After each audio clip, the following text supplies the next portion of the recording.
very important. It has allicin component in it, and other than that, lemongrass tea I talked about. This is very important for the human body, for the metabolic activities in the human body, as well as that summer winter is going on, so as a result of this you can consume the egg white is very important for those who are having high weight, because not egg yolk, but egg is equally important. Boiled egg is simply important. Don't fry the product with the oil, it will lose its efficacy. You know that we are talking about the balanced diet.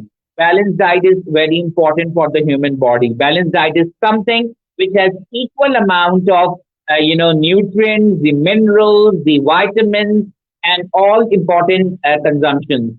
And today, the day is very important because today, all over the world, Universal Health Coverage Day is being celebrated. This is another important thing in which we talk about the healthcare system, the availability of the healthcare system. Because in COVID condition, we are very seriously concerned about that since there is no perfect vaccination so far available. We have the news from here and there that the vaccination, very near come into the market after the trials, and the treatment might be available in future. But since so far no perfect modification, no preventive vaccination available, so what we are seriously concerned about is to follow SOPs or the standard operating procedures, and among that, don't shake hands and wear mask properly. Mask is very important to wear in case of the COVID, and don't shake hands. Wash your hands, again and again, either by, I prefer that if you are at home and the water is available and the soap is available, that is so perfect to wash the hands with soap and water. But if you are outside and if soap availability is not possible, the water availability is not possible, so you can have this hand sanitizer. But using so much hand sanitizer, again makes your skin rough, and there are other complications. So keep it yourself with washing hands with soap and water. So what I am emphasizing here, that simply the herbs and the shrubs and the spices and the fruits and the vegetables, we are blessed that these fruits and vegetables are rich with phytoconstituents. The phytoconstituents are the natural substances which are present in the form of flavonoids and alkaloids and antioxidants, and so many other rich things available. And you know that we are blessed with these seasons. We have the seasonal fruits available, like in our part, in case of here in this season, oranges and lemon and grapefruit is available, which is a very nice source of vitamin C, and it has an excellent antioxidant activity. And antioxidants are very much important for your skin, for your normal functioning of the body. For they are also anti-cancerous in nature, because we know this fact that for day-to-day routine life, we are exposed to a number of hazardous chemicals, a number of hazardous rays, and these rays could be very critical for the human body. Like even some of the critical wavelengths of the sun rays are not good for the human body, and they can cause the skin cancer. So, for that purpose, we should have certain cosmetic products available, but go for the organic, go for the natural as much as possible. Don't expose yourself with the chemical synthetic materials, because chemical and synthetic material, can damage to your skin. This is very much important. As as I told about the oranges role is very important for the human body. We can consume it as much as possible, but it depends upon the condition of your body as well. For example, if somebody is diabetic and consuming a lot of bananas and the fruits which are rich with fructose and other sugars, so of course that would be critical for the body. Plus, if you want to stay healthy, I always say, and this is my say very much concern, since the entire world is seriously having the kidney problems, the kidney stones and CKD, that is chronic kidney diseases. So, in order to avoid this, you should hydrate yourself as much as possible. This is very important yourself. Some of them have a very strong belief that if you are seriously, want to reduce your weight, you simply consume a lot of water. At least 14 glasses of water must be consumed by a healthy individual per day for the normal functioning of your, kidneys. And because of the reason that due to certain ingredients present in our food, they like the calcium and the oxalates, so they cause serious stones in the human body. And you know that kidneys are the filtration plant of the human body. They are the very important organ, like the lungs, like the heart. So if we put a lot of exertion or pressure in terms of calcium and oxalate food consumption, so they crystallize in your body and they somehow convert it into these stones and it's stuck in some part of the nephron or in some part of the kidney system, either the ureters or the urethra or in the kidney. And once these stones are stuck, so it is so much painful for the human body. A person is in the pain and always rely upon, uh, a person is with the pain and always rely upon, the external medication. So, in order to avoid all these, complications, what we have to do simply, we have to have hydrate ourselves a lot and for that purpose, even in winter, you have to have hydrate yourself because your skin are getting dry due to the seasonal changes. Second, go for the citrus fruits a lot. Citrus fruits are rich with the vitamin C. Citrus fruits are rich with the antioxidants. I have a mango. I have a orange here as well. And this is very important. Mango is rich with the citrus fruit. Mango is rich with the vitamin C and the antioxidant, but mango season is not here in the part here in this part Pakistan. Another stick I used to have it a lot. This is licorice, or you can we say it Malathi in our own language. And this, Walaikum Assalam, Fatma. Thank you for joining. So this is known as Malathi in our language or liquid in English, and this is also a kitchen ingredient, and this is very good for keeping your throat very. It clears your throat a lot. What you have to do that you simply, simply just chew this stick. Yeah, and its extract in the mouth gives a lot of good impression and soothing effect to your throat. What we have noticed in our life that people are consuming a lot of medications day by day. I believe that we should avoid exposure to chemical or synthetic drugs or medications like in the form of antibiotics and others, because uh, at one point they are treating your body, but at the same time they are nephrotoxic, they are hepatotoxic, means they are toxic for your liver, they are toxic for your kidneys as well. Like for example, the medications of for the hypertensive patient, they directly affect to your kidney. So this is very important that we should avoid as much as possible. We always consider that these drugs are the life-saving, drugs or medication in for case of certain serious infections, for case of certain serious diseases. You have these drugs or medication, but in normal routine, keep yourself healthy by routine, folk medications. The herbal medications, the herbs and shrubs that you have around, that you consume it in your daily life. We nowadays rely more and more on meat. We people are not having too much about green leafy vegetables. Here we have, I mean, I talk about this garlic is very much important. Try to have it one garlic piece daily. If I can bet you that if you chew one garlic piece daily early in the morning, in empty stomach, so definitely it's a very good blood thinner.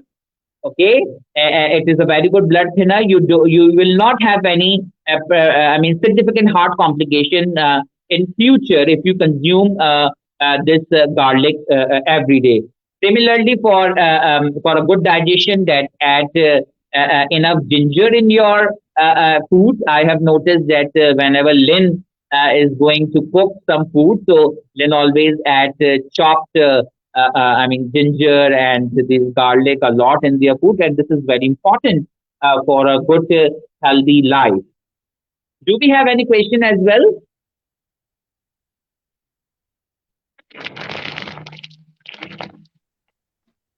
Are. There's four of us here. Awesome. Hi, Rick. Do we have any question as? Yeah. Yeah, very nice. Very exciting. I finally got the computer to lighten up a little bit, so I'm super happy. Welcome, Okay. welcome, Raheen. Wow, so important. I've been working a lot with gut flora, and Mm-hmm. really looking at what breaks down the gut, the lining in the gut, because I've been Mm-hmm. working with non-toxic pans for the first time, and the girls that were cooks in our office are so knowledgeable. They're so amazing. So I realized a lot of our issues are coming from the gut flora. So maybe talk about gut flora a little bit, and just that was one of my questions for you. How does Yeah. it affect? When we put good food in, how does our intestinal walls really get stronger, especially with immunity now?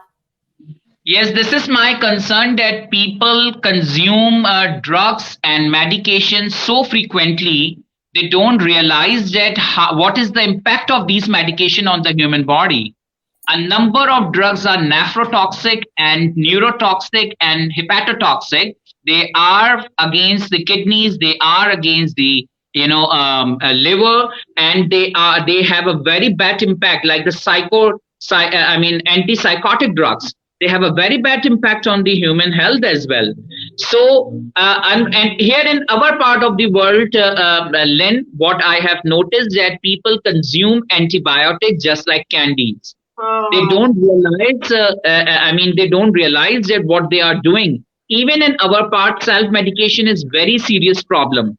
People have the medications at their home, and they consider themselves doctors. They don't consult themselves with a I mean with an authentic doctor, rather consume these medications by their own. They know it that they are the painkillers. They know it they are against the stomach ailments, and they consume it. They don't realize this fact. Like one of the antibiotic, that is metronidazole, which is here being sold with the name of Flagyl.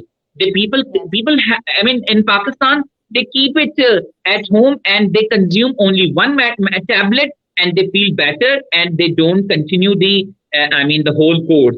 They don't know that if you are consuming antibiotics, you have to have complete the proper course, and this is one of the reason of the antibiotic resistance among the bugs nowadays, that our bugs are seriously, getting antibiotic resistant day by day, due to the self medication, as well as some of the doctors are equally responsible because they prescribe antibiotics so roughly, and without any sensible prescription, they consume. And here, unfortunately, I do say that in South Asia as well, overall, people consume antibiotics with the high doses. Even children have it with the high doses, and they have a they have a very bad impact on their human health. Perhaps their infections are because I always say that, like my country, Pakistan, is a part of the third world country where infectious diseases ratio is very much high. Like as compared to USA, as compared to Europe, they are fighting with the non-communicable diseases like US and other European countries. I mean, like heart diseases and other problems are very much over there, like obesity and others. But in our part, due to the unhygienic conditions, unfortunately, we have a very high rate of infectious diseases. So, and today, Lynn, this is very important day according to UNO, 12th of December as well, because this is known as Universal Health Coverage Day. So, apart from the yes, apart from the health issues, we have to very much seriously think about that. Do our citizens have the proper healthcare facilities available or not? And I would appreciate your efforts as well in this regard, because in our part of the world, we don't have enough hospitals available, we don't have enough laboratory setups available, and unfortunately, due to the lack of the healthcare settings in this part, people are really suffering with. And all the time, we don't rely upon the government setups. But we just request to the government, but hats off to the NGOs. And I always say that 21st century is the century of NGOs, because they are playing a pivotal role to relieve the sufferings of the human beings. And same part is over here, and same to the efforts of Lynn as a torch CEO, because she always thinks about the countries where sufferings a lot. And Lynn has already visited Pakistan, and she has seen it. And I would love that you always talk about the organic consumption of food. This is seriously very important. And today's message is that whatever you need in terms of your medication, it is in your kitchen. Just open your eyes. Just don't rely upon all the time on the food which is overcooked. Like here in our part, youth is very much have a craving for junk food. They always rely upon the burgers and the meaty food. They don't consume the leafy vegetables. And and your spices are amazing. Your black pepper is spicy, and some of them I have the research paper on it. Those who are the new, viewers here, they just Google my name with all these kitchen ingredients, so they will find out some of the very important papers over here. And I have around 10 research papers regarding green tea and lemongrass tea, and they are also equally, very much important. And yes, Lynn, do you like to add something? That's really lemongrass. I want to learn. I don't know lemongrass, but I learned almost everything from this beautiful woman and Aveline Kushi. She started the natural food movement here in America. And when I was 26, it says for peace, harmony, health, harmony, and peace, right?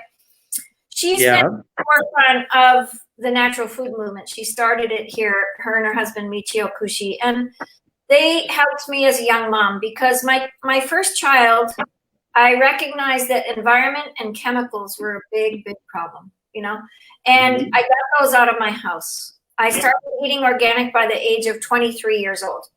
So I had a health food store right near my home, and I was so lucky. But I didn't meet Michio and Aveline until 2000, it would have been 1987. Yeah, a long time ago. And I started immediately cutting out dairy food. I literally got rid of dairy food immediately in our family. And my kids did not get any flus, colds, nothing that other kids said it was normal. I didn't get them. My husband's allergies went away. My son's allergies, everything went away. And after we started eating really good bacterial food, which was really learning about pickles, really learning. And I have a special guest. You have a lot of noise. You have a lot of Hello. Yeah, nice to see you. Aww. We're having a little bit of difficulty. We'll let her come back in when she gets a little bit more stable. But I'm really excited about learning about, she taught me a lot about good gut bacteria foods. Because like miso is so important in Pakistan, I think. It would be a great food to really start some really cool factories making homemade miso. You can start in your home. I'm going to have a miso class starting in probably February. But making your own miso is so important. And making your own homemade pickles. Today I can make a couple pickles in my class just for your teachings today on good immunity. Because having a pickle at the end of your salt pickle, all the traditional diets went back and they salted their food. And they had this really nice alkaline blood, right? Our blood is either acid or alkaline, right? Yes. So this acid alkaline balance is so important for us. And as a nurse, like you said, the antibiotics, I never fed my kids antibiotics after that day. They were raised with no antibiotics from the age of 23 forward. So pretty big deal. And I'm very grateful for that. But I saw what antibiotics did to my son, and it didn't work. You know, he had ear infection after ear infection after ear infection. Nothing worked. It just kept getting worse and worse. And I do believe in the superbugs. So talk about superbugs. What do you think? And put your expertise in here for a minute, and then let's talk about superbugs. Right now we have COVID, and it's a superbug, and we gotta say COVID is going away. Yes, I always work here because of the high incidence of Helicobacter pylori infection.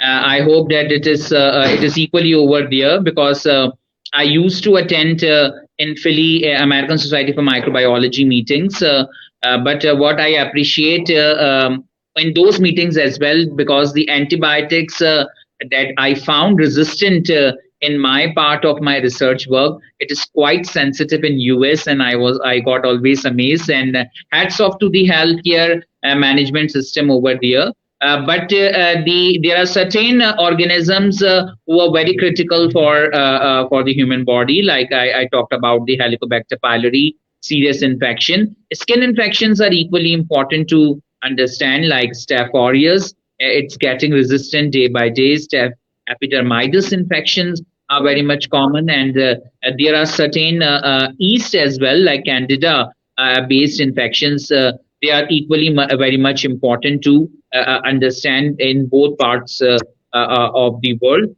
And the solution is, again, as I talked about, is quite simple. That is, from the natural products, we can have a very good results for that. Nowadays, like for example, I would like to share with you also. After that, the problem that we are concerning with in our research work, that is urolithiasis, that is the kidney stones, and believe me, that we found excellent result of a plant that is known as Barbaris. Barbaris vulgaris is a popular plant over here, and we found its extracts are very important. In order to, like, people rely upon the laser therapies and other therapies, they spend a lot of money, but they don't rely upon these herbal products which are available in the market. There is a serious need, and I think I'm committed to Lynn that we both should keep continuing these webinars so that people would realize that how important these herbal products in our daily life.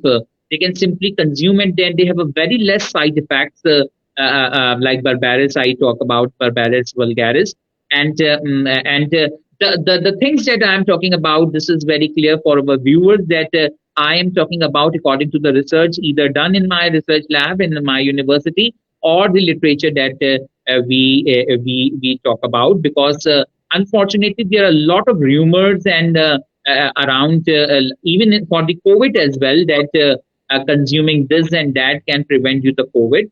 And I don't know what's your perception, but my perception is that COVID is as an infection as pneumonia and diarrhea and other infection. People have a lot of fear in their heart regarding the COVID, keep it in your mind that whenever we talk about any disease, we talk about its mortality and morbidity. It is obvious. So the death ratio by COVID is people think that it is so significant. It is not really. Think about what the death ratio by pneumonia and think about the death ratio by diarrhea. What you have to do simply because that is, either to live or die it is not in your hands. It is something which is written in the destiny, whether you have it or not. What you can do simply that you can adopt something certain safety measures, and this is what we are doing. Like in this international conference that we are having here, all speakers are there. At their own country, and this is one of a very good step by Lynn as well to aware people regarding digitalization of the world. I always watch Lynn live sessions, so I always find this thing that she always wanted to make people make people aware that how digital, current system should be digitalized. Like hats off this StreamYard. Like Lynn is in US, somebody I'm in Pakistan, and this is the technology that makes us close together. I always say that in COVID condition, get yourself physically distance, but get yourself digitally connected to each other. This is really very important to know about what is happening in the world. And I always say this thing that uh, keep prevention is better than cure. This is something which is very very important. We we come up to that stage that we either to get hospitalized or either to get go to the doctor. Like for example, winter is going on. What's harm in it to have a saline gargling, off and on, and if you add some herbs and consume a herbal tea, but here unfortunately what I have observed, this is a very bad impact, that if you have even a slight cough or slight sneezing, you always consult to your doctor, and a doctor prescribe you heavy doses of antibiotics or the medication. Why don't you have steam in your home? Why don't you get some herbal tea at your home? Why don't you have the gargling at your home? You go for so costly sanitizers and the products like mouthwash. What if you have simply potash alum at your home? Potash alum is a very very a good disinfecting agent. So if you just keep it into your plain water and then gargle it, that is so good for your oral cavity. All the bad bugs, from your mouth, which cause disturbances or which may lead to the infection, they can die simply. So simple tips, kitchen tips. If you simply adopt it, the kitchen ingredient, the kitchen at the point where you are standing, it is full of all the phytoconstituents, the flavonoids, the antioxidants, the alkaloids, the saponins, rich with. God has created this universe, so blessingly that we don't need the synthetic or the chemical antibiotics or the medication so available. We just rely upon these ingredients. And this is in certain nations who are, very much, thank you very much. At certain nation who believe so blindly on that, they have got very longevity by consuming all these products. And rather than similarly, even would you believe it or not, I don't discard the peels of the fruits and vegetables. What I do that I make them crush by some ice in the grinder, and then have a face pack on my face or the face pack on others. So nothing is going to be waste in the universe. All things are useful. Even peels have a lot of value. I put apple peel tea benefits on my YouTube channel. Apple peel tea is equally so important, and I always love to see Lynn watching the cooking, and she always talks about the important ingredients. Like the latest, she talked about the gaggets she got for crushing the vegetables and other things. And, We have to and do it. We have to this do is this. something you are contributing for women empowerment as well. Because I believe that in my part of the world, women have to have start certain small business at their homes. Entrepreneurship is something which is very much important. The herbal soaps, the herbal shampoos, you can prepare it simply at home. And Lynn always emphasize upon the essential oils and the other products which are very much important for the human health. They really are. Raheem, please go ahead. Give us your expertise. Okay, so and I really feel as to what things that you say, because lemongrass is something that we as a family are a big fan Tell of. So the audience who you we are. have Tell the audience teas, we who you have, are. you Tell know, the audience. what? Okay, yeah, definitely. I have to brag about myself now. So my name is Rahim Fatima, and I do a lot of things, and that includes I am ambassador for Torch, and that specifically being Torch Peace and Torch Health. I am also speaking. I'm speaking tomorrow, and I am also the co-host for this conference. So, and I'm also 13 Oh, years old, so I'm very you young. have a bright future Um, ahead. Thank you so much. And I really feel as to all these herbal things that you're telling and all these natural things are really important. Um, I'm proud to say that I have a kitchen garden. I eat most of the things. I grow most of the things that I eat. And it's just utilizing your backyard or the front yard for some other people. That is so nice That's that you our have. It's self. like looking very pretty. Yes. There we go. Mama Lynn has all sorts We'll of go red candles around, today. doesn't she? We're going to Yes. go pink. Beautiful. Beautiful. Can I take a pic as well? Please hold it. I'm going to take a pic as well. Okay. And send it for us. Oh yeah, for sure. Yes. Thank you. Great. So go ahead, Raheem. We're sending you light because Yeah. you are a light for the next generations, and we're so grateful here. Mhm. You keep that spark for sure. So important. Yeah.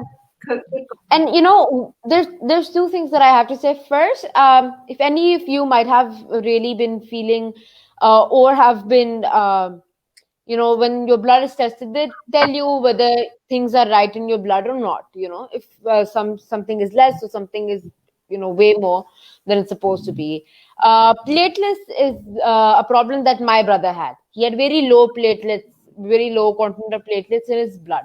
My brother does have blood cancer, so that is Oh. a bit of a different story. Though my platelets and my mom and dad's were also very low.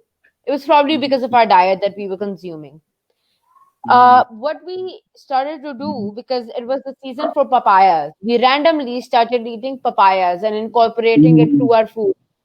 Just eating it, or if you find it not of like the best tastes, according to your own palate, of course, you can just sprinkle in some sugar, or just take a cube, because us Pakistanis, we would usually have something with like tortillas or like something like naan or roti or chapatis. So what we can do is that we can incorporate it into a stew or a soup, or just random things that you're making, because it's just like a block. You can freeze it, you can just have it and just like pop it in a week. My brother's platelets, mine and my mom and dad's, were just to the right amount. So I feel like it's just a week of consuming papayas, not like all the time, but just in the right amount. Just the amount that we feel we can handle as the body, not like a very new substance that you're trying to incorporate all the time. I feel like that is very thing. Now, second thing, it's painkillers.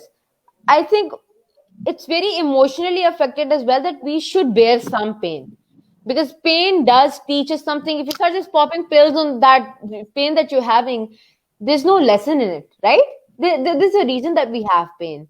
Secondly, I've seen many women, especially pregnant women, that are taking a lot of painkillers, which is not healthy at all. And do you think your body and the bodies of yet that are to come are not affected? They are affected, and they're affected a lot. I've actually heard people taking painkillers as like 3 to 4 and even 6 to 8 pills a day. That is insane. You shouldn't even take that in a month, forget a month, not ever, right? So I feel we should be very careful as to what we do, because it's Too not much only us being affected. too much medication cause gastritis, Yeah. and they are putting a lot of burden on our kidneys. Because kidney is a plant of filtration. They filter it.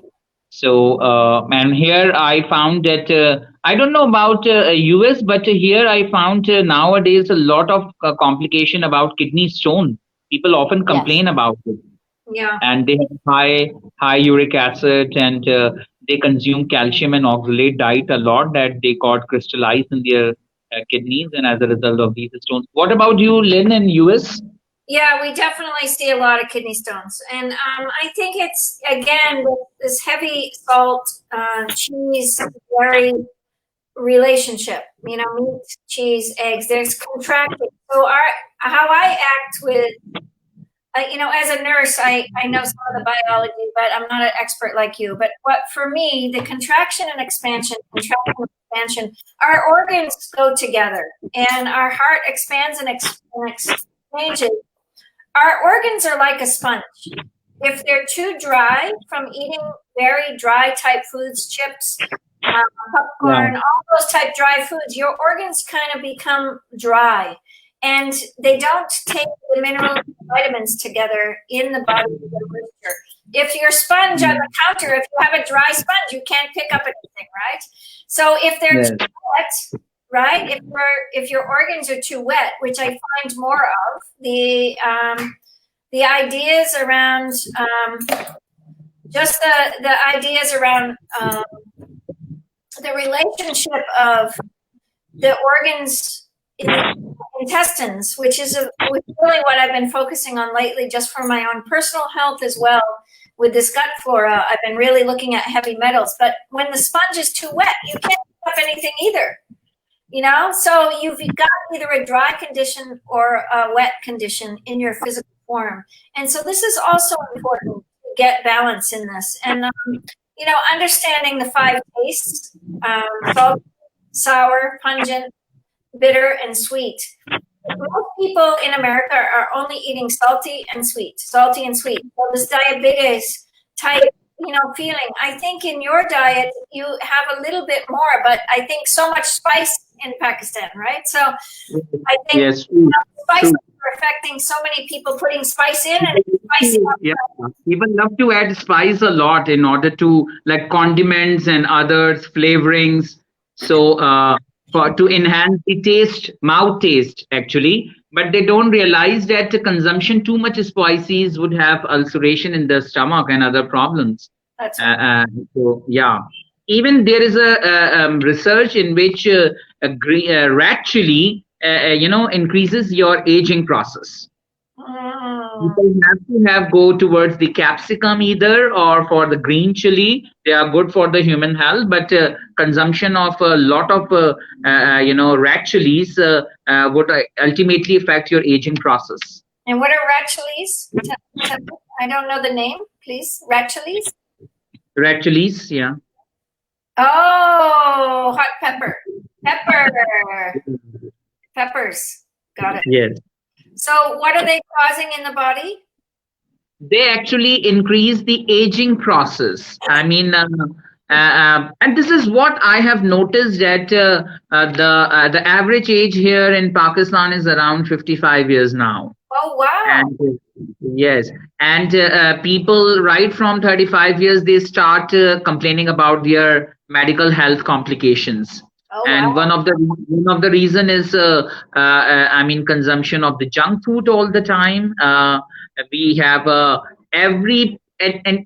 every corner here we have fried potatoes, corners, and kids have a lot of craving for having it.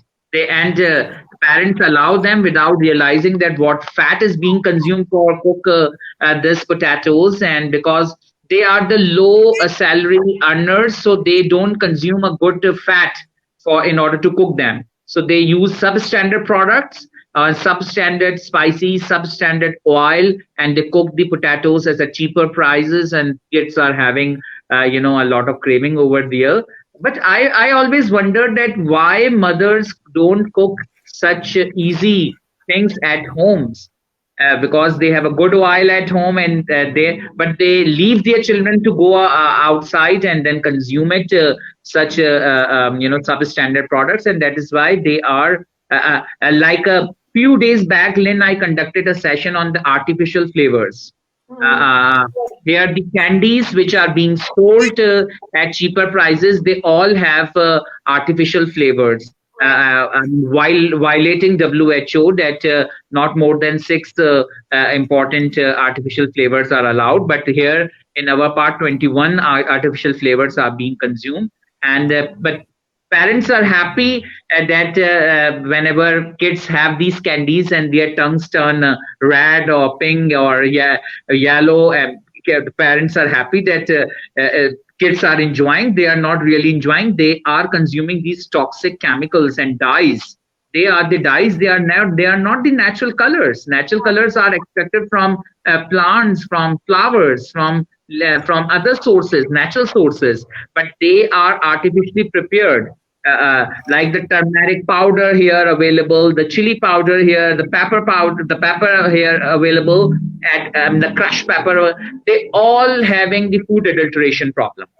They all are adulterated. Even the tea which is being consumed, it is the black tea. I mean to say, they are all equally adulterated, and they are ultimately. Like think about it. I always like my grandmother had longer had the good longevity, like she died at the age of 94, and she was quite good even at the 90 years of age, but we young generation at this time, we often complain the joint pain or the back pain and the others, probably due to the posture, and of course due to so much involvement on the social media. All the time we have the mobile in our hands, and the rays which are coming up, they are they are quite harmful for the human body.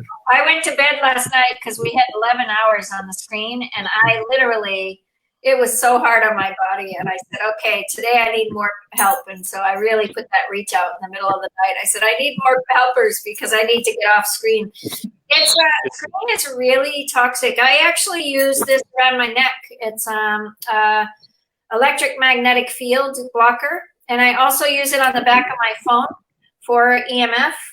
This little thing here. And when I test people with their phone versus my phone, they get very weak immediately.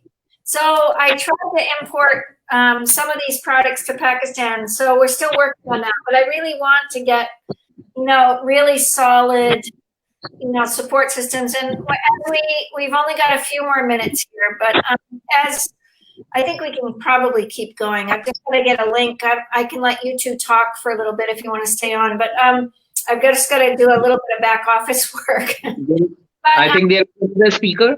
Yeah, there's a speaker at 10. There's a meditation, but there's a woman that's speaking on essential oils, on better wealth, better health, but it's not here. We're going to just put a link on the back office. So we can still talk here. It's no problem. So if you want to stay on and talk a little bit more, and if you need to go, that's fine. But I guess a couple minutes of last words from Rahim. On our beautiful Sikandar Shonda, what you've learned, what you think, you could support. I really believe in the kitchen garden, and I really believe in the kitchen women businesses. And when I come to Pakistan this third trip, this is what I'm going to focus on, is women starting home kitchen foods for sale in the outer world, because you have to build the infrastructure. That's what this woman did. She made futons, natural bedding with futons. She made tofu, homemade tofu. She had, everybody, just one person at a time. The dream was helping one person, you help 10,000, And this is such a big dream. And it really, we have a health food store in every town now, or across America, because of this woman. And this is a very important thing for all of us to really look at in Pakistan. And I also saw the organic standards. We have to look, when you're saying the artificial colors, I think these artificial colors and things that are going into our food are everywhere. I've worked a lot on GMOs as well. And that's why this 10 million seeds to 1 million children is so important, that the kids learn how to save seeds, how to create healthy boundaries around growing their food. The school, did you ever see the movie that we did, Sikandra, about the school? Did you ever see our little movie? Yes, when you visited last time? No, let me play the movie. Can I play it? Yes, sure. Okay, it's just a couple minutes. Let me play it for you. Just a minute. We've got to take the banners down because we can't see the... But it's a super great movie about all I asked the school, I said, let's start growing seeds. There were no seeds. There were no plants in the playground. There was no water in the playground. There was one solar panel and one broken solar panel. And watch the school now. After I worked with them for about 6 months to a year, 6 months pretty regular, and then I worked with them and I helped them with this vision, but somebody took action. So watch this action of impact. What one person did, and I want to really support Raymond because he said yes to what I supported him to do. And here we go.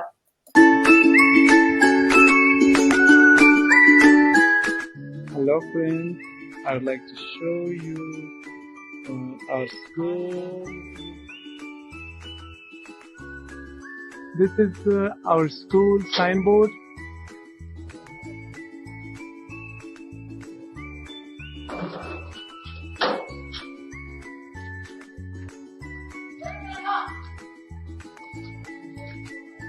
Inside of our school,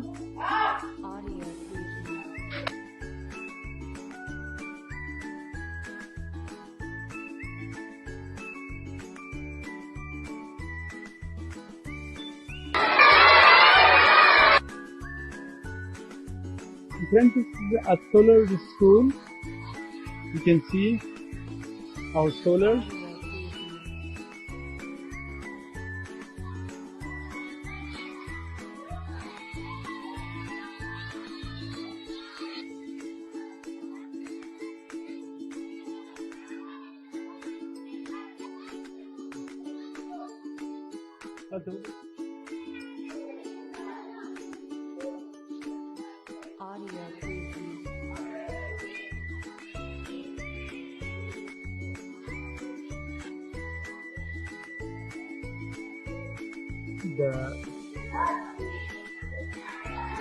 This is all beautiful.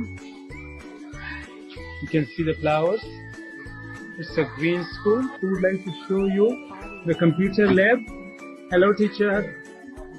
Yes, this is the computer lab. You can see all the kids are learning different programs.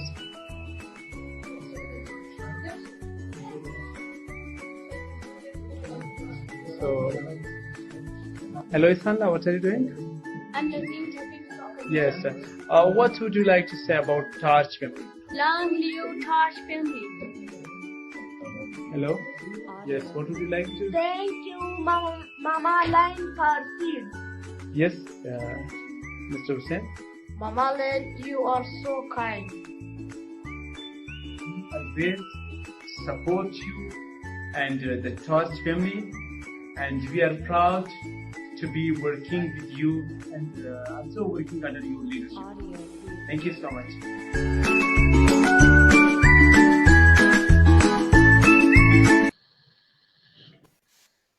There we go. That's good. That's wonderful.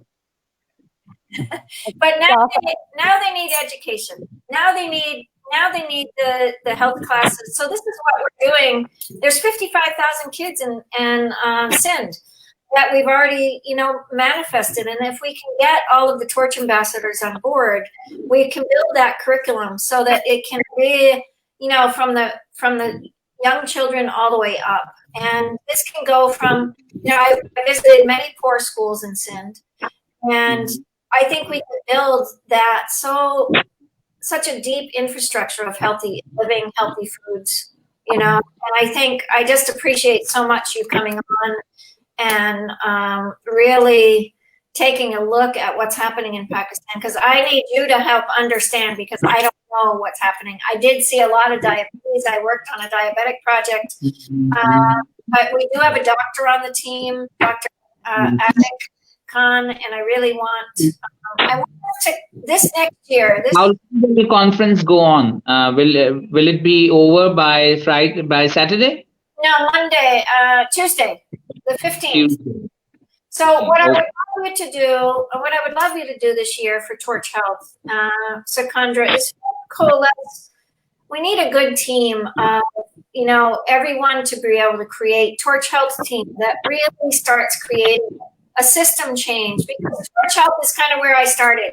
The acronym was the Organization for Realizing Change in Healthcare. But like I said, my healthcare was a lot more about health, harmony, and peace. It was all nature of health. It wasn't just the nature of science. And some people get the wrong idea. So environment is so important for your health. Peace is so important for your health. Technology is so important for your health and health itself. So the 4 pillars of Torch runs this deep witness of how we can move. But the Torch Health team can help create the system change, you know, in the local regions and building out teams to help people. But I think this is what that infrastructure in Pakistan, with both of you in Pakistan, and it's just such a gift to have both of you here. And Sikandra, thank you for speaking, lecturing. I'm honored to learn from you. And thank you so much. Raheen, last words. My pleasure, always with you. Sikandra, last words. Yeah, Raheen, give last words to. My last words is, yes, my last words are that health is wealth, and once you lose your health, there is nothing alternative for it. So, and nobody would care about you as much as you care by yourself. So, better to think about yourself today. Yay! There we go. All right, last words. Take care. Thank you so much. Raheen, last words. Yes, first, thank you so much for coming, Sikandar. It was awesome having you here. Secondly, I'd like to say, you know, the thing is that we need to take care of our spiritual health as well as our mental health. So also pay attention to that. Stay peaceful and stay healthy, which includes peace, harmony, much more than that as well. So be happy, be healthy, and have a lot of fun. And Mama Lynn, I can actually connect you with a lot of women that are already running very successful kitchen businesses. Absolutely. And the ones that are thinking to.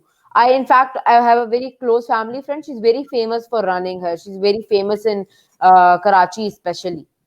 Excellent. Wait 1 minute. I want to tell you one more health promote. You've got Mooli. You've got Mooli everywhere. Is it Mooli?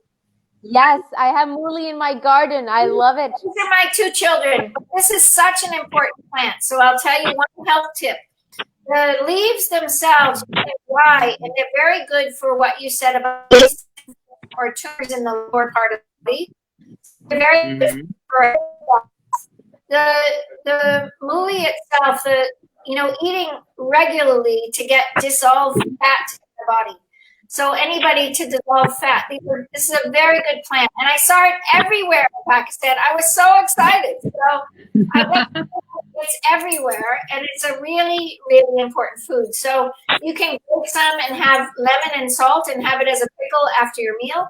You can boil it, you can steam it, you can do anything. So really add that into your diet this year. It's especially for immune health and really dissolving that fat, because the lungs are being affected, but the lungs, are really about fat deposits that we need to discharge fats.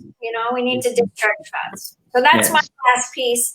And thank you, Sikandra. Last word I'm giving to you, and then we'll hang up. Thank you. Thank you so much. Take care. All right. Bye.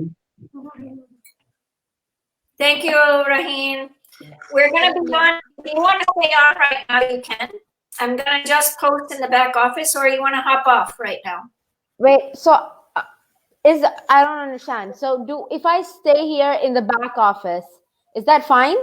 I'm gonna get you into the back office right now. Okay, let's do that. Let's do that training right now. Okay. Okay. So what I want you to do is go back out. Yeah. I'm gonna put in the private chat. You're gonna just put StreamYard.com. Okay. Wait, how? You're gonna go all the way out, and you're gonna put up in Okay. the browser just StreamYard.com, just like StreamYard.com in your browser. StreamYard.com. Yeah.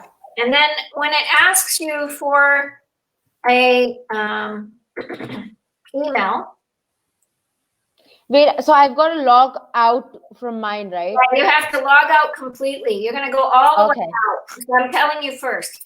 But I'm going Yeah. to give you this email first. So write down this email. It's in our Yes. private chat. I'm going And- to copy paste it. Oh, yeah, got it. Okay. So then you're going to put that email in. And then what you're going to do, they're going to ask you for a code. And when you put that email in, you're going to tell Mama Lynn, and then I'll send you the code in the back office, and then you'll have access back in. So let's try that and make sure that you can come back in so you can be the host. And that should work for the rest of the week. Okay? Okay, so do I text you for the code and stuff? Yeah, you're going to text me for the code. Okay? But you have to Okay. do it right away. So because it only lasts for a little bit. Did you already send it? No. Oh, No. no, I didn't. All the way out then. Okay, you ready? You've got that email? Yeah. Okay, go on out. Leave the studio now. Thank Wait, you. I don't understand. Okay. How do I get the code? I don't really understand. I'm sorry, Okay, but let's start again. I'm so sorry. I'm a little bit rushing. yeah. So the Torch family, what I gave you, Uh-huh. you're going to go to StreamYard.com. They're going to ask you for an email. You're going to put that email in that I gave you. Done. Okay. After that email, they're going to ask you for the code. They send it to me, but I have to send it to you. Because So that I can text you on Messenger right now and you can send it to me. Okay. Yeah. Okay. Okay. Okay. Thank you so much. You're welcome. All right, viewers, we have a 10 o'clock meditation, and I'm going to post. Yeah. I'm going to post our link up here. Actually, let me see. Yeah, let me see where we are here. We've got a wonderful speaker that's in a different link if you want to go over and build wealth. Build health and build wealth. Better health, better wealth is the name of the topic. So, but she can't come on our social media, but I'm trying to get the link for everybody. So we'll see you soon Okay. in the back office, okay? Okay. Thank you. Just text me when you put in the email, just text me saying, okay, send me the code, okay? Then I know you did it. Okay. All right, we'll Okay, see you thank all soon. Okay. Thank you. Thank you. Okay, viewers, I'm going to go off screen just for a minute, and we'll be back shortly. And I'll send you the link for this Better Health, Better Wealth. So just 1 minute, and please go to our link if you haven't. See the viewers right at the bottom here. Action of impact .forward/Torch Health. Check it out. We're amazing speakers coming up. Just get ready for your day.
Welcome, welcome.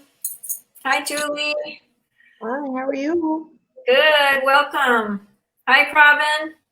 Hello, Lean Torch Queen. How are you?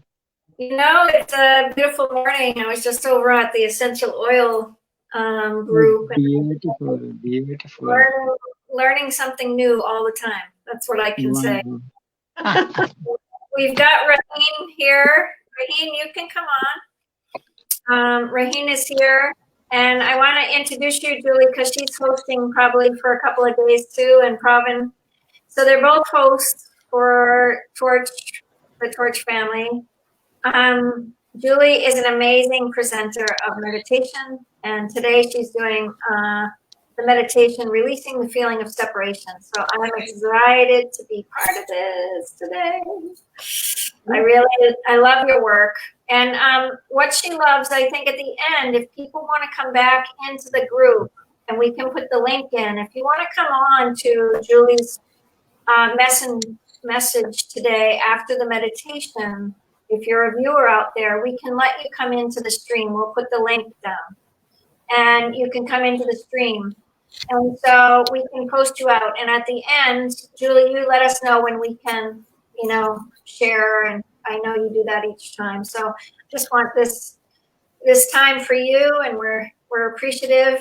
1 minute, Pravin, 1 minute, Raheen, to Julie. 1 minute. What would you like to say to her?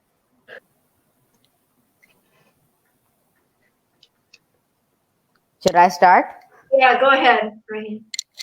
Okay, so I'm going to say that yesterday I was there at your session, and I would say it's the first time that I didn't see something, but I experienced it. I didn't even feel it. I experienced it, and honestly, it was really nice. And I hope, and I'm really looking forward to your session today and how beautiful it was yesterday. I have high expectations, and not just expectations. Looking forward to a great experience. Thank you so much for doing that for us. And Thank you. 13. She's 13. She's our Torch Health ambassador. So she's just Wow. And Torch Health. So go ahead, Pravin, 1 minute.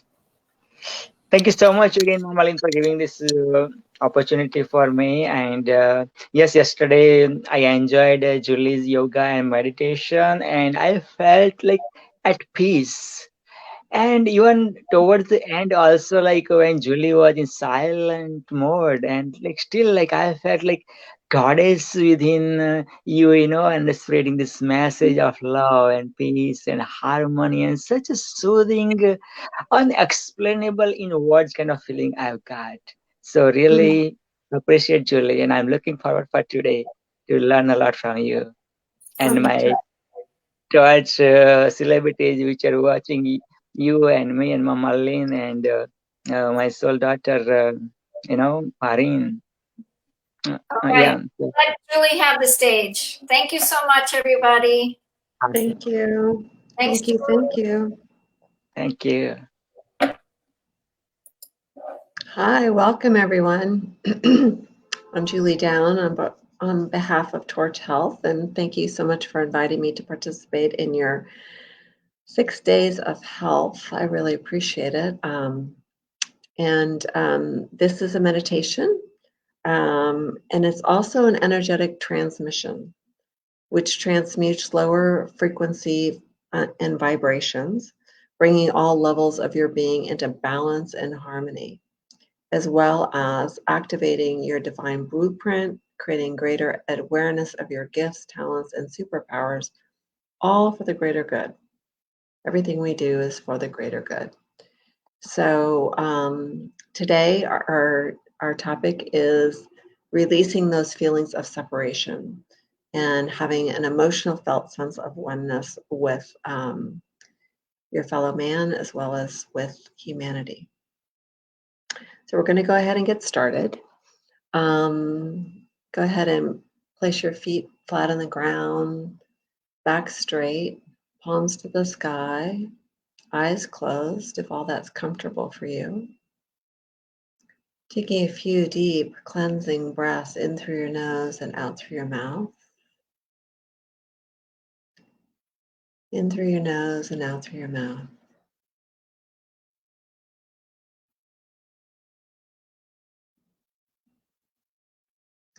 And we welcome and give thanks to all of our beloved ancestors and all of our benevolent guides who are here with us today,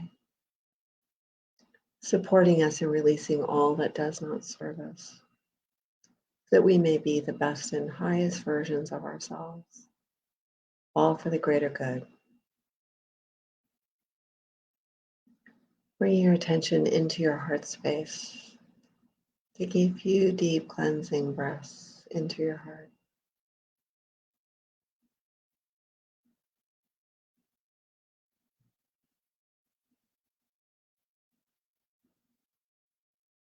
Picturing a beautiful vortex at your feet, which will receive any and all energies that flow into it, transmuting them for the best and highest good of all of creation.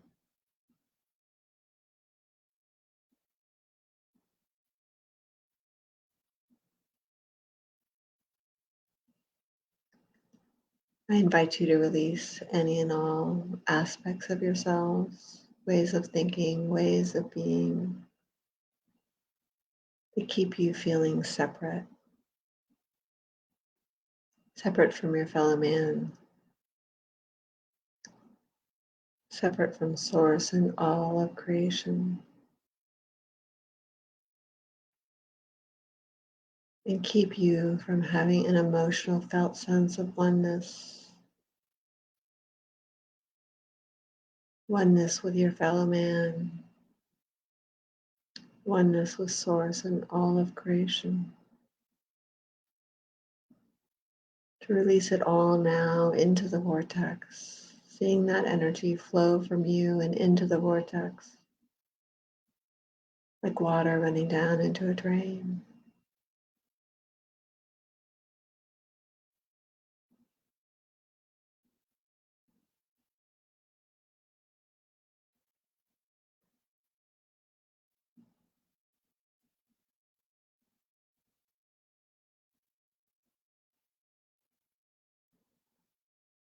Now we will invite all of our ancestors, going back 7 generations and forward 7 generations,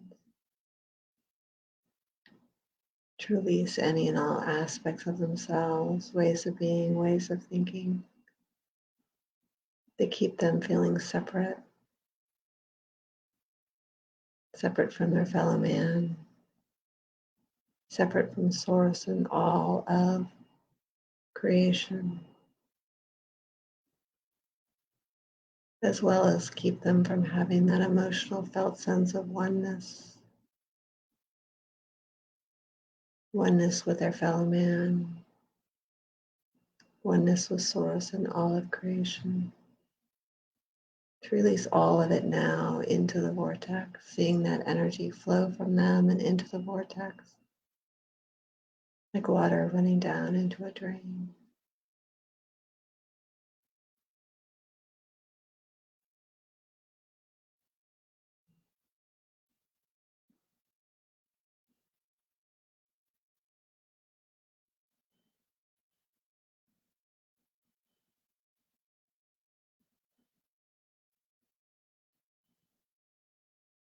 Now we will invite all of humanity, the collective, to release any and all aspects of themselves, ways of being, ways of thinking, to keep them feeling separate from their fellow man, separate from Source and all of creation.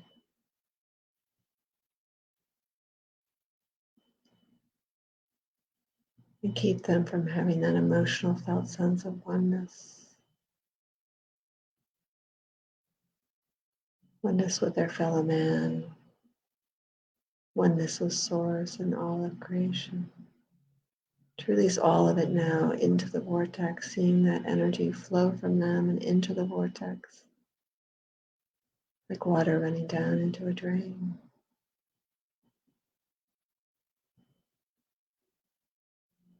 Bringing your attention back into your heart space. Taking a few deep cleansing breaths into your heart.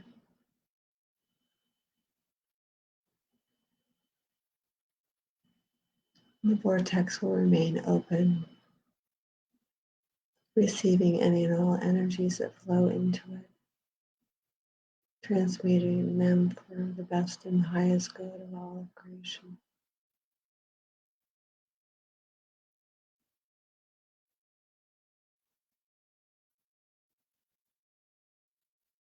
As you breathe into your heart space, you see the light of your heart, the love in your heart, expanding out until your entire physical, mental, emotional, spiritual bodies are all bathed in this beautiful golden white light of love, changing your cellular memory, impacting your DNA.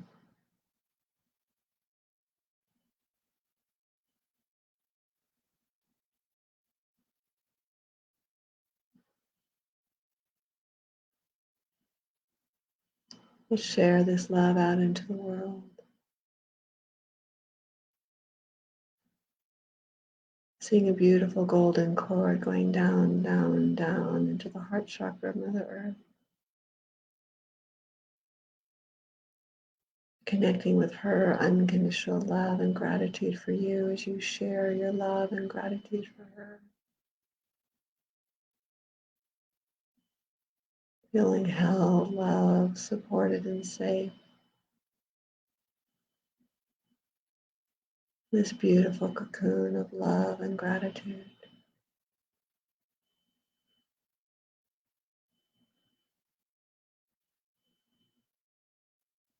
And expanding your love out further until the entire planet, from the very core of Mother Earth to her outer atmosphere, is all bathed in this beautiful golden white light of love.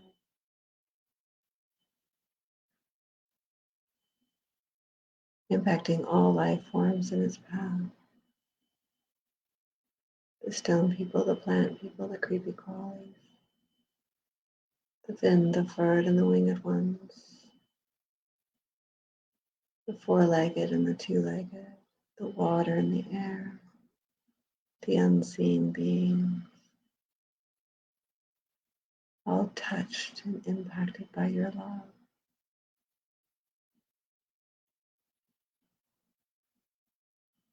Where you are connected to all life forms.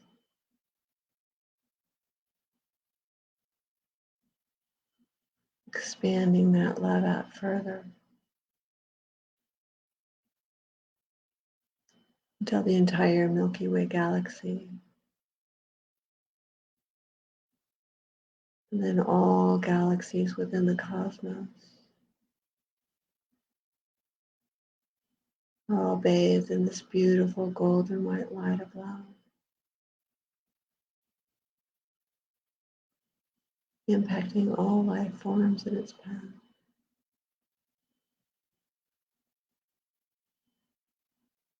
Connecting in with the unified field. Knowing that I am you and you are me and we are one in love.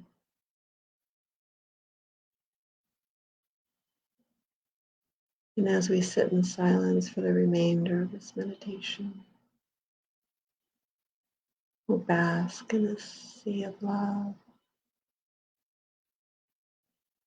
We're feeling that connection and that oneness that we have with our fellow man, with Source and all of creation.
Bringing yourselves back into your bodies, wiggling your fingers and your toes.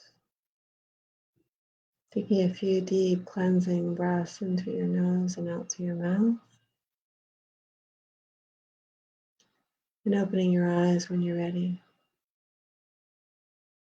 Please drink some water also.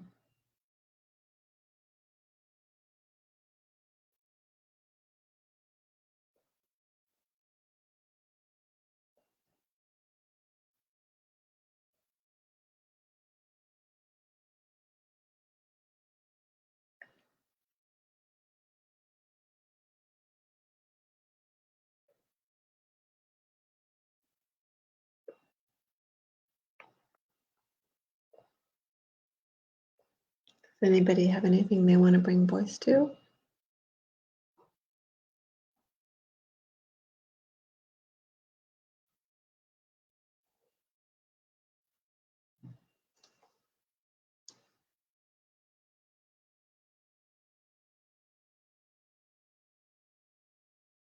Okay. Then I will be back here tomorrow, 1 o'clock Eastern time, for another meditation, different topic. Can't remember what it's going to be, but I'll be here tomorrow. Have a beautiful day, everyone. Thank you for joining in. Bye-bye.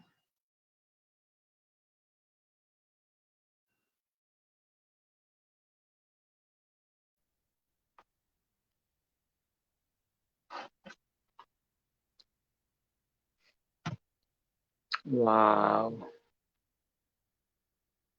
Thank you so much, Julie, for again continuously second day doing the yogas and meditation. And looking forward for tomorrow, same time, 1 p.m. Eastern Standard Time or 10 a.m. Eastern Pacific Standard Time. Okay, let me. Okay. Send lots of hearts, vows, like and share it because you are caring. Hello, hello, hello. I am the Celebrity Guru award-winning author of the book You Are the Celebrity.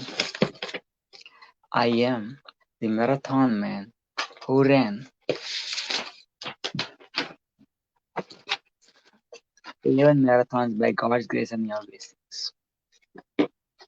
I'm the Himalayas Guru who's climbing the Everest, the Himalayas by God's grace and your blessings. If the Celebrity Guru can write, so can you. If the marathon man can run, so can you.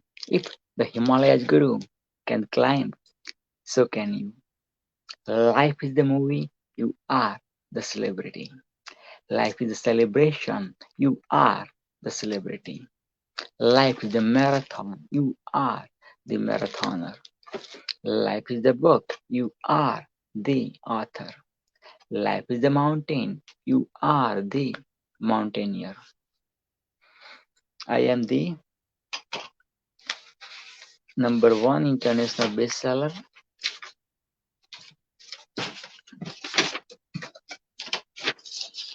and the magnetic entrepreneur, award-winning author,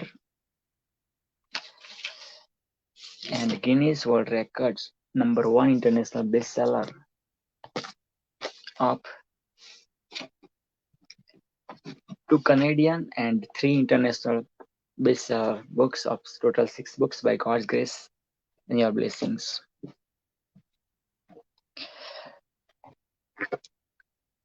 I served in the Canadian Army as the engineer by God's grace and your blessings. I'm sharing this awards and rewards not to impress you, but to impress upon you. If the small boy from world's one of the beautiful country called Mother India's beautiful province called Gujarat, which gives Mahatma Gandhi, today's Prime Minister, Mr. Modi, and lots of other celebrities. That Gujarat's small village called Julashan which gives NASA astronaut Sunita Williams. And that village boy went to fulfill his father's dream to become the doctor by sacrificing his childhood dream when he was in grade 3 or 4 to become the pilot. Then early teenagers, he got the dream to become the spiritual guru. And since childhood,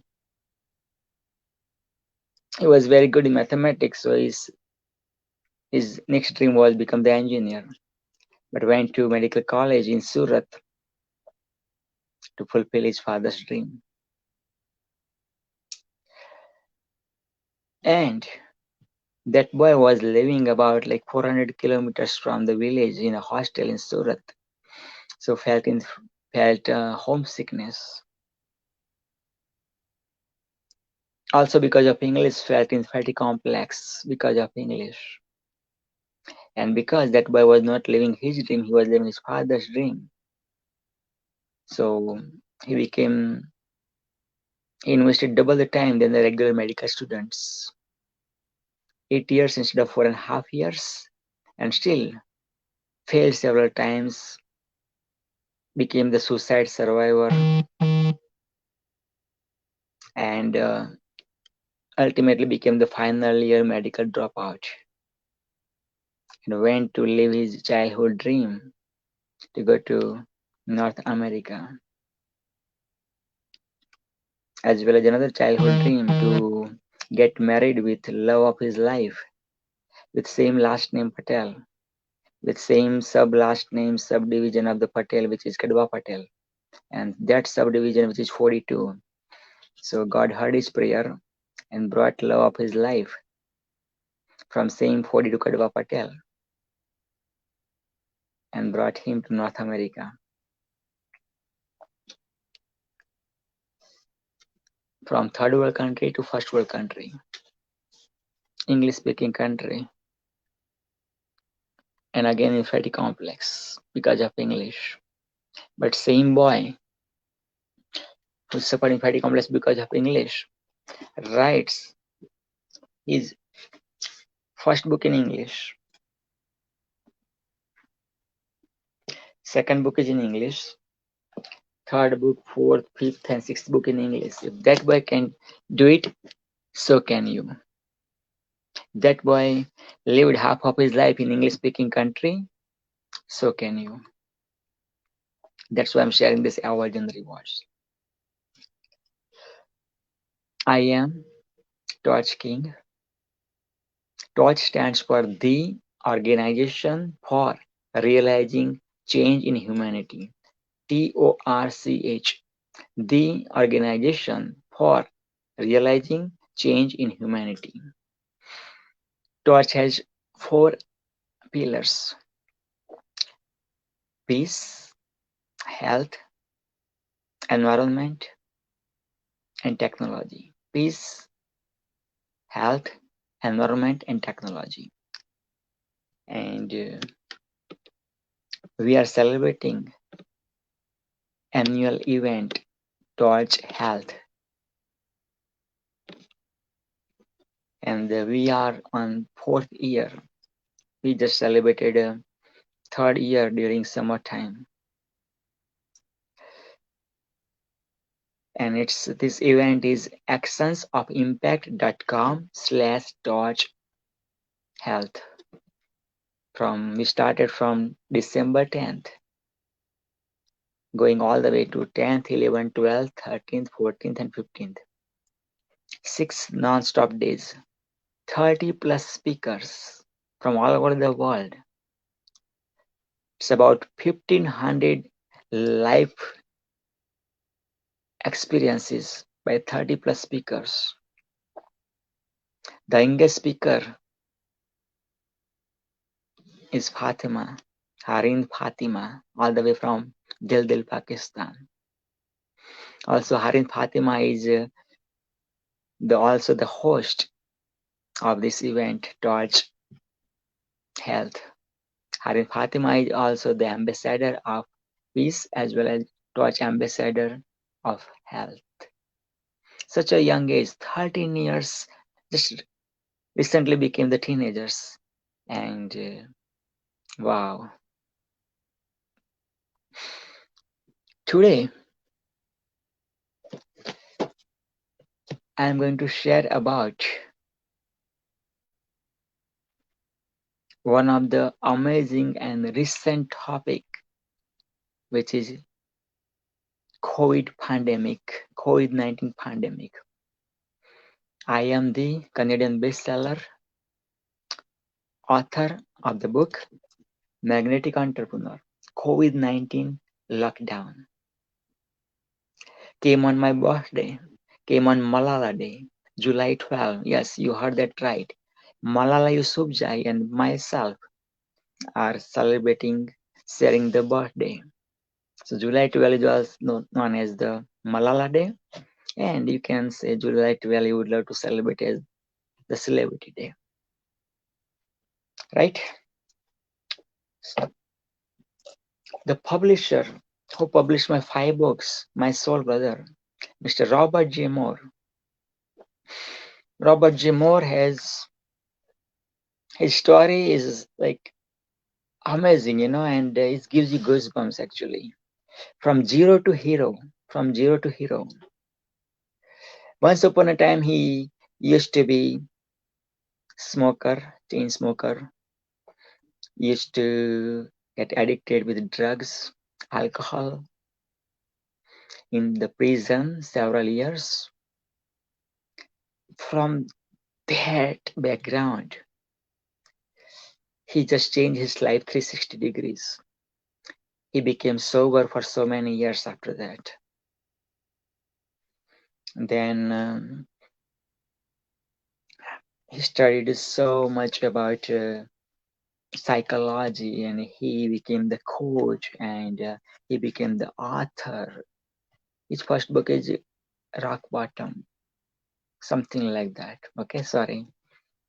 Yeah, something with rock bottom. Sorry, Robert. Yes. And then he became the publisher.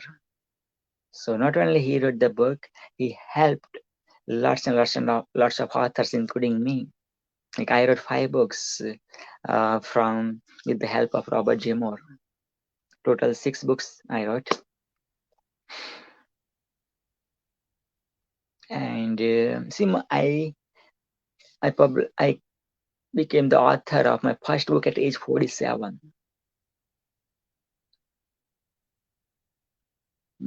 46, yeah.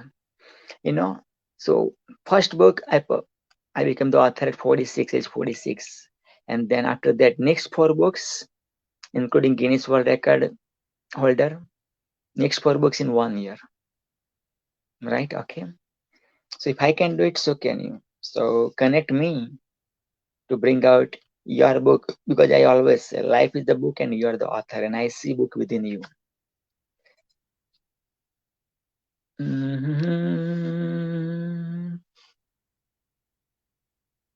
Awesome.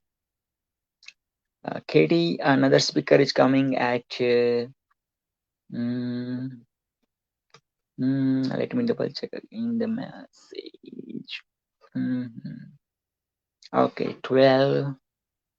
Okay, I believe that must be 12 is Pacific Standard Time, I believe, right?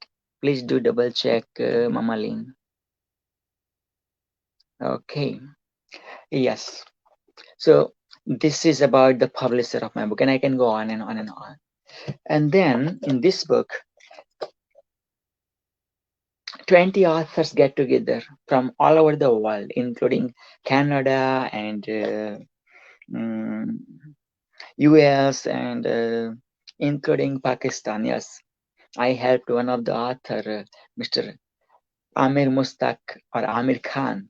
Yes, Amir Khan, not Bollywood superstar Amir Khan. Yes, amazing human being. Yes, Amir Khan is amazing, from India, Bollywood superstar and Bollywood celebrity. And Amir Mustaq is amazing. Such a humblest person I've ever met through Facebook in my life. So what I can do for you is I am going to read. You know what? I'm going to read first of all the authors and the title of the chapter. Okay, how about that? So okay, Robert G. Moore. You know what? Before I go there, let me. Yes, Robert G. Moore is award-winning, 5-time bestseller author, and Robert G. Moore wrote already published almost 50 books, and about 25 plus books are in pipeline. Okay. Also, I'm writing 10 more books. Yes, I'm the author of the upcoming 10 books about health and wellness. Okay, so the back of the book, it says, Magnetic Entrepreneur, having mentors and influencers that you can learn from who have already gone down many of the paths before you can be a huge advantage in your journey. That's my goal for you. Mama Lynn, thanks for joining. Wow, wow, wow. Oh my God, give me this opportunity. Let's talk health. Yes, give me this opportunity to welcome. Yes, yes, yes. None other than Mama Lynn, Touch Queen, my soul sister, Thank you. mother figure. Yes, yes, yes. So take it away, take it away. Yes, yes, yes. You know, we are celebrating today the third Touch Health. Wow, wow. How do you feel? Introduce yourself too. Yeah, thank you so much, Pravin. I think Pravin and I have been doing this. This is our third event this year. Torch Environment started in April. And, you know, we've been wanting to do this in person for 3 years. And I ended up going to Pakistan. We didn't really do torch events there, but I did lecture over the country. And our torch events were always supposed to be hosted here in American soil, but to get people engaged in a deeper part of ourselves, you know, I think that's where we really started engaging in community and community events. But to engage into getting people visas to come across the continents, this is very challenging to get people to come. There you go. There you go. I didn't want you to here. I wanted you to come with me. We've come a long way with the Torch family. I think Pravin and I can just kind of chit chat about Torch right now a little bit on what we've done. But, you know, every July we do a peace event. And it's kind of our annual event because world peace is one of the dreams that we go towards. We're dreaming a world of one peaceful world. And if we don't dream, and we don't dream big, I don't know, our planet's needing a lot of love, you know. So I think we have to dream. But let me read this from Thich Nhat Hanh. This was the start, Pravin, and you were not in the moment, but I want to read this to you because you'll love this. Please. This is from Thich Nhat Hanh. Each of us learn, it's called Feeding Our Love, Feeding Our Love. Each of us learn the art of nourishing happiness and love. Everything needs food to live, even love. If we don't know how to nourish our love, it withers. When we feed and support our own happiness, we are nourishing our ability to love. That's why to love means to learn the art of nourishing our happiness. Let me read it one more time. Let me read it one more time. It's so good. It's just so good. And this is our motto for the 6 days. This is what Torch Health is really. I opened it up when I first opened the ceremony on Thursday night on the 10th. I brought these books and I said, okay, I'm going to start with Thich Nhat Hanh, and I opened to this and I said it was so appropriate because right now we're dealing with so many people in fear. So feeding our love is key to what you can do to heal your own spirit, your own love, your own ability. Each of us can learn the art of nourishing happiness and love. Everything needs food to live, even love. If we don't know how to nourish our love, it withers. When we feed and support our own happiness, we are nourishing our ability to love. That's why to love means to learn the art of nourishing our happiness. Woo! Wow. I get jazzed about that. I get really jazzed about that because what happened yesterday was so beautiful with all the speakers. And we had three speakers that couldn't come on last night, and it was because of a load shed in Pakistan. It was a really big load shed of electric outage. Oh. So Iram Fawad wants to come on tonight with a group of people, or maybe we'll just see what timing we have, but there's room. We'll fit them in again. But Haji Khan and Iram Fawad and Usman Chakrai, they all had this issue. So it happens. And I haven't heard from Haji Khan, but I'm hoping maybe 5:30 if you're available. He should be on 5:30 our time, which is 8:30. Are you working this evening? Yes, I'm working 12 hours tonight. Yes. All right. Well, we'll see what we can do. But anyway, when we start thinking about Torch and opening this circle and opening a wider circle each time there's more speakers, there's more people, there's more states, there's more countries, there's more like, all right, I got it. And I had this last night, Pravin, this was a big dream of mine. So this is the Heartstone. Oh, okay? wow. And this stone came to me at Findhorn. And the heaven, I was sitting meditating, I was saying goodbye to Findhorn. I'd been there, I'd been, not being in any vehicles. I'd been meditating for, I don't know how many weeks. But anyway, I wasn't there that long, but maybe 2 to 3 weeks.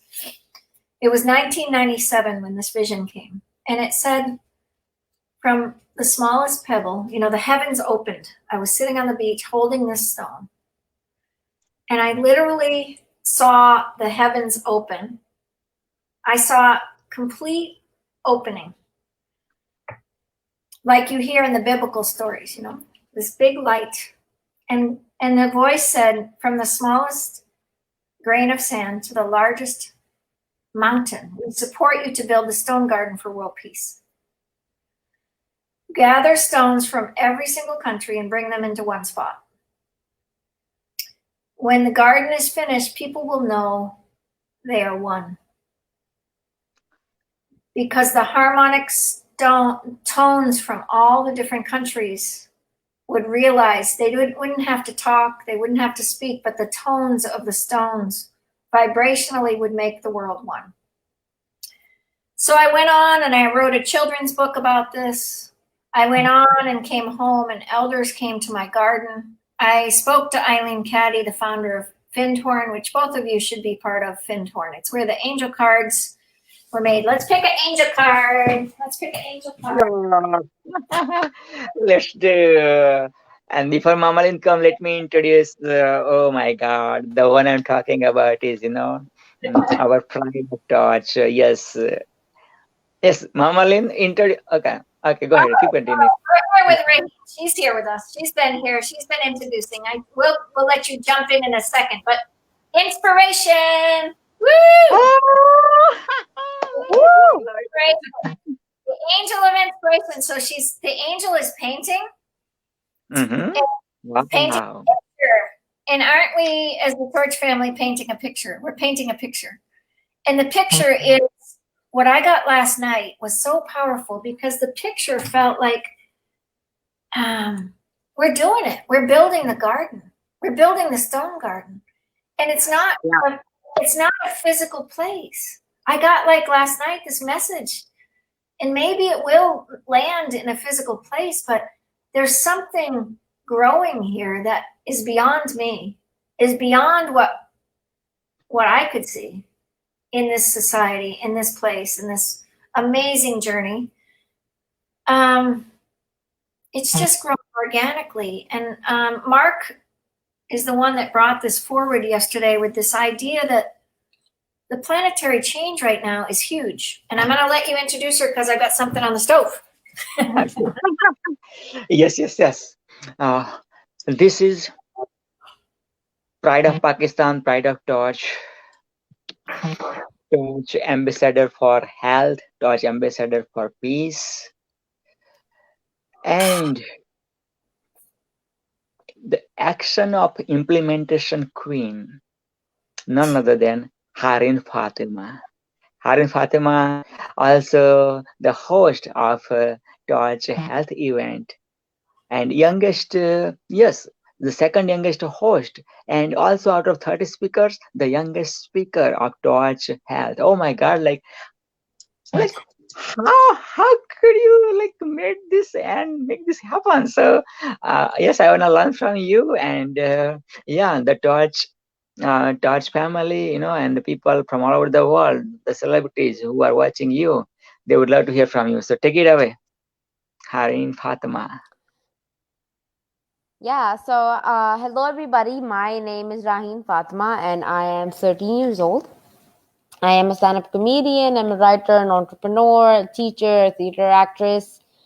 And I also interview a lot of people, do a lot of sessions, and I advocate for a lot of things that mainly include the peace.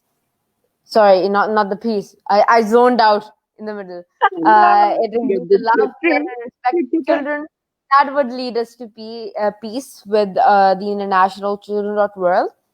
And I ambassador and brand ambassador for a lot of organizations and / brands, which mainly would include Torch. Very recent, like 2 days ago, I am the Torch ambassador for health as well as peace, and I'm also the co-host of this amazing show, this conference I would say that we're having, and also I'm going to be speaking tomorrow 9 p.m. Pakistan time.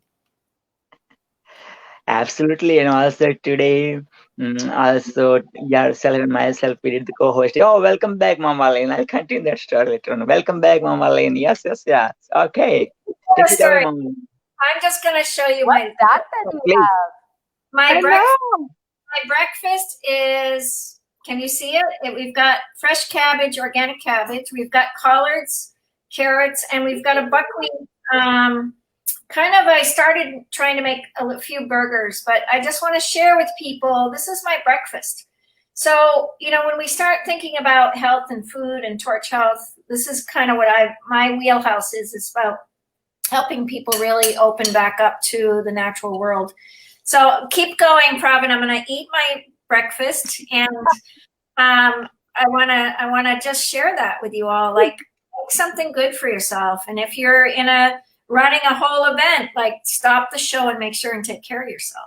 But you got to take care of yourself. And Katie Kavanagh is coming on at 12. She's an amazing speaker. I'm very excited about her coming on. She's a chef with me in our new adventure. I've been working with amazing work with Katie, and she's just a healer. She's an artist. We're going to learn a lot today just being with her. She's a grandmother like myself. I met her and I was like, oh, you're here. That was my feeling. Oh, you're here. Like, I was so grateful to meet her. So we've got big things, and she really wants to be part of the Torch and really look at what we're up to. And so it's exciting. She said yes. It's exciting. And then we have Shuni at 2:00, and then we don't have anybody till Haji Khan at 5:30. So I'm not sure if we have to get in touch with him. But other than that, we're doing really good. And then later we have Rahim and Shawaz Baloch, which is tomorrow in Pakistan. but it's tonight here. And hopefully we'll just play that out. And Raheen, Shawaz Baloch is amazing. He's been noted as the Torch manager for the year to really look at the management of it in Pakistan. So for Pakistan management. And then Haji Khan Faroch is actually holds the office in Pakistan at his home. So when we get going in business and all, the two of them are going to be very significant in holding those strings in Pakistan, Torch Pakistan. We always say that the country before it, so Pakistan Torch, India Torch, USA Torch. So I'm USA Torch, Robin is kind of India and Canada Torch, and you're Pakistan Torch. So we've got 3 continents right here just in this little talk. And Wow. we had Brazil Torch yesterday. We had, it's just growing.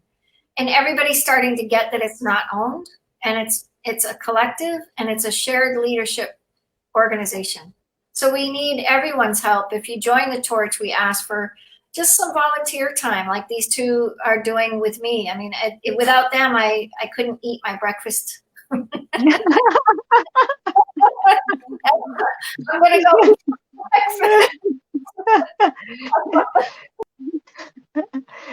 See that how friendly Torch is, like, here comes like Torch Queen, and having even amazing, this is your annual event, but like, not too form, like, it's like not too formally informal, like it's friendly, such a friendly event, like, yeah, we're chit-chatting, but sharing also nuggets too, nuggets about health, about life, here, there, everywhere. Those stones, amazing, like amazing, yeah. Okay, so yes, Rain Fatima, yes, let's learn. So actually, just as Mama Lynn was telling about her breakfast, I just received a message from like my best friend in like this entire universe or something, who knows like each and everything about me, whatever I do. He just texted me and he said that he's tested positive for the COVID-19. So I just zoned out for a moment. Oh, And you know what? What's your friend's name? Wasim. Same as Wasim. Wasim, right? Yes. Okay, let's pray for your friends Wasim, as well as the people who already gone to Allah in the heaven, or gone with the Jesus, or whatever the faith you believe, right? Also, the people right now, they are having COVID positive. Let's pray for them. And let's pray for the people they are negative, like, Areen or myself, and people right now, right, and still God is like, having the protection against Corona. So let's pray for them, and especially, yeah, Wasim, you said, right? What's the name again? Yes. One more time. Wasim, right? Wasim, okay. So let's pray. Let's pray.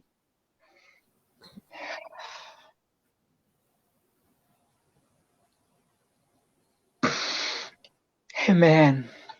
Amen. Namaste.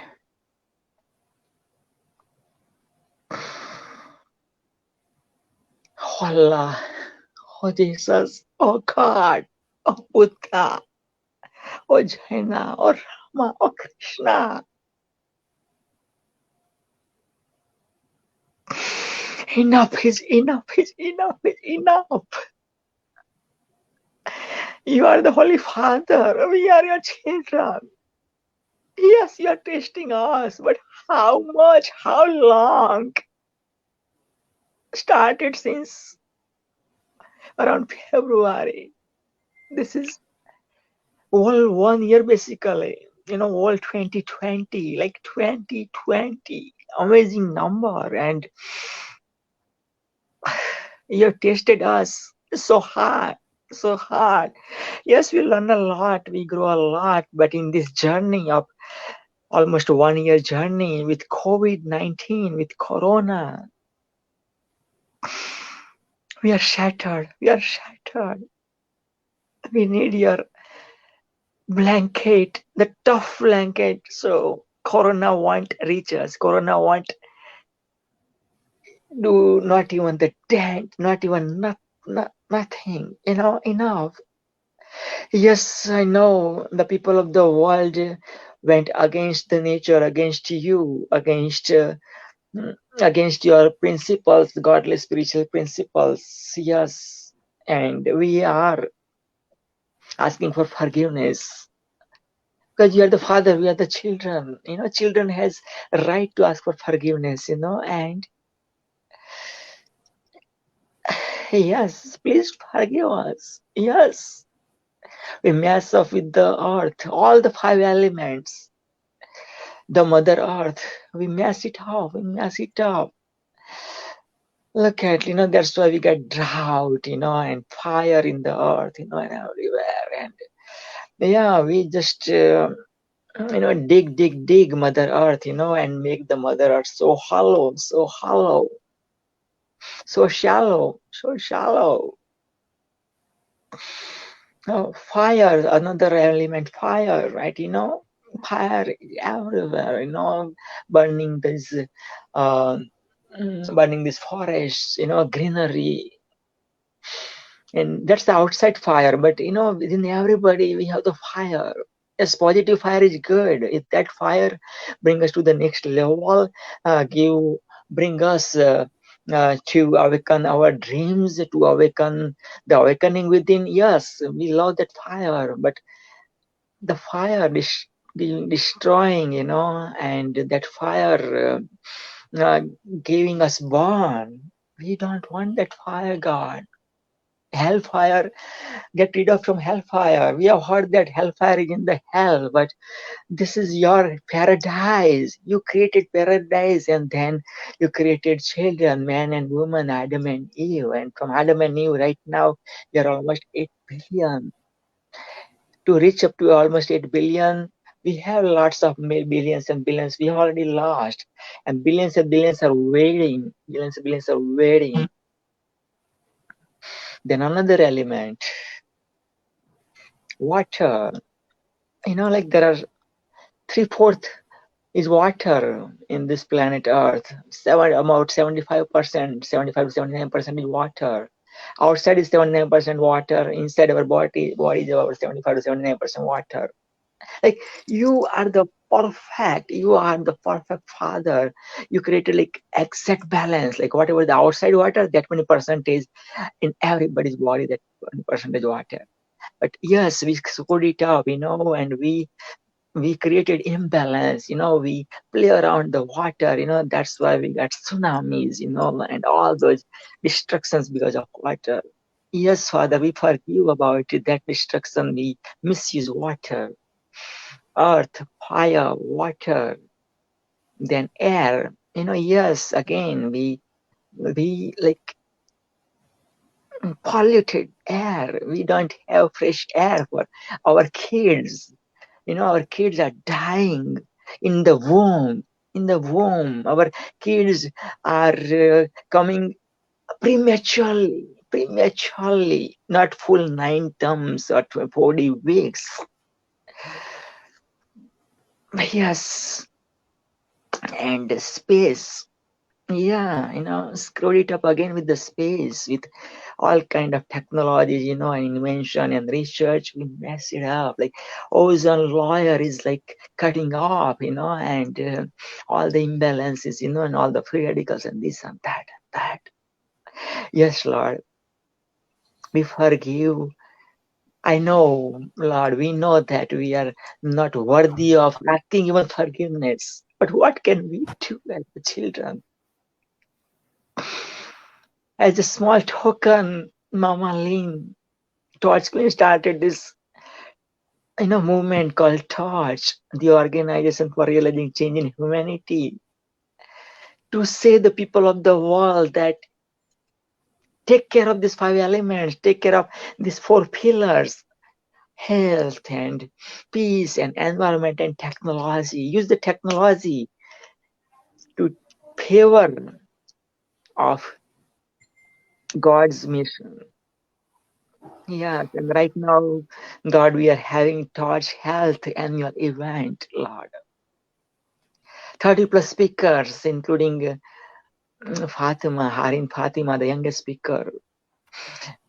several hosts are hosting this event, including Fatima is the second youngest host. It's recently joined Torch, and God, look at this growth of such a 13 years young princess all the way from Dildil, Pakistan. And right now, especially this prayer's causes on the root is because this 13 years young amazing soul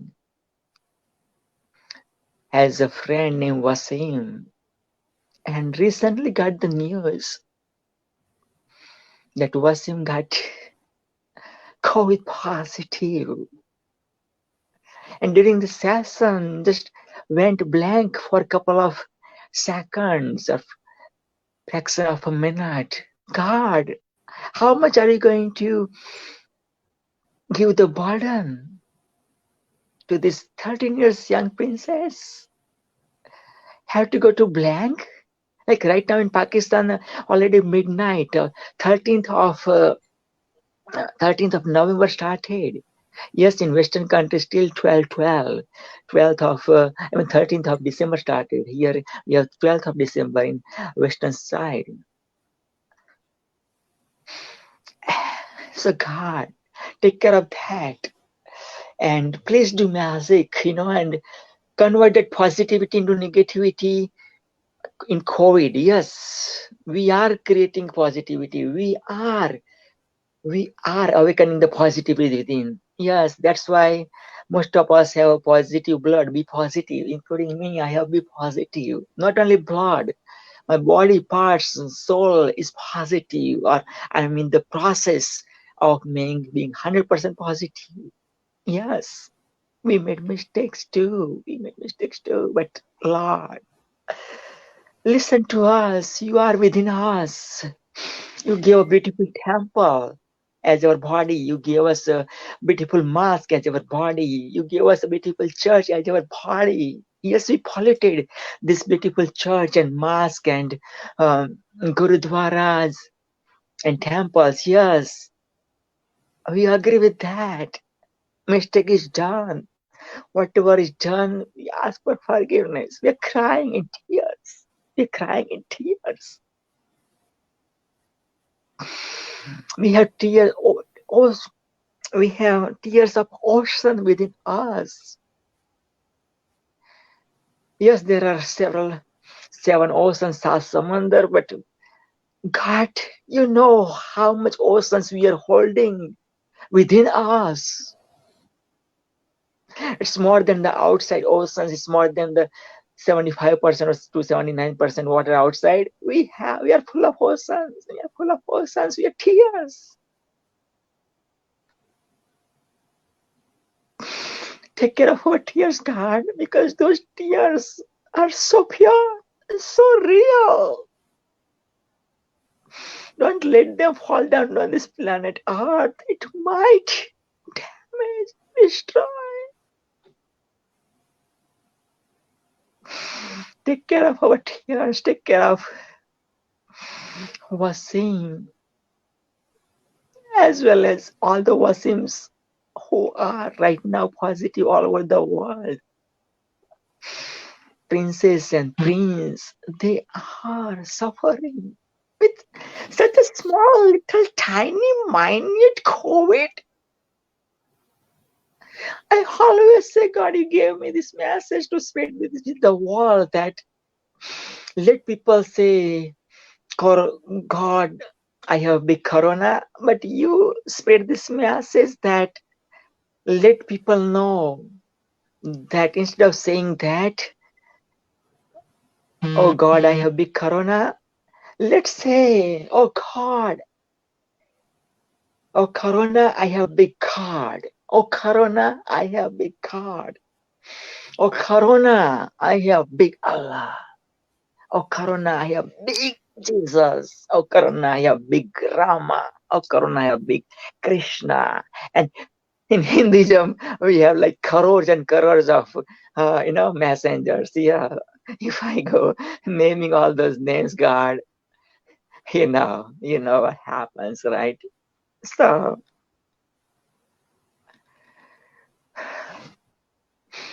So listen to us, listen to us, listen to us. Yeah, Indeed. Yeah. yeah. Because actually, right now, two of my friends are tested, but it's just like, in the middle of the program, I received this message. I'm like, why is he texting me now, right?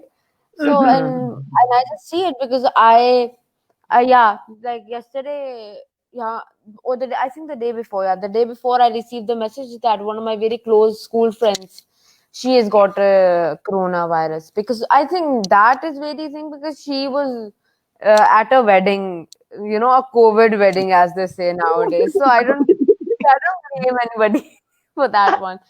But Wasim, he's been at home I mean, most of the time. So yeah.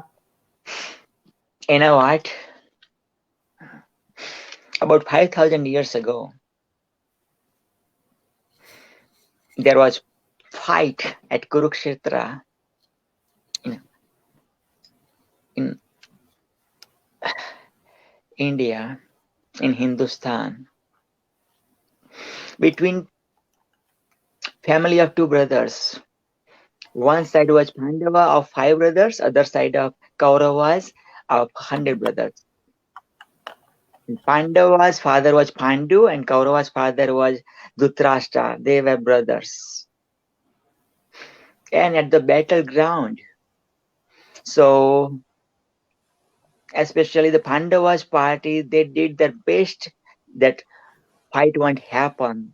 So the destruction what happen will not happen. Even Messenger Krishna, Lord Krishna, went himself as the Dut, as the, what do you say nowadays in a Dut? It's like how can I say? Okay, I'll find out the right word. It's like the messenger between two parties comes from one party, and spreading the message, don't go for the war, because and then what happens if we go for the war? Destruction from both the parties, this and that and whatnot. So everything was done, even like yeah, and then fight came, and both the parties started that whistles, horn whistles and everything. And Cherokee rider was the Lord Krishna, and the one who taking care of the Cherokee was the Arjuna. Arjuna was one of the closest with Lord Krishna, and Arjuna said, Lord, Cherokee rider, please bring this Cherokee in the exact middle. Lord Krishna said, why? Like, we are about to start fight, and why did you choose now? So he said, Lord Krishna, now there is no doubt in my mind or whoever the parties from both the sides that will war happen or not, war is going to happen. So now I wanna see exactly equal distance from both the parties, right? So then Lord Krishna made the promise, like, in this war, I'm not going to take the weapon in my hands. I'm only the Cherokee rider. And the other parties, Lord Krishna gives all his battlefield, all this army, right? So now Lord Krishna brings the Cherokee in the middle, and then Arjuna sees opposite side is his teacher, his guru, who taught him archery since his childhood.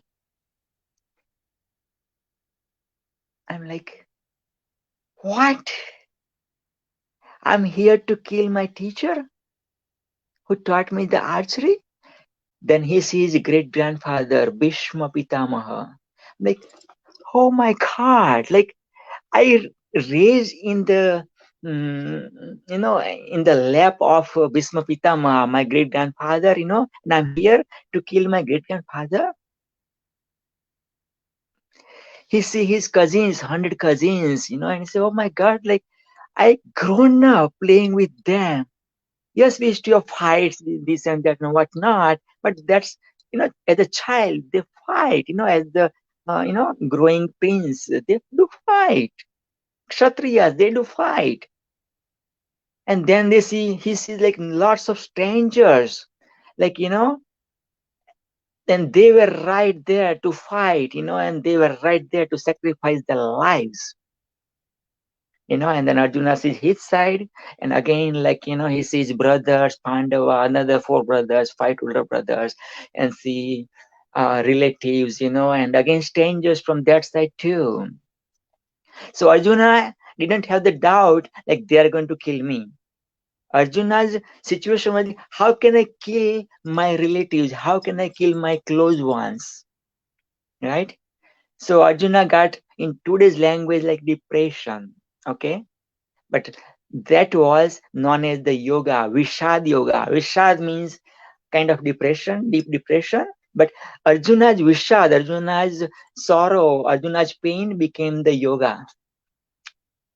Because his pain or his depression was not for him like, oh my God, I need the bungalows and this and that and whatnot for me. No. Right? So yeah, so that even the sorrow, even the pain, if you connect with our Creator, that becomes the yoga. Right? That becomes the yoga. So right now, what you are going through is actually basically the repetition of that 5,000 years, that that moment is repeating right now. So right now what I see is you are the Arjuna, or I see within you is the Arjuna, like the number one archer the world has ever seen. Right?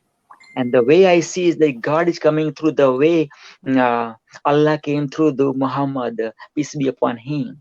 That's how that's coming through. God is coming through. Divinity is coming through to you, Arjuna. That, yes, that's the Wasim, your best friend, another friend. Yes, those are friends, right? Yes, and again, 8 billion people, some of them you know, some of them you don't know, but around that, right? But, right? So then, in the first, there are 18 chapters. In the first chapter, in the Vishad Yoga, Lord Krishna didn't answer, just like, listen.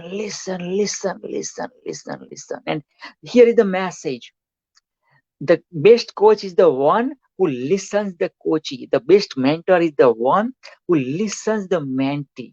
Because I don't know the exact percentage, but it says 75 to 99% pain is gone by the sharing, and by having the listening ears, having that right shoulder, like it is safe to share the vulnerability, right?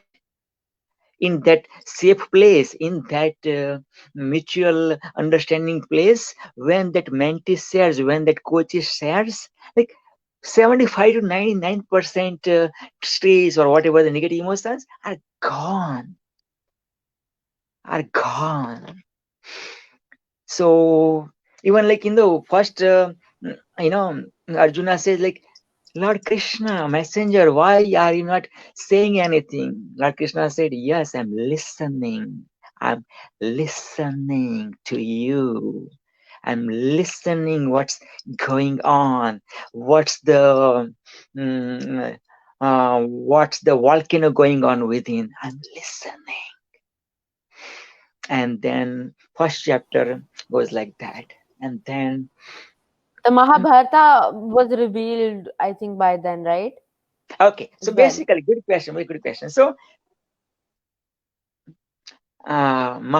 this is the Gita, the Holy Gita. This conversation of 18 chapters is called the Holy Gita.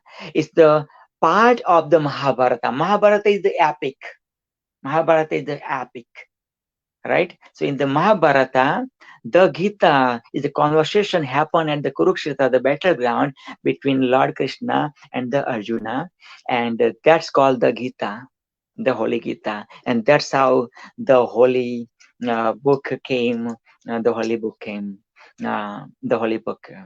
And the Holy Gita, the Hinduism is not the religion, it's the art of living. The Holy Gita is the Holy Quran and the Holy Bible of humanity. Yeah, I know in Pakistan right now is like 12:30, like after midnight, Yeah. 30 minutes, right? So feel free when if you're, because you also needed sleep too. It's a long, the 6 day journey. It's too overwhelming for you too. So let me know when you wanna go for sleep, because we have 30 minutes. Yeah, and after that 30 minutes, another amazing speaker is going to take care of that one. So would you love to stay for 30 minutes, or would you love to go for I would love to. what's Honestly, that? I would love to because I'm planning to stay up a bit more late than I usually would. Because yesterday I was here till 2 a.m. So I am planning to stay more late than that. Because Oh, I honestly, it's you, as you said, because you were up till like more than an hour just for me. So it isn't just for you, but it's also because I love doing what I do. So yeah, and I'll honestly just tell it I don't want to do it. So if I don't, I just literally say it to awesome. face. So Amazing, amazing. And during this conversation, if you wanna make me stop, and if you have question, let me know too. Otherwise, I'll go with the flow, whatever comes from, the creator. Okay. I see. Okay. Okay. Yes. So yes, that's how the Holy Gita came. So the Holy Gita means Gaya Trayate iti Gita. It's in Sanskrit. I will explain that. Gita, another meaning is like Git means the song. So Gita is the Hmm. song, is the song of life. Gaya Trayate iti Gita. The one who reads that from the soul, right? That soul is the awakened one. That soul doesn't have to come the circle of, like again reincarnation. Again, Hinduism believes in reincarnation. I respect that. That Islam and Christianity and some other religion don't believe in reincarnation. That's okay, and I respect that. Right? Hmm. So basically, the awakening happens. If you go with Gita, from the soul, from within, not from the mouth, right? You know what I mean? Reading not from the mouth. Yeah. Gaya Trayati iti Gita. Amazing. Yeah. So then, yeah, Lord Krishna basically three yoga. Out of 18 chapters, divide into basically three yoga. Main three yoga. Ready? Which are the three main yoga? Gnan yoga. Gnan means knowledge. So knowledge become the yoga. Karma yoga. Karma means whatever you are doing. Karma yoga. Whatever you are doing, your duties, and that becomes also the yoga, and then you can reach the awakening. And bhakti yoga. Bhakti yoga means idols and worships, and like that. And there are two kind of bhakti. One is like with the idols, and one is without the idols. Right? One is with the idols, and one is without idols. And there is another sub conversation, like why people sometimes ask me, Dr. PPP, why there are so many idols and so many gods in Hinduism. So let me go through it, not into detail, but surface. Yeah. Let's say there is a child born, you know what I mean? And then parents give that child toys. Let's say toys, elephant or tiger or lion or, uh, giraffe or, let's say puppy or like that. So that boy, in the beginning, parents give the toys. And then, when that kid is going to grow, and that bring that boy to the zoo, and they say, oh, that's the real tiger, my son or my daughter. That's the real tiger. The one you used to play are the toys, right? So from the beginners and like that, like we say about Allah or we say about God, and God is God, no image, or like that. Yes, we have that too called Shiva. Shiva have no image, never born, never die. Basically, same like the Allah. Allah never born, never die. And you know more about Allah like that, right? So yes, exactly, and that's called Nirgun Nirakara, like without the idol kind of, right? But to reach that level, child has to go through toys and stuff like that. some childs are already have that instinct and that kind of spirituality. They just directly go without toys even, right? So yeah, so that's called bhakti yoga. And when we see the idol, we don't see the stone as the idol. We see the behind the idol, the one creation. Idol is the creation, but we see the creator behind that idol. So that's the practice. Like, let's say, if you call, if I come to Pakistan, and if I tell you, or from here, if I tell you, Rahin, I would love to see your parents. So you go to your cell phone, boom, boom, boom, boom, boom, and bring out bring out the picture of your parents, okay? And they say, oh, these are my parents. This is my ammi. This is my abu, right? So I understand that's a cell phone. You understand that's a cell phone. So I see, I visualize, and yeah. But the person who have no idea about the cell phone, person doesn't know what is Apple, and what is Samsung, and all this techy stuff. For them, that's like, why you are saying that something looks like a little bit like that, your parents, and ammi and abu. For that person, it looks like nothing, or some like colors or something. You know what I mean? Right? Mm-hmm. Right. So yeah, because that person is not that level, but you and I, and these generations are like my kind of whole kind of generation. We are catching up. We are catching up. Like we are catching up. Okay, but you are way far. Yes, but we are learning from you. Right. So yeah. One time, what happened actually? One of the king said to Swami Vivekananda, one of the priests the India has ever created, Swami Vivekananda. So he said, okay, there is no God, okay? Then he was arguing like, no God, this and that and whatnot, and no idol, I don't care about idol, this and that. So, okay, Swami Vivekananda took the pause, let him vent whatever he wanted to vent, So again, listen, okay? And when he already vented everything, all this negativity and everything, then Swami Vivekananda took the pause and he said, Mr. King, what's that big behind you? He said, okay, that's a beautiful picture, beautiful portrait. Who is there in the portrait? My father, my king, my king, my father is in the portrait.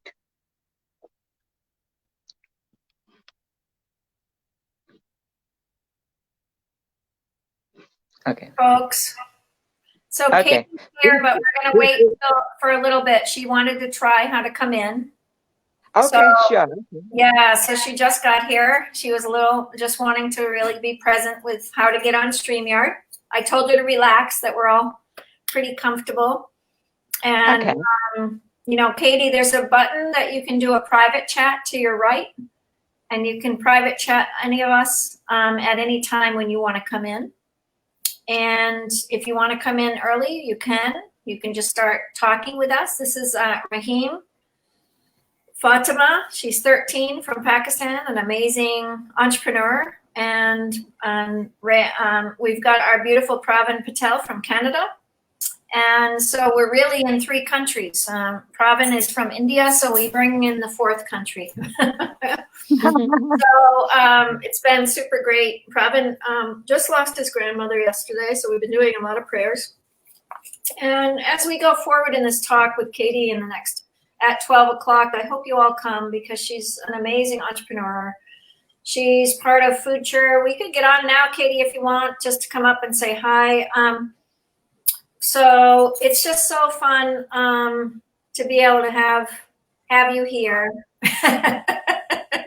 You surprised me and put me on. Pravin put you on. Okay, well, take you back up. We can take you back up. So nice to see you, and I'm so happy to share this wonderful journey with you. And I look forward to coming at noon, 12 o'clock on the 12th day, the 12th hour, the 12th month. Woo! So it's for me with that number 12 energy on this day at this time. Thank you so much for your prayers this day. I've been with you, praying with you as you hold up all of those that we've lost in this challenging time. My heart is heavy with the weight of this intense loss throughout the world. Mhm. And so we come together with prayers of hope and of release and of deep, infinite love and gratitude as we hold Can't space wait to for see all you. of you. Mm, Thank you. Thank you. we're totally thrilled to have you. Look forward to joining you, and thank you so much. All right. It's an easy, gentle entry. All right. Just let us know when you're ready. Thanks, Pravin. So, anyway, what I was saying, what were you talking about? Because I was a little bit off eating my lunch. I still have a little bit of lunch left, but go ahead. What were you sharing? Okay, sure. Thanks again for giving me this opportunity to continue with the conversation. What happened about 5,000 years ago between two brothers' families. Oh gosh. Okay. Yes, okay. There's probably a call going on.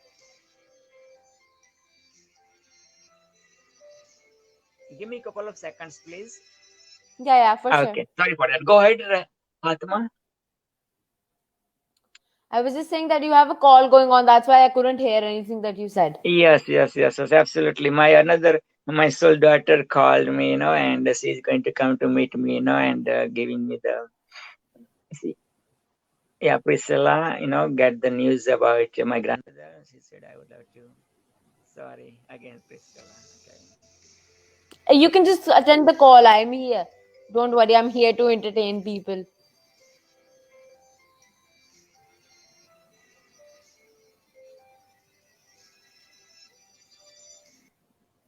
Sorry for that. Yeah. Okay. You know what? Okay. Yeah. We have 20 minutes. Okay. So, yes. Okay. All right. So, do you want me to continue? We have about 20 minutes, or do you want me to continue? Because this is such a, such a jam coming through, but we have about 20 minutes only, right? So, of course, we cannot cover a whole.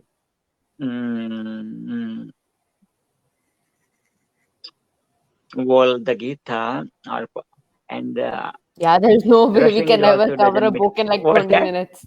What's that? I was like, there's like no way that we can ever like cover something like 20 minutes, like especially a book.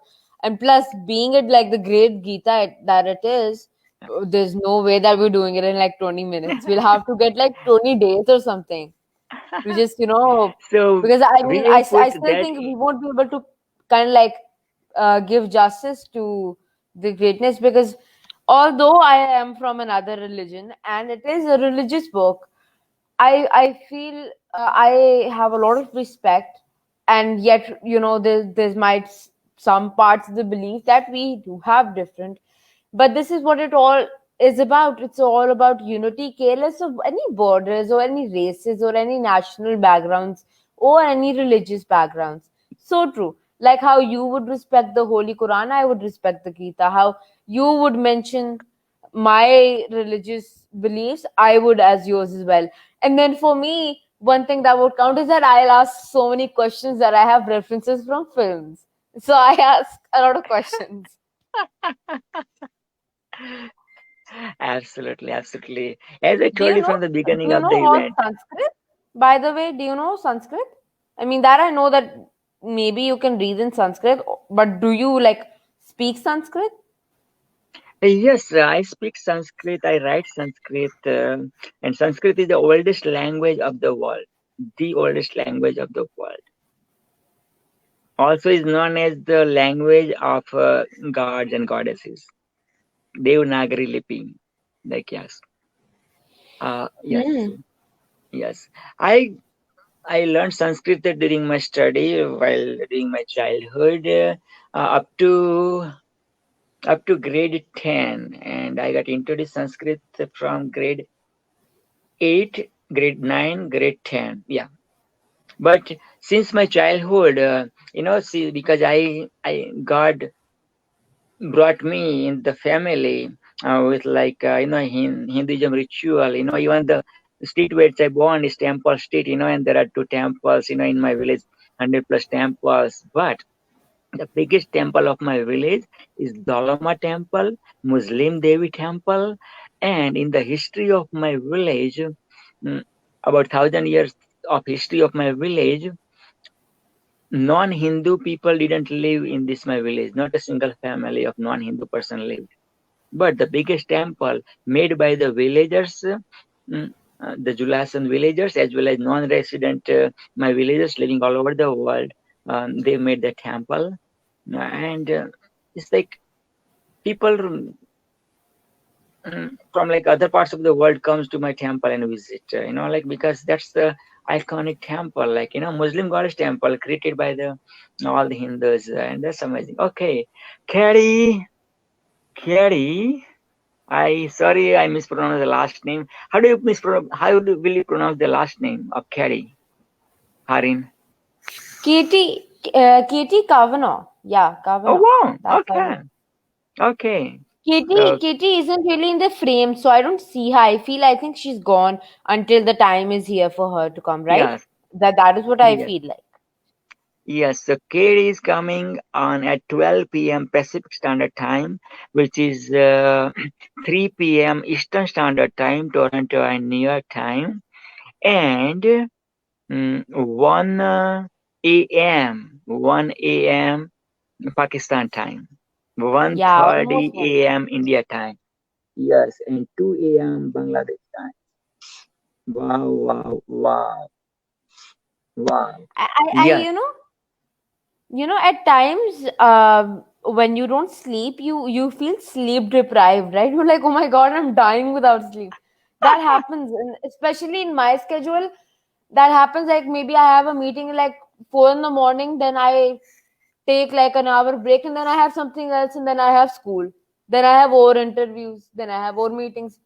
And for some point in time, I was like, you know what, I am so done with this, because I loved it, but at some point you work your body out, right? At some point you're like, as much as I love it, but physical health and the mental health is being affected at some point, right?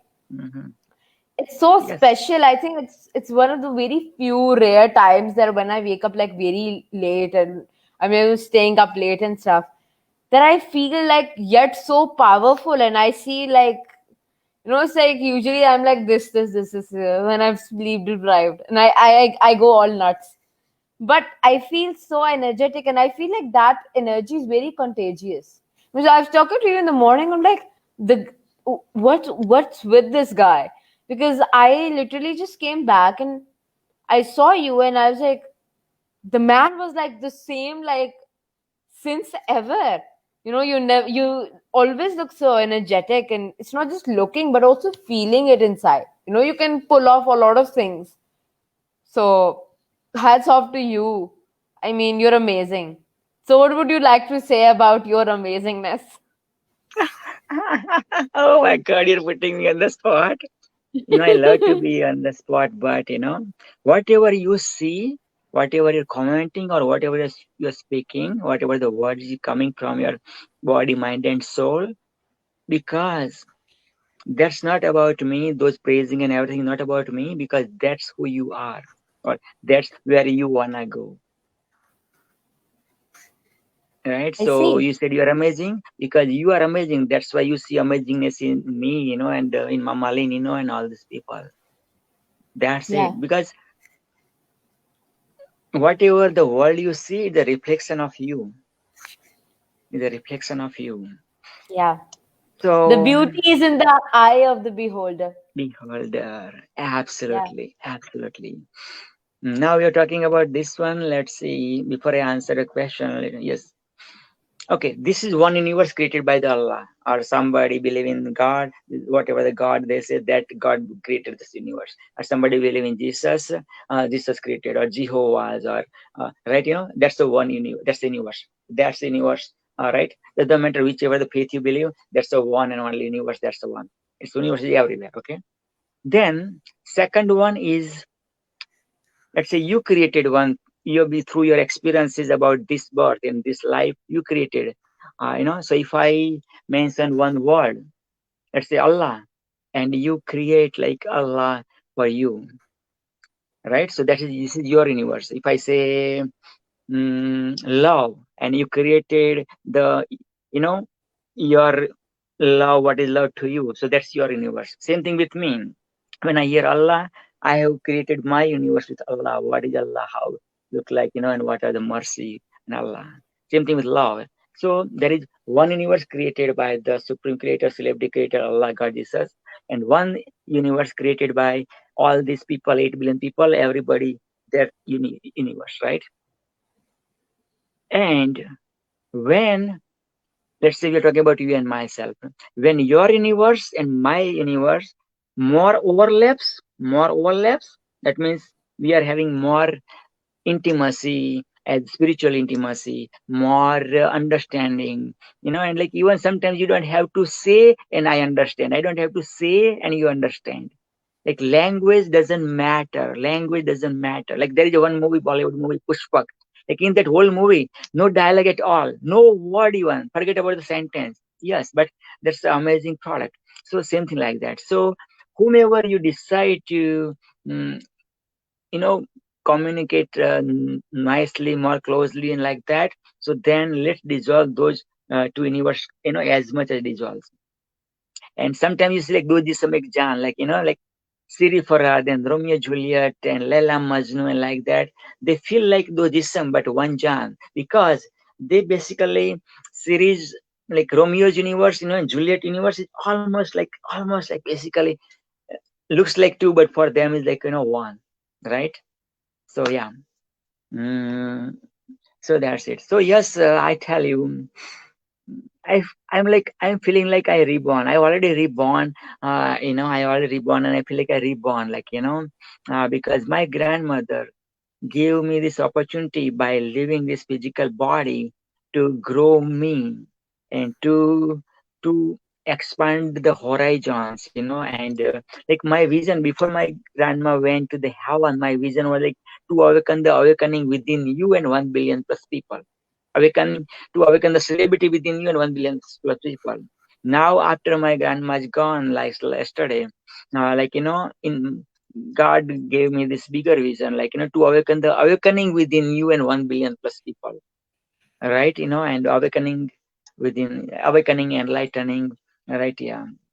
And through this event again, I came up with like this also, like God gave me this vision, like, which is like to awaken the torch within you and 1 billion plus people, right? Yeah. So yeah, and yes, I don't know, I even forget counting how many hours I didn't sleep. Even I don't know, 70, 75, I don't know, but like yeah, I felt so energetic. Of course, you sleep physically sleep deprived, but as you mentioned, sleep deprived, but as you mentioned, like you love what you do and do what you love. That's it. You can put even 10 hours, 15 hours, or 24 hours, or 24 hours, or 70 hours, 80 hours. And like, look at like some of these spiritual leaders, man, they sleep like about 2 hours or 3 hours in a day. And those sleep becomes the yoga sleep, yoga nindra. So it looks like physically 2 hours or 3 hours, but that 2 hours or 3 hours will be taken care of, like, like somebody as if like you sleep for 12 hours, like that kind of sleep. Yes, because that's Yeah. so intense, and so condensed. Yeah. Yes, and Yeah. when I look back to when I wasn't doing so many things, especially online, I'm like, oh my God, where's that Raheen that used to sleep like 8 hours of sleep, and where's that Raheen that actually could sleep like after 12? Like, where's that Raheen lost now? Because for a very long time, I was like, oh my God, that's all because of Rehan Allah Wala. He surrounded me with such people that don't sleep, and then I feel bad about myself when I sleep too much, and I've got so many things to do. So yeah, I do. And now tell me one thing, and you're gonna tell me this very. You're not gonna take it to another topic. You're gonna tell me very straightforwardly. How do you sound so cool when you say, well, I don't count the hours that I haven't slept. Maybe 50, maybe 75. I don't know. How do you sound so cool that way? Because I'm not speaking through my mouth, whatever you are hearing, whatever my celebrities are hearing, the torch members, are hearing, it's coming from within. Not even from my mind, not even from my heart, coming from the soul. My soul is speaking. And when soul speaks, people connect. When soul speaks, magic happens. When soul speaks, the Holy Quran comes in this planet Earth. When soul speaks, the Holy Bible comes. When soul speaks, the Holy Gita comes. When soul speaks, the Holy Guru Granth Sahib, and all those holy books comes. When soul speaks, time stops. When soul speaks, time stops. Because in spiritual universe, there is no time and there is no space and there is no matter. Space and time and matter is in the physical universe. But in spiritual universe, it's timeless, and it's matterless.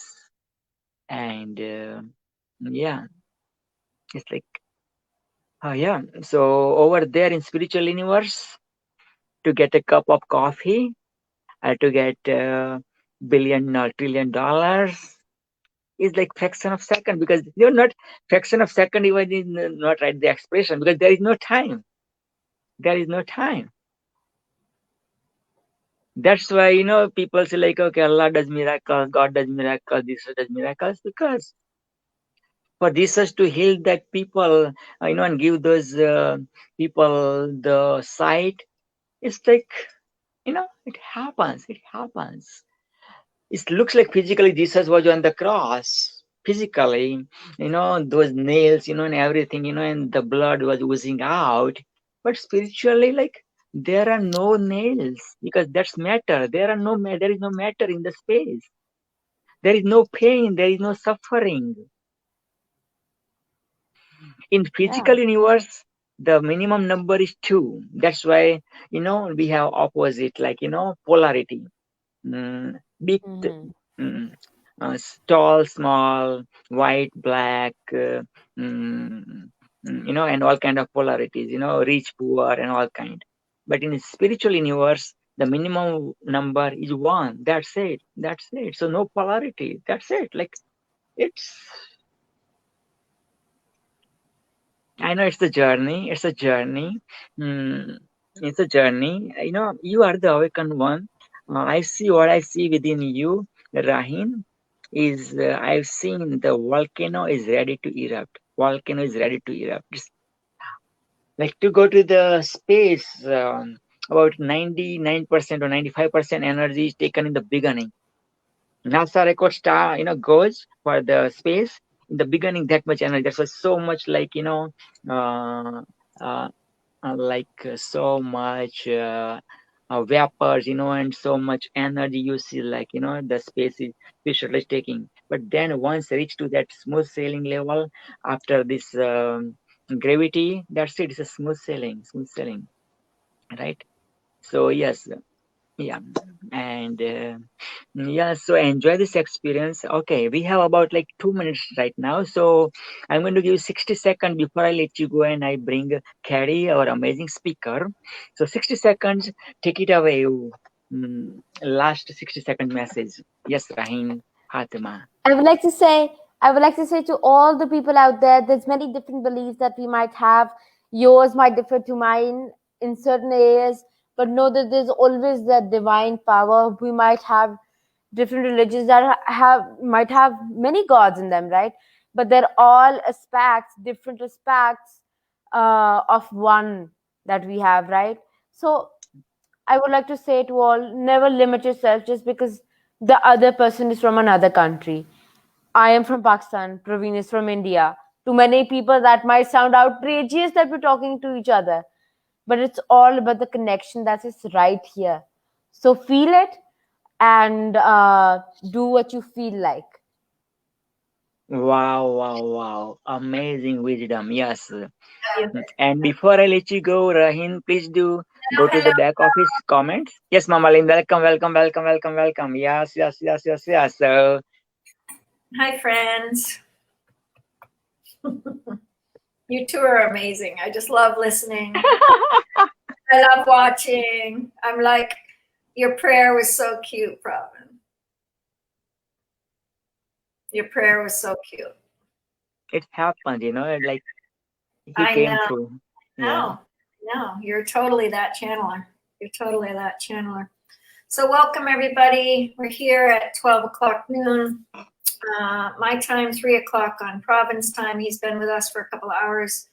Pravin, thank you so much for taking on the hosting, giving me a little bit of time to eat my lunch and breakfast. And I just appreciate Raheen doing this. And so if either of you, Fatima wants to come on too as hosting, so that's really nice. But she'll be coming on. Hopefully I'll train her on the hosting.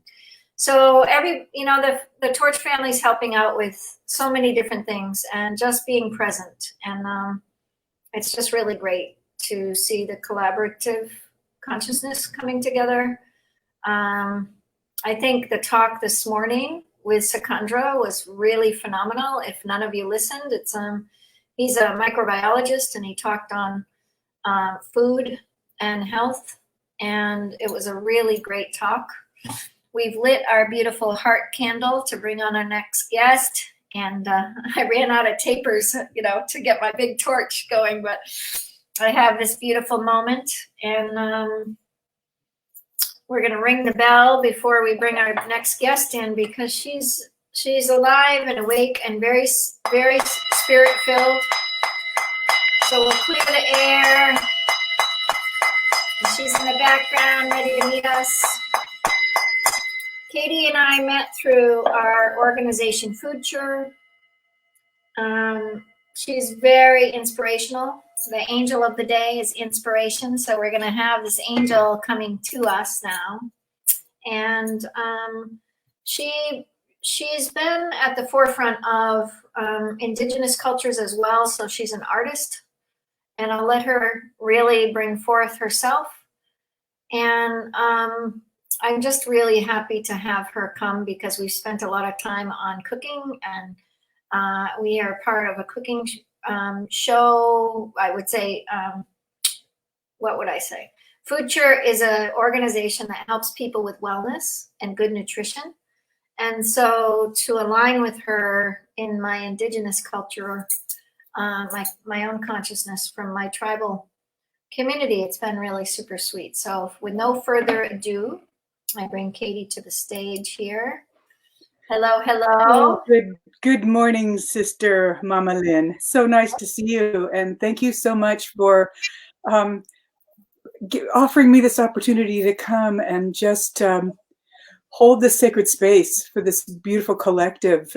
So I've been listening along the way and so enjoying the remarkable speakers and the thread of unity that has been threaded through all that brought their wisdom and their pearls to this time that you've created. So I just want to thank you so much.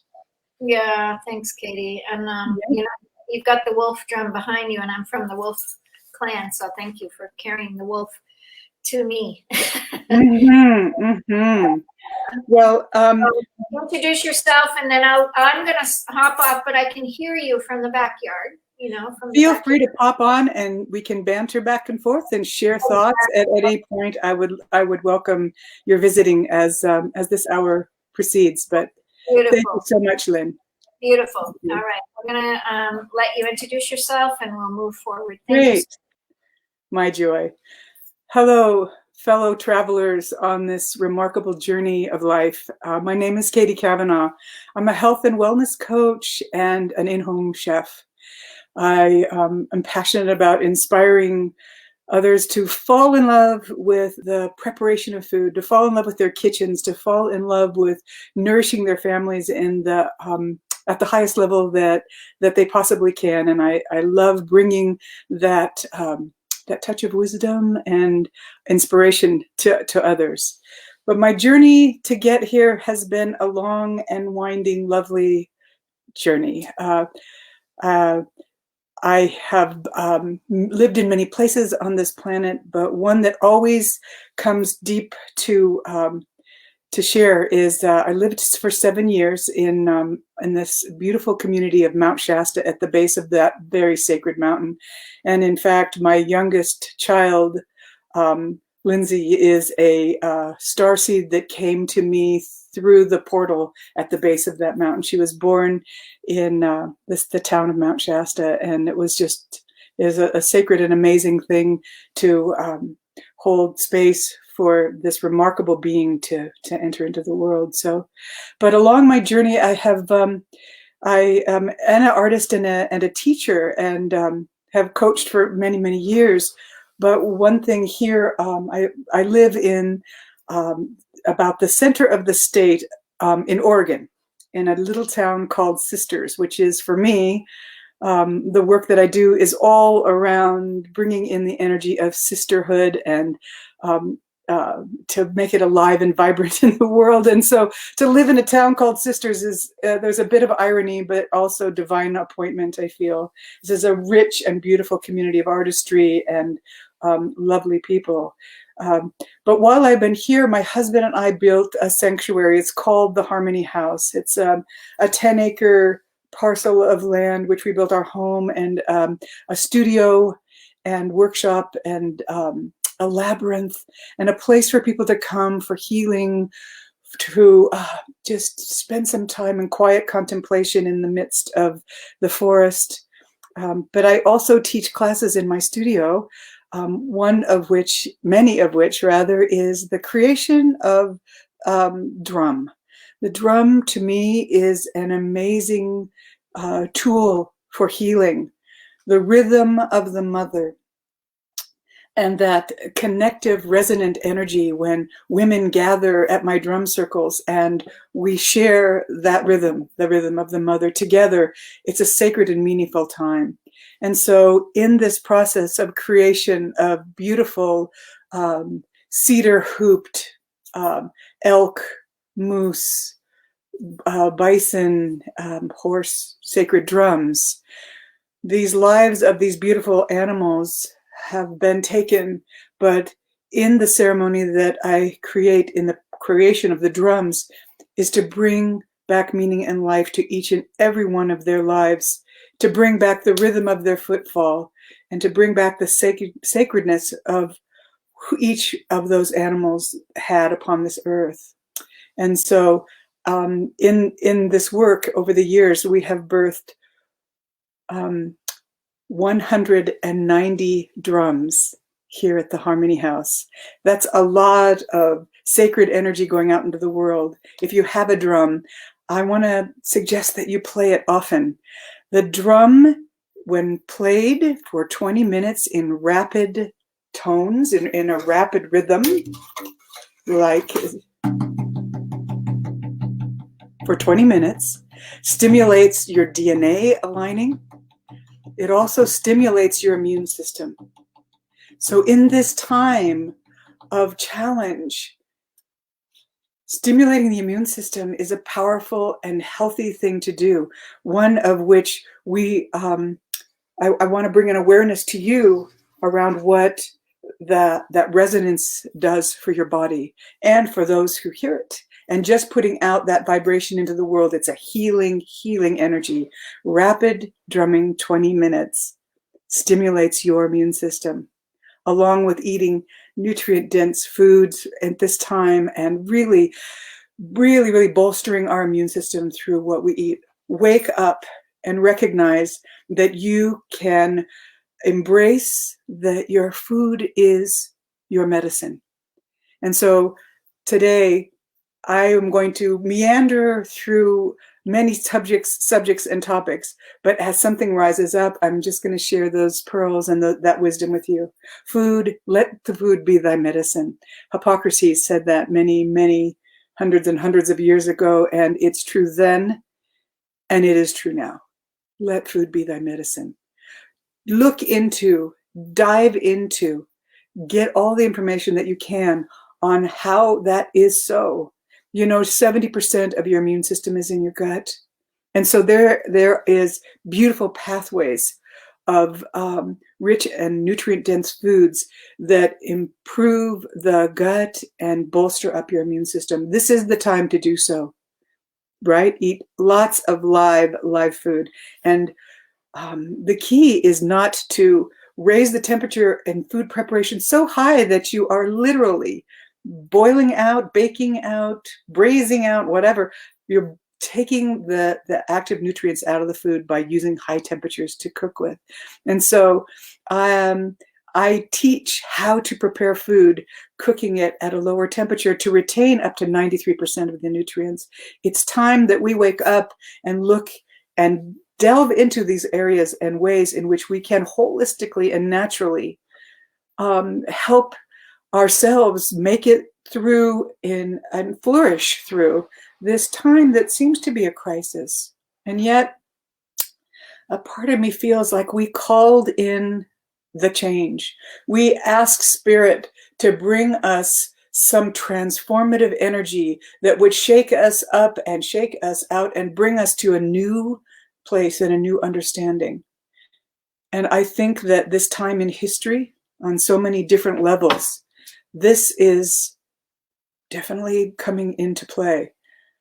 You know, this time where we all feel so isolated, I want to invite you to consciously take a moment to shift your thinking, to bring in perhaps a new perspective that shifts you out of this feeling of isolation and into the sacred and powerful energy of embracing our solitude. You know, when we change the perspective, when we change the lens that we're looking at the world through, beautiful and magnificent things happen. The power of our own intention rises up and we become powerful in our own right for our own life. But know that when we change, the world around us changes. And it's always important to remember, it doesn't go the other way. We can't clamor to try to change everything that's outside of us. We must first start with this internal job that is us. Because I truly believe that you and I and all of humanity are here in these bodies in this time in history for the evolution of our own souls. That we are all divine beings. And we are perfectly placed in this world, in this hour, in this moment.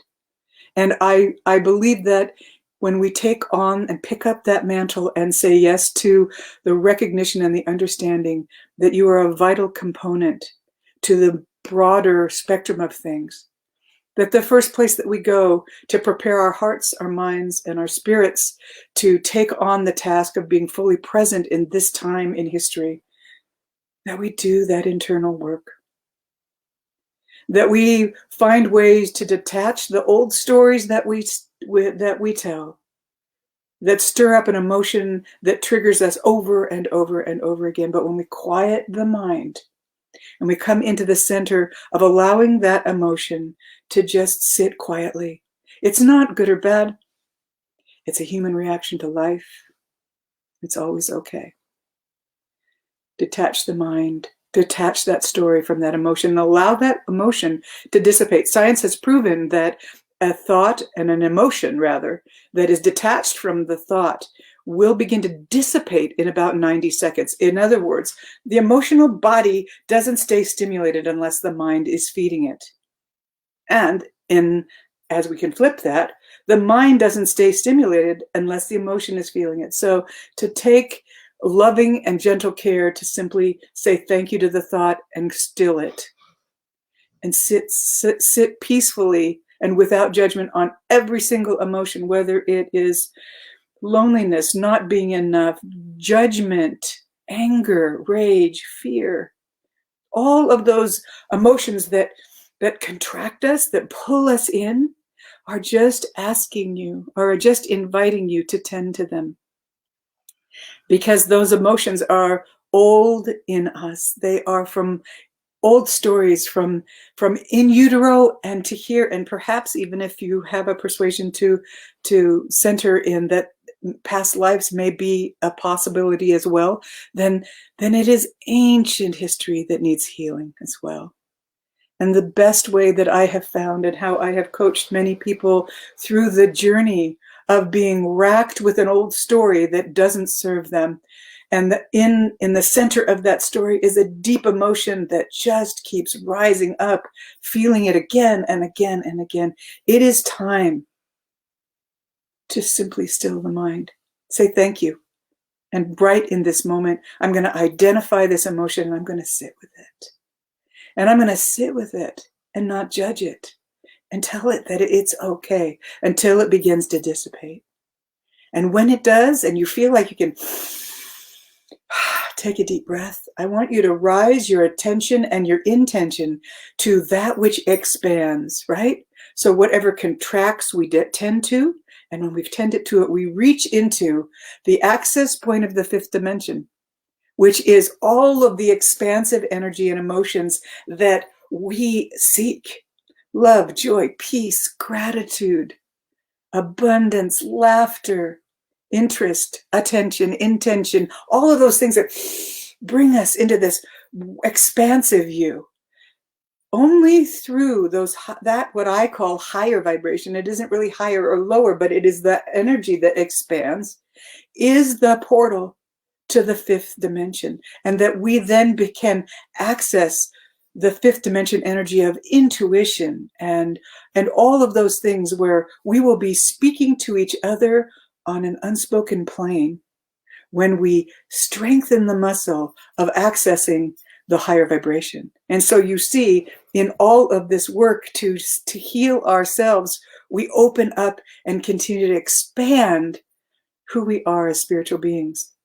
And the evolution of your soul is at the center point of why all of this is so vital and necessary. And especially in this time of pandemic and unrest in the world, we called it in and now we have a shaking, and it is shimmering and shaking in a big way.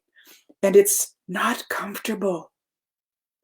But in a strange sort of way, there is a necessity that we come to grips with our own truths and find our way to center and see that it is time for deep, meaningful, and powerful change in the world. And we are all in the center of it. And it begins with finding stillness, taking the focus off of lack and putting it into the expansive energy to be in solitude, to sit with oneself, to do deep meditations that simply focus on the breath.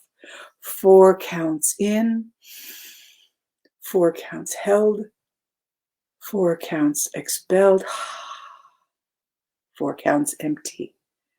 And when you do a meditation where you're focusing on the breath in a count of 4 or 6 or 8, whatever is comfortable for you, it's difficult to be streaming off on thoughts.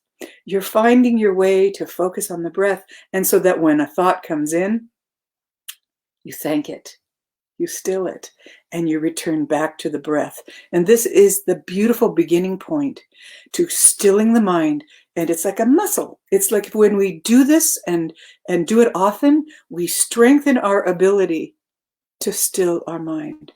And so a breath meditation, set your timer on your phone or however, and turn over the salt count, and do the breath work, do a meditation for just a few minutes. If that's all you can do to begin with, wonderful. And just keep expanding and expanding that time. So as I was, so thank you for allowing me to share that with you. And I hope that this process is a blessing to you. As I was talking to Mama Lynn about the 10 million heirloom seeds for 1 million children, the thoughts felt, wow, it's so expansive. And yet it's one child at a time. It's one seed at a time. And that's how life unfolds to us, right? There was a statement that I think Mama Lynn shared, or I read as I was preparing, and it says, simple actions for global change. And it's so true about life, isn't it? It's that one step, one moment, one hour, one day, one creates many. And so I just really was so, I was so moved by this lofty idea of bringing 1 million children seeds to plant, to nourish themselves, their families, and their communities, to teach the fine and lovely art of growing, of things starting in the soil and germinating and poking their little first shoots up through the ground. And like what speaks to me of springtime, when things are just beginning to bloom, or rather to come through and break through the soil. And then we nurture it and we water and we care for it and we tend to it. And then we are into the summer of its process, which in the summer is things are fully green and growing and thriving under a beautiful, beautiful sun. And then as the time goes on, we move into the fall, where it is then time to harvest all the bounty that we grow. How beautiful a time that is. It's when in many traditions, it is that place where the sun dips down into the ocean. It's the end of the day. So the spring is the morning, the summer is midday, and then now we're to the fall, which is the evening time, where the lights are going down and we access and talk and connect with those divine beings that have gone before. And then, so we've harvested, and now we've put that food up to make it through this cold winter where the snow falls and lays on the ground and brings a sense of stillness and quiet, where we come in. We stir our cauldron of the big soup that feeds us throughout this winter time, of all of that bounty that we put up and stored and cared for carefully.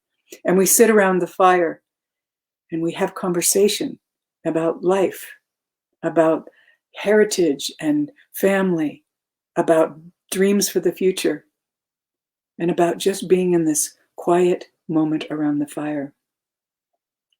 So I so appreciate the journey of the seed, that brings abundance and plenty to the world, and that all of the steps that seed brought bring an amazing, powerful understanding of the cycle of life. So, and in that, there's always a beginning, a middle, and an end, right? And in that life, death, life process, we are all in the midst of it. We're all in the midst of that. I really feel like when we emerge from the challenges of our day in this time, when we are able to look sort of in that rear view mirror of this experience, that we come away with the richness and the fullness and the power of what it was all about, from looking at it from a perspective of the grief of so much loss and pain. And then the challenges of being in solitude, the loss of job and perhaps home. I mean, there's so many things that are being rattled and shaken in this time. But one thing that I believe is the catalyst for breathing into a new day is to hold in my heart the deepest hope for the future. The hope that we will rise from this, like phoenix from the fire, rising up and opening up to a new and more expansive way with new awarenesses about each other. You see, in this time, we are aware of every single human being's breath. I'm aware of how and where every single person around me is breathing. And I want to do this without fear. I want to do this from a place of acknowledgement and understanding and reverence. And that's why I wear a mask. I wear a mask because I put that on to say, I love you. I love me first, always, right? And I let that go out into the world. I was having a conversation with one of my dear sisters the other day about this whole thing about mask and how it covers up the face and it's so hard. And in that moment, I just really received this exquisite understanding that when I am speaking to someone who is wearing a mask, I am so aware of their eyes and how expressive eyes are and how important it is to look deeply in one another's eyes. How long has it been since we've had a conscious understanding that that is what's happening? So rather than me complain about the mask, I am joyful that I have this opportunity to look deeply into others' eyes. Strangers, the checker at the grocery store, who's behind a plexiglass and a distance from me, but I am looking at you. I'm looking into the portal of your soul. And that's what our eyes are. And so rather than to grumble about a mask, I choose to shift that energy and be grateful for the depths in which I can gaze into those beautiful pools of understanding and wisdom and truth of who you really are as I look into your eyes. So to me, that is what it's all about. Is, someone said, oh, no, Katie, you wear a mask because you're afraid. And I have to just say, thank you for that perspective. And I'll think about that. But what I know from the deepest part of my heart and soul is that this is what we're doing now, to care for one another. And I'm going to allow this seemingly uncomfortable moment to be a moment of depth, of looking deeply at one another through our eyes. So that's what I think about that. And I wanted to, when I first started, I wanted to share that when Mama Lynn came to me and asked if I would like to come and share some thoughts and hopefully impart some crone wisdom into your life as well. She asked me what time, and I it's just not a frivolous thing that I just answer. I go, oh well, what then or then. I looked, and what came to me, what I realized was that there was an opening on the 12th day of 2020, in the 12th hour. What was I doing in that time? The 12th month, the 12th day, and at 12 o'clock, right? And I just thought that was so auspicious. There's so much power in numerology, and I'm going to allow you to look into that if you're interested in that. But what does that really mean? And for me, it felt quite auspicious. There's a sense of completion. There's a sense of fullness. And of course, if you add your numbers, the 1 and the 2 is 3. What does that mean? I invite you to look into that for what comes for you. But I feel like it's an auspicious thing. So, Mama Lynn, are you close? Would you like to come and just have a conversation with me? Are you close at hand? I am. Oh, I'm so glad. Wow. So thank you so much. There's a lot of comments. I just want to pop in and just, Robbie is here and she really likes what you're saying. She says, yes, action for global change work. So the appreciation for what you were sharing, there's so many things that you just shared. And I think one of the things that, you mentioned simple actions for global change. That's our mission for Torch. That's our mission statement. So we have 4 pillars: peace, health, environment, and tech. And we asked somebody, would you like to pick one of those that you're really passionate about? Peace, health, environment, or tech. So which one would you pick, Miss Kate? Well, could I say all above? Because each one holds a treasure for me. But, my message is always one of peace. And of course, I live in a world where I'm wanting to inspire and empower others to find a healthy choice. Tech is one thing that I'm lacking, as you held my hand to come onto this show is a perfect example of that. And it's something that I recognize is a powerful tool when we use it appropriately. And of course, global change, the environment is so top of mind for me always. One of the things is that one of the tools you and I use in our teaching and training of health and wellness is that we found this amazing cookware that cooks at a low temperature, right? So we're not losing the nutrients of the foods, and we're also very gentle. Our footprint becomes very gentle upon the planet when we're doing everything that we can to take our use of energy down. So it's like this multifaceted benefit to improve our health and wellness, to use less energy, to maintain more of our nutrients in our food, and to become more conscious in our kitchen. To fall in love with our kitchen again is such an exciting thought for me. And so I'm so happy to share this journey with you. Because all four of those are pivotal moments in my life. I'm like, they're all so important. How do I put you in? Don't make me. No, I get it. But peace kind of jumps out at you. And then what I ask people, I said, could you get 3 other people, you know, kind of the 4 quarters, right? The 4 energy centers. Could you get a torch environment person that, you know, somebody passionate about environment? Maybe it's a specialist in your area, a health person, and then a tech person. So those 4 people have your back in a project, a local project that you can make change. That simple action for global change. So the 4 of you are not working it alone. You're not working it. And then we go deeper with individuals, right? We all carry those 4. We have to look at those 4 pillars. And so the 4 pillars internally are deep witness. And Pravin, who you saw, you know, that brought you in, Pravin got picked in.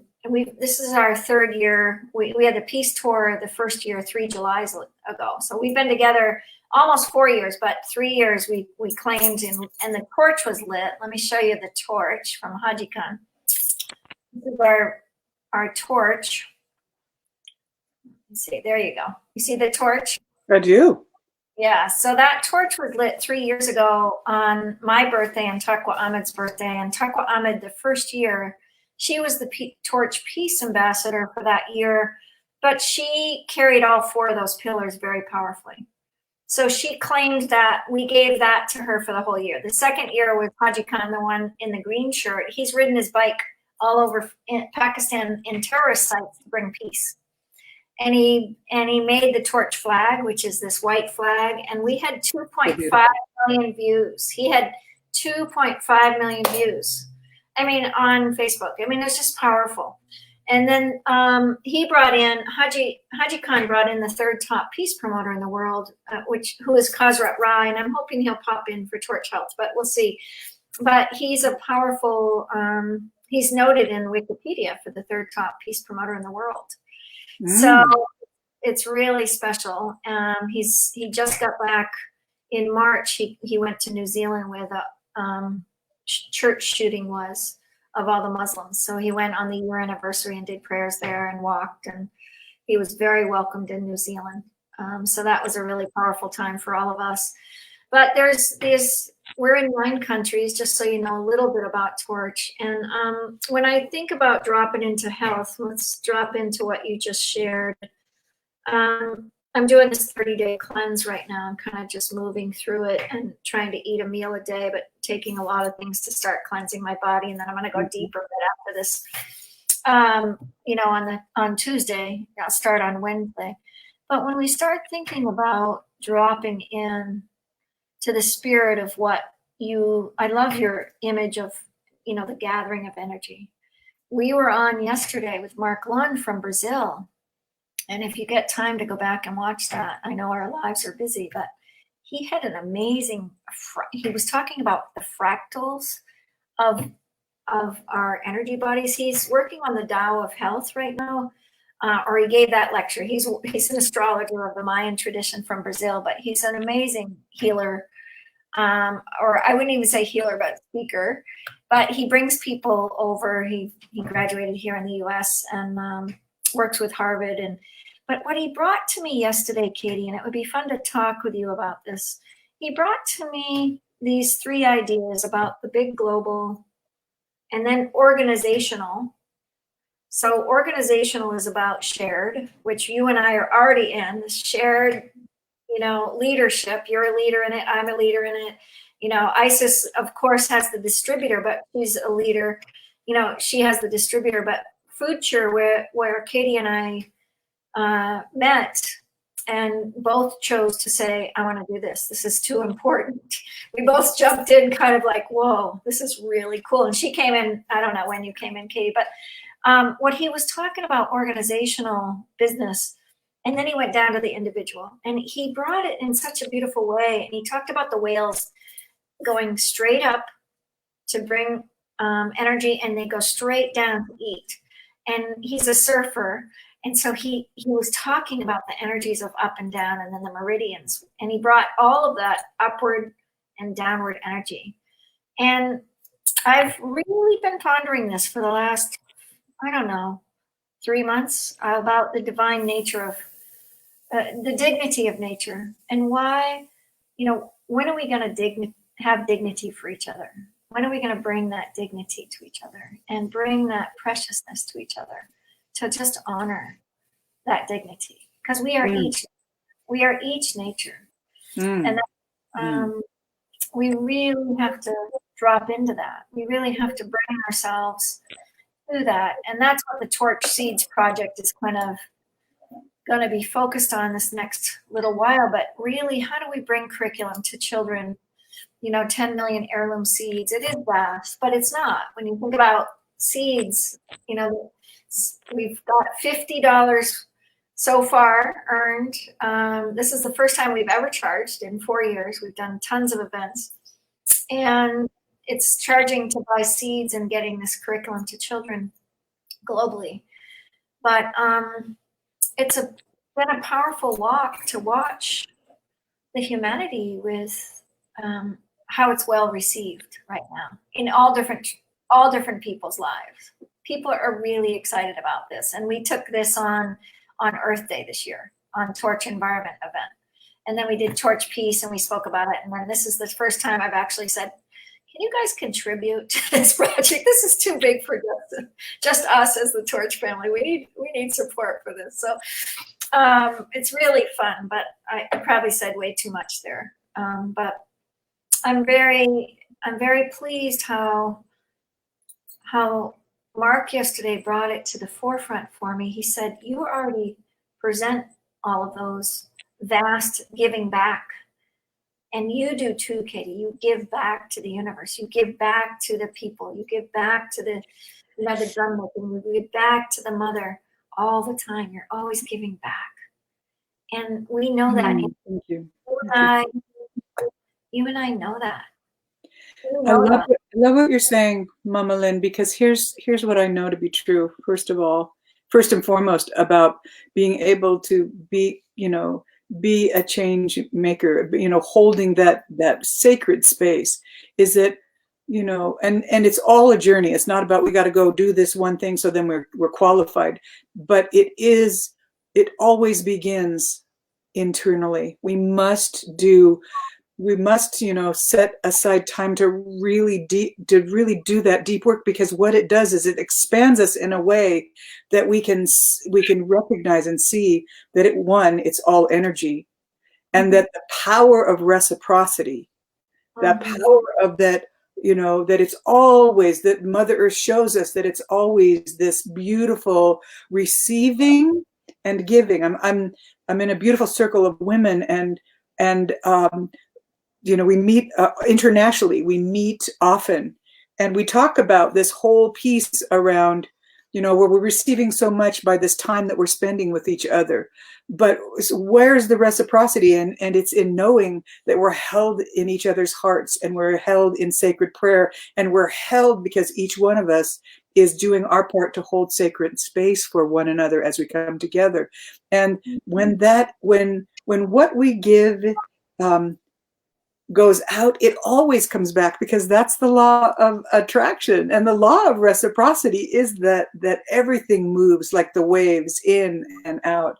And so that we can be as wisdom keepers and those who are devoted to helping the world, we can feel depleted, And it's our responsibility to recognize and stop and breathe in a deep breath and know that much is being returned to us, but we have to be conscious enough to recognize it. Right? Right? 100%.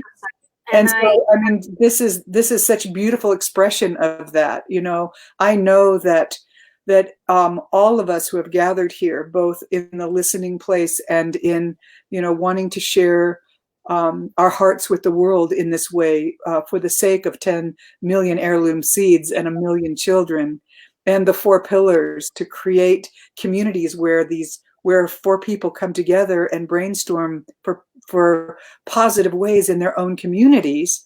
Wow. I mean, those are big thoughts and simple thoughts and actionable, right? And we say yes to it. And in saying yes, recognize what we receive by saying yes as we give, because that reciprocity energy is what will sustain us. That's right.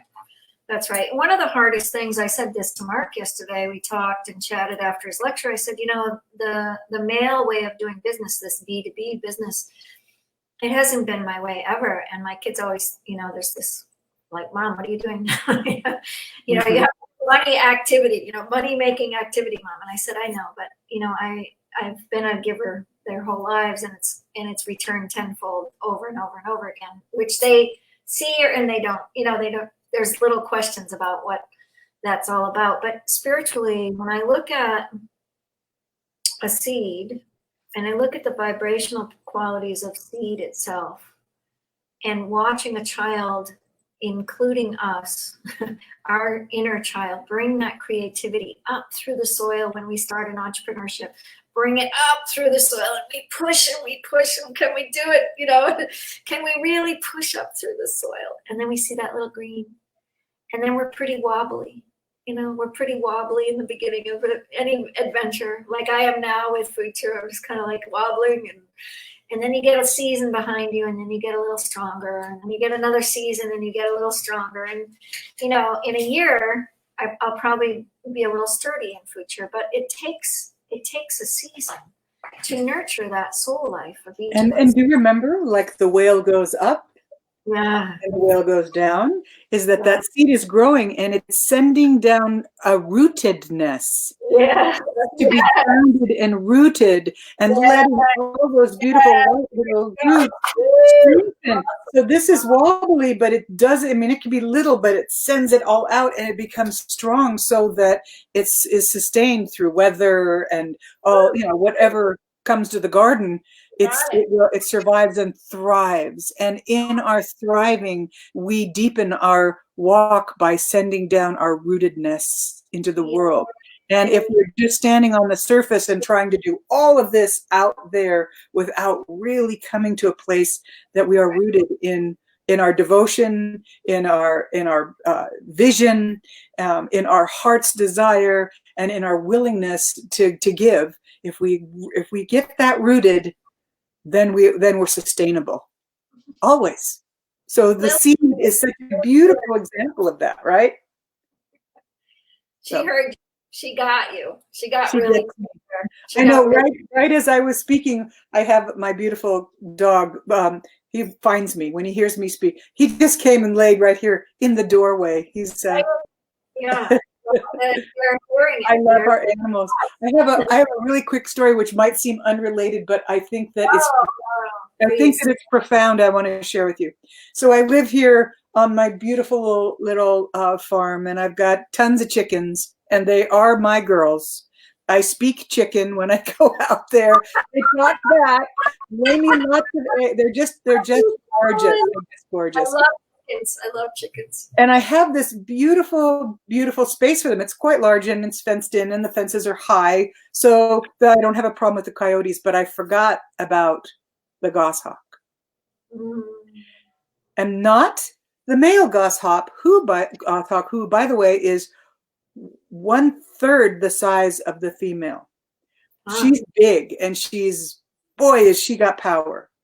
So I let my little chickens out of the chicken house and they were pecking around. And before I even got across the yard and almost to the door, I heard this ruckus. I turned around and I saw these big, powerful wings flapping and chickens screaming and running. And I realized that the female goshawk, the big one that I have seen circling, she was telling me I'm around, wasn't listening. Anyway, had landed on one of my beautiful girls, and I roared. Lion roared. I roared. I yowled like a wolf. I ran across the yard and I got in the chicken coop, and she was still trying to maneuver on top of this chicken.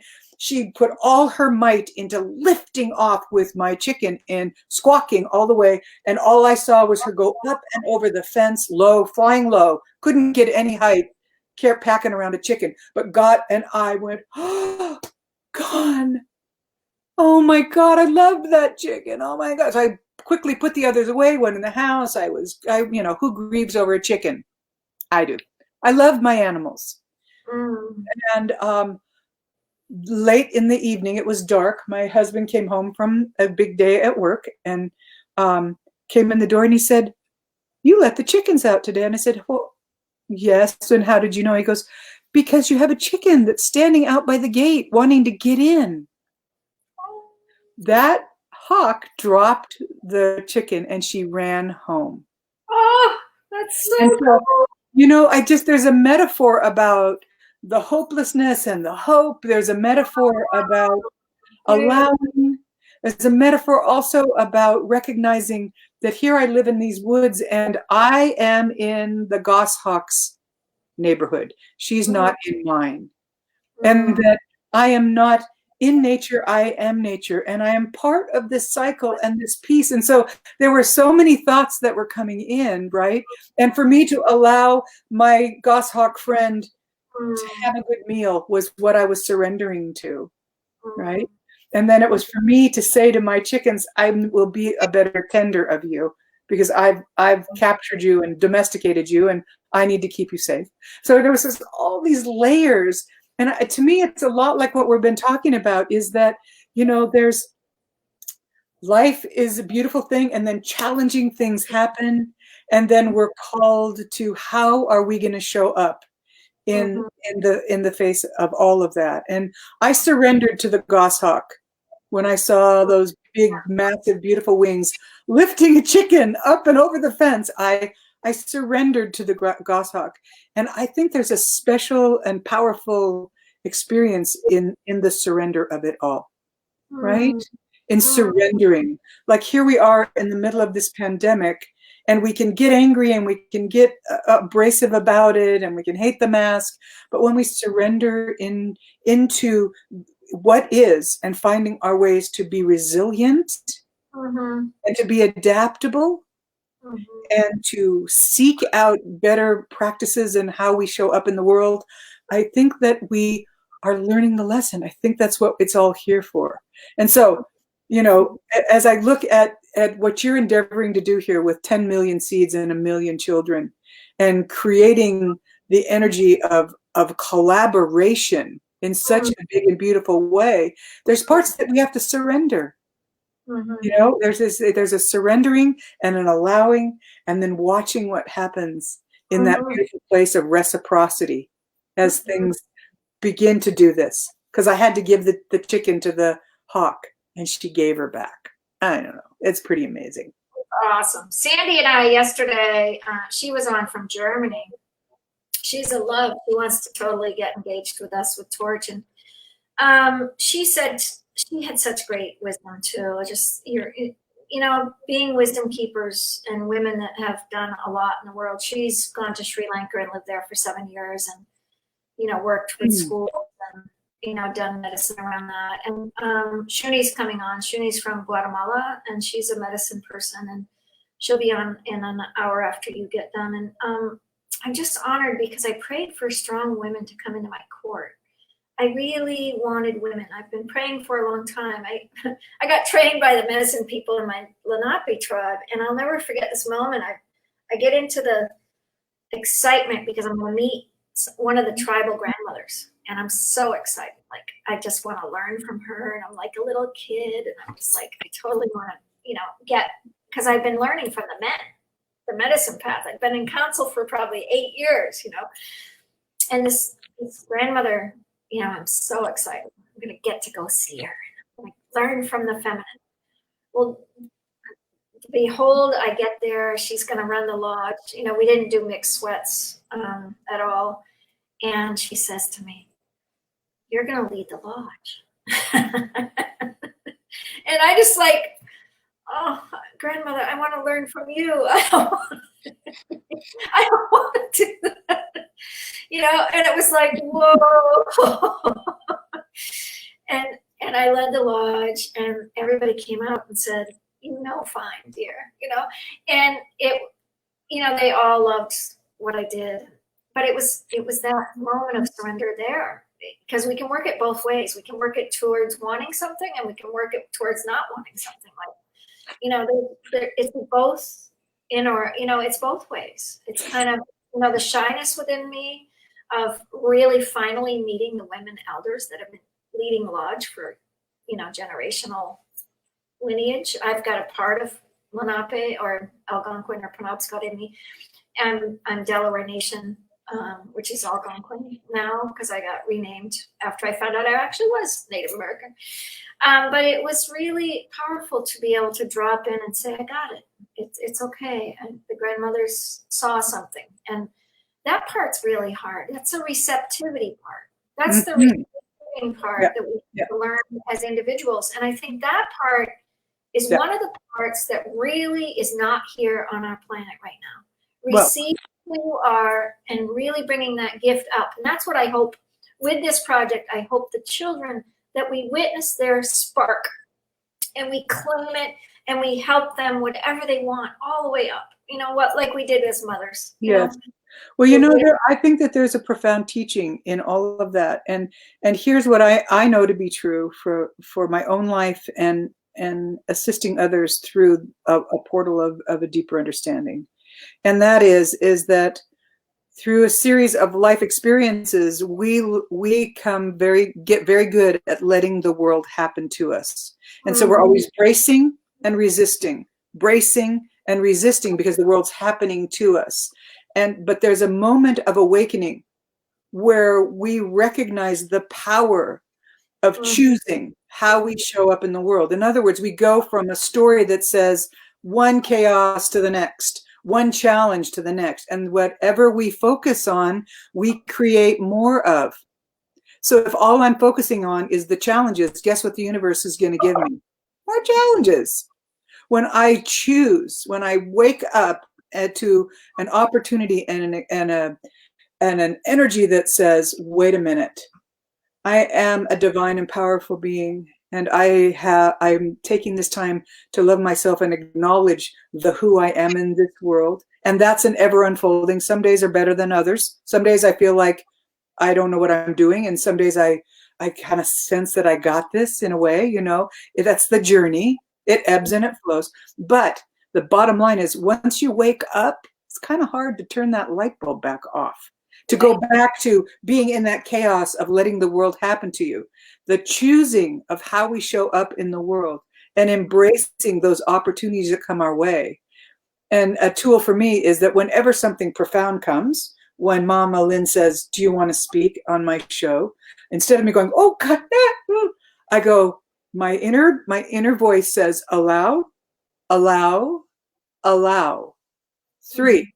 I got to stop and let myself go through 3. And that's my little mantra: allow, allow, allow. And when I get to that third allow, by taking the time to just stop and not react, and I can settle in and deepen in and see how deep those roots are going of my own capability and my own opportunity to serve, to be present, and to do the work. So I hope that kind of speaks to that, is because it isn't hard. We can say, if it's hard, if you say it's hard, it's hard.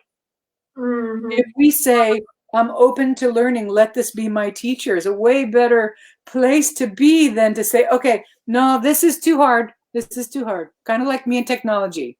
"Mama Lynn, I don't know how to get on Facebook Live. Sorry." And you said, what'd you say? I'll tell you what you said. Stop, breathe, take a moment. We got this. And in that acknowledgement, you took all my I can't do techie out of my head, laid it in front of me for me to look at and say, really? Yes, you can. And so, I mean, that's just a little example of how we get in our own way, right? Mm-hmm. Yeah, I've been on a right? women this week, and we've had that conversation. It's been really beautiful, and so it comes tenfold, right? It comes around and around. Always. Yep. I want to share, before we take off, I want to share a little bit with you so you know how far we've come a little bit, and how far you've come into the journey now with us. And I hope you'll stay centered with us in the Torch Vision and play with us diligently. You and I talked. But the 10 million heirloom seeds started with a little school up in Balochistan. And I did a Facebook Live with him. And he was invited, I was invited to do that through Rayhan Alawala. He's a man that found me doing spiritual practices. And he was from Pakistan. He said, would you do an interview with my friend Raymat? And I said, sure. Well, Raymat runs a school up in Balochistan on the border of Afghanistan, one of the most dangerous places. And I said, sure. You know, I said the yes. And so Raymat and I started getting to know each other. And he said, oh, Mama Lynn, can you teach English to the children? And I said, sure. There's 100 orphans sleeping on the floor of their room. They don't have doors. The schoolyard's empty completely. No, all cement, but just completely empty. One solar panel and one broken solar panel. And the heat wave came that 2018 summer where I wanted to go to Pakistan, but they canceled my trip because it was 120 degrees. So I'm working with kids with, you know, okay, this is kind of big. And, you know, of course I was a student and but the gift came, people don't want to hear it. He needed, you know, cash flow to buy supplies. And I said, I can't help you with cash flow, but I can help you with time. And so I spent the next 6 months to a year with him. And this is kind of what happened. So I'm going to share this little clip. It's a 2-minute clip. So if you don't mind, I'd appreciate you. Not at all, please. So let me show you our clip. I'm going to take these banners off because it doesn't work. And this is our first sustainable school in Pakistan. And that's how I got to Pakistan. Hello, friends.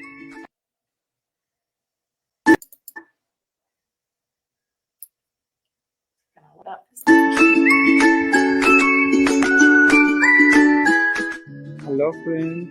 I would like to show you our school. This is our school signboard.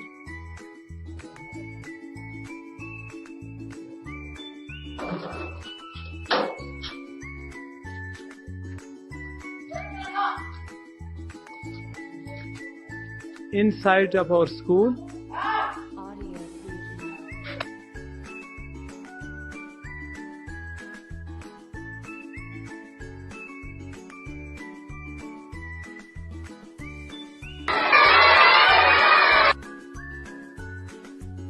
friends, this is a solar school. You can see our solar.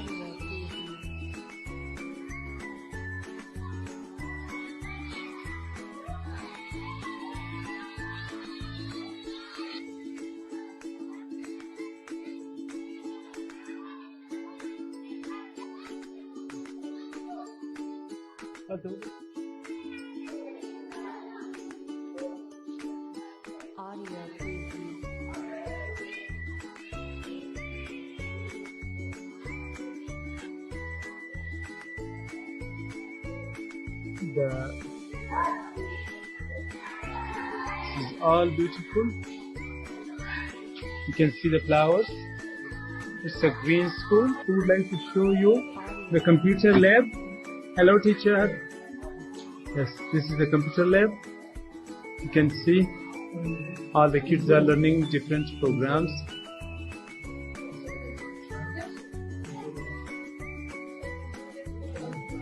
So, hello Isanda, what are you doing? I'm listening to soccer. Yes. What would you like to say about Taj family? Long live Taj family. Hello? Yes, what would you like to? Thank you, Mama Line for seeds. Yes, Mr. Hussain. Mama Line, you are so kind. I will support you and the Taj family, and we are proud to be working with you and also working under your leadership. Thank you so much.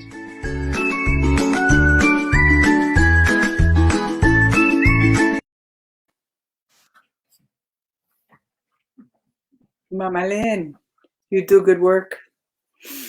It's an honor to come alongside you and that I can as we journey together, right? And We do good work. We and Raymond did good work because he took action. He took action. He took really pure for those children. I mean, if you could see them picking food off the vine, I've got a clip of that. I mean, it's just it's about going over there and cook. So you should come cook with me. okay. Well, so I would like to share with you the beautiful ceremonial flute from my teacher, Ron Laws, who crossed over about 3 years ago, and his family, blessings to me. Thank you, Laws family. Gifted me his ceremonial flute. He was an amazing teacher, and I would like to just end this our time together with just the sacred sound. May I? Amen. It's let me see if I can get it. It's backwards. Okay, so that's the eagle. Yeah. And of course the medicine wheel. It's gorgeous. Wheel. It's gorgeous. And thank you all. This has just been such a joy. Thank you, Katie.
Infinite love and deep gratitude.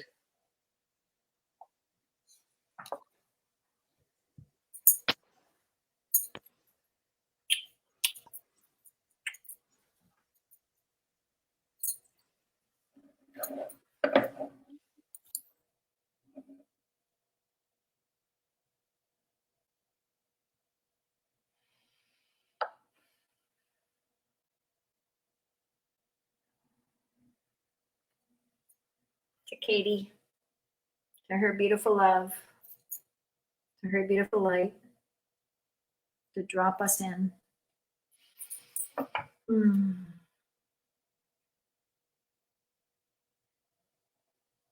create the mountains of, you just leave the studio by pressing leave the studio, Katie. There you go.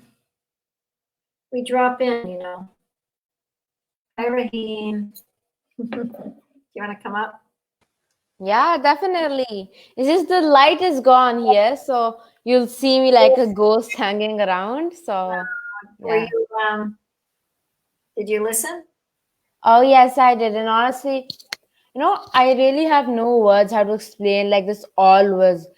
And, you know, the best part was probably the part when she was playing that thing, I didn't even I was just so into the entire feeling and experience that I didn't even bother to listen exactly the word, because I was, it's just some emotions that you would feel and some experiences that are there. So it was beautiful, and loved it. So do we have anybody after this?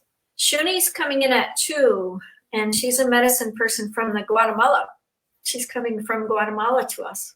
So Guatemala. yeah, so get some rest, take a nap, see if you want to get back up. If not, you'll have to go back through the feed. I'm going to take a rest, I think, now. That just brought me back in, and do some back office, get more speakers up. Shuni's coming then, and then at 5:30 is Haji Khan, I believe, but I'm going to see if he can do it later, because I'm going to go get a Christmas tree with my children.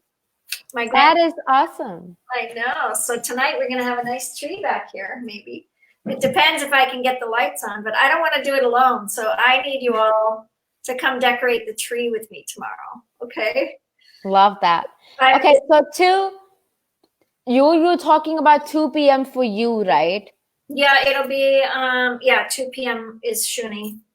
And then the next one, you're coming on tomorrow morning, so you need to get some rest, right? Yeah. So you're going to speak.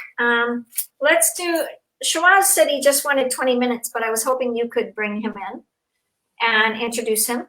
And I can be here, for sure too, but he's really a sweetheart. And he actually got blinded from an accident 5 years ago. He works for the Army, and it changed his life, and he's a professional speaker now, and he still works for the government, and he's so beyond what I would say.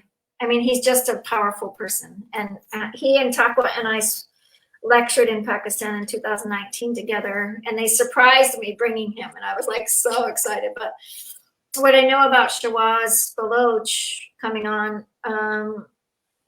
he's got the spirit of gratitude for life, and it's a powerful consciousness that he brings because of his own accident. And I've had my own accident too, and so we just move through these things, and we move through. You're going through that with your young brother, and you talked a lot this morning around food and what families go through. And I think if anything, we'll drop into that a little bit more later tonight, and just kind of drop in and say, wow, we're kind of on our 3rd day. We're in the middle of the road, and probably light some candles tonight, and just like really, really move into what is the spirit of health. What do we want in our families? To love one another, to care for one another. So I don't know if you heard what Thich Nhat Hanh I opened up. I think you might earlier. Did you see that earlier? Oh yes, I did. Okay. Just wanted to say something. So right now it might be about 1 p.m. your time. Is it? Yeah. Yeah, 1:05 to be exact. So it's like an hour break, so I can probably take a small nap, and then I'll be back on at 2 with you. You sure? Because right now You don't have we to. have a 13 hours difference, no? If you want, but you don't have to. So right now it's 2 a.m. Mm-hmm. I just want you to get some rest and love yourself. You can see it another time. It's recorded. Just relax and get some rest. And come back in the morning. Okay, definitely. I can do that. Yeah, it's going to be my 9 o'clock, your 10 a.m. My 9 o'clock, your 10 a.m. My 9 o'clock tonight, your 10 a.m. Okay? Okay, definitely. If I sleep now, I can get a good sleep until 10. So, yeah, definitely. Thank you so much for having me. Honestly, I feel very welcomed and honored, very loved in this environment that we have for Torch. Nobody makes me feel as if I am just because I'm young, everybody's very superior than me, or just because I'm very new to this experience, I would say that I need less. So I really admire you for that. It's you're of the grace that God gave you, and that's all I see.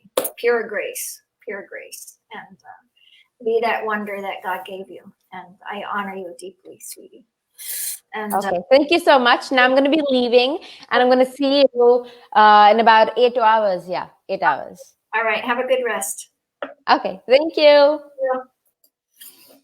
Okay, so just a love bug, she is. Yeah, I'm tempted to stay on a little bit, just to share a little bit, maybe just open the conversation. If anybody would like to come on, please feel free. I'll put the link down here.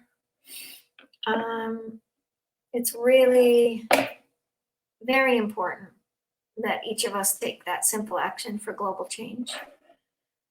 It's not a lot to take a moment and go on this website. I hope you do.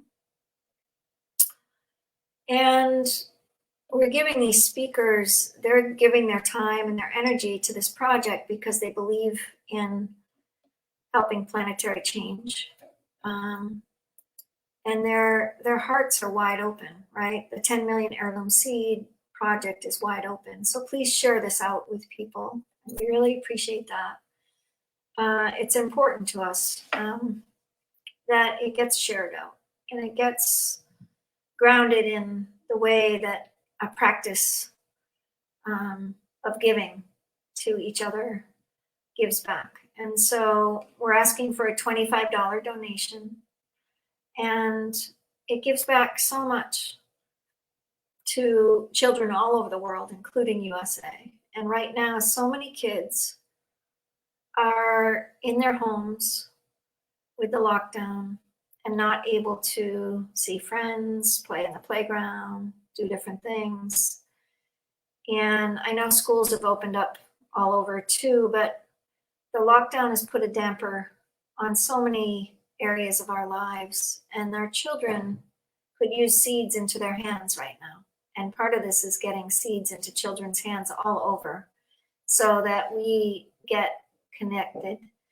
So in that link below, put your name and your email, and there will be ways for you to link up maybe your school in your local area, your organization in your local area, your ways that you want to be supportive to this project. We have till April to be able to, really look at this and really take this on. We're going to really try to take whatever comes in from this to advertise it out so that we really create a momentum and buy seeds at the same time. And as you move, we're in our 5th hour right now. I'm going to stop and take a little breather, but take a moment now to reflect what Katie was saying, how we receive is what I shared, and she shared back so beautifully, and she shared this beautiful music that went right in, right? It went right into us. Music is one way we receive, and the arts, and we have beautiful Laurie Marshall coming on, and a lot of people doing their art in the next few days, and great speakers to come. So do not miss it. Do not miss the impact of what we're doing. It's powerful. We have space for some speakers tomorrow. I think we'll be decorating the Christmas tree at 9 in the morning. I'm going to try to do that, which will be 9 Pakistan time, 9 a.m. here. I will try to get the tree up if I can. I'll be by myself, but I'm going to try to get my friend to come over. So maybe my grandkids will come. I could maybe take them from their mom and dad and say, come with grandma. But we've got Kurt Krugen first thing in the morning at 8 a.m. tomorrow morning. So Shuni is coming up at in 45 minutes. Shuni Giron is a medicine person from Guatemala. She holds the medicine consciousness. She's from the Jaguar Council. She's a powerful speaker, a powerful, conscious, amazing soul that I've worked with. We've worked together in an organization that she started, the Jaguar Council. And she is really stepping in to really put her heart here. And it's worth just opening to her consciousness. She's going to talk about returning to natural order. Returning to natural order. How do we return to our natural order? Think about that right now. Take a few moments and just think about, how do you return to your natural order? I know for me, I return by being a little quiet to listen to that flute. How do we return to our natural order? I return by reading, things from Thich Nhat Hanh.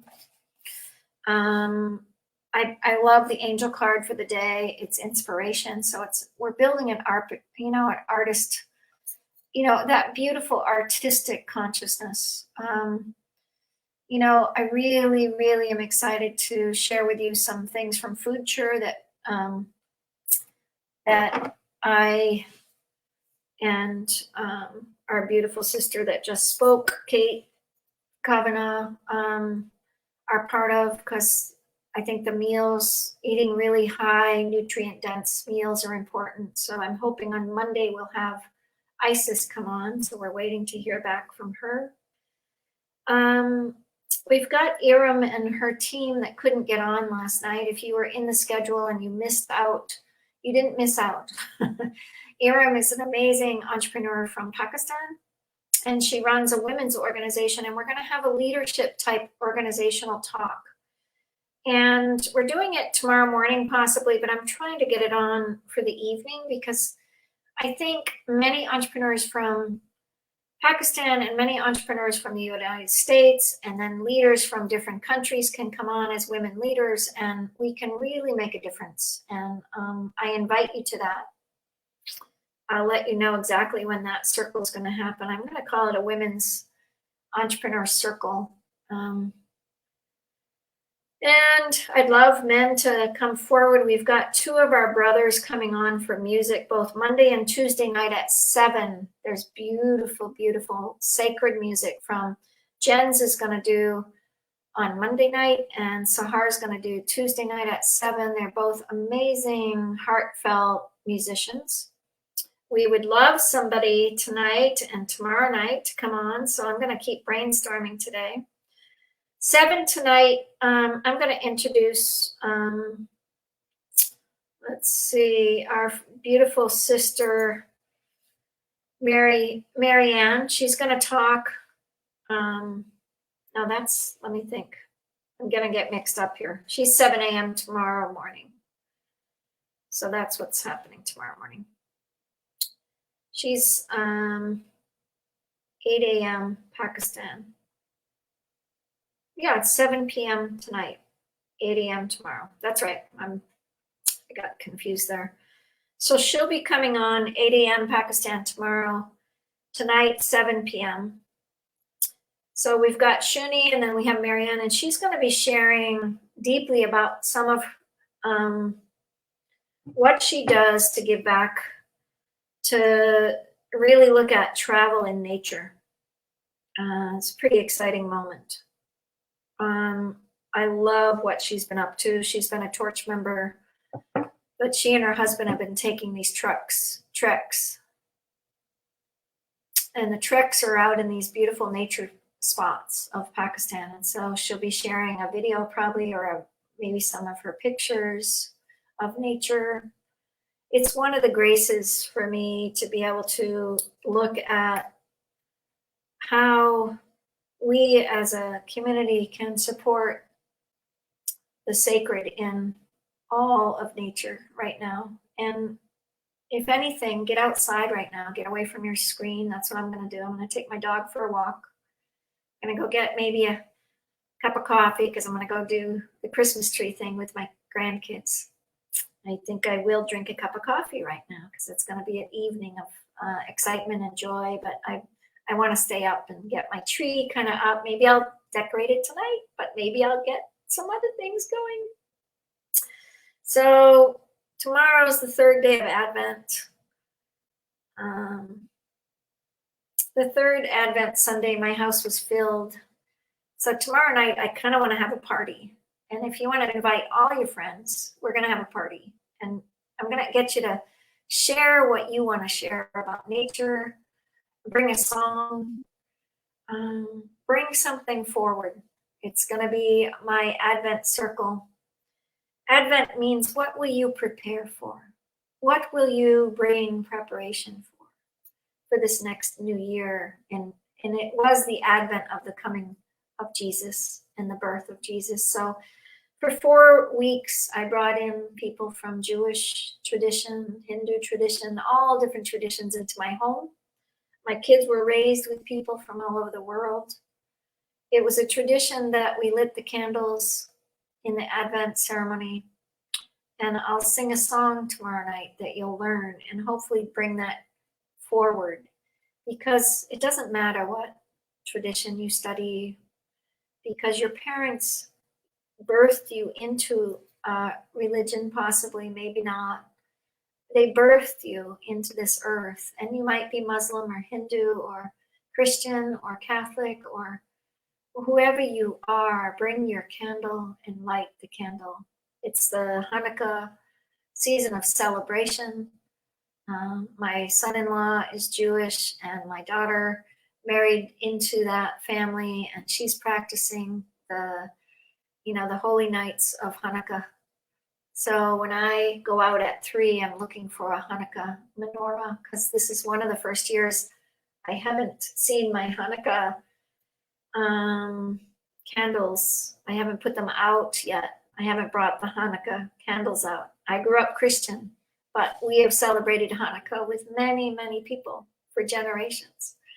And I hope you celebrate the Festival of Lights tomorrow night with us. The Festival of Lights in all ways, the Advent candles, the Hanukkah candles, we'll make latkes. So I'll make some homemade latkes, and maybe you can make latkes in your house. I can get the recipe on tomorrow morning. It's just basically potatoes, a little bit of onion, some salt, and a lot of oil to fry the oil. But I would love to do a Hanukkah Festival of Lights tomorrow night for healing for the world,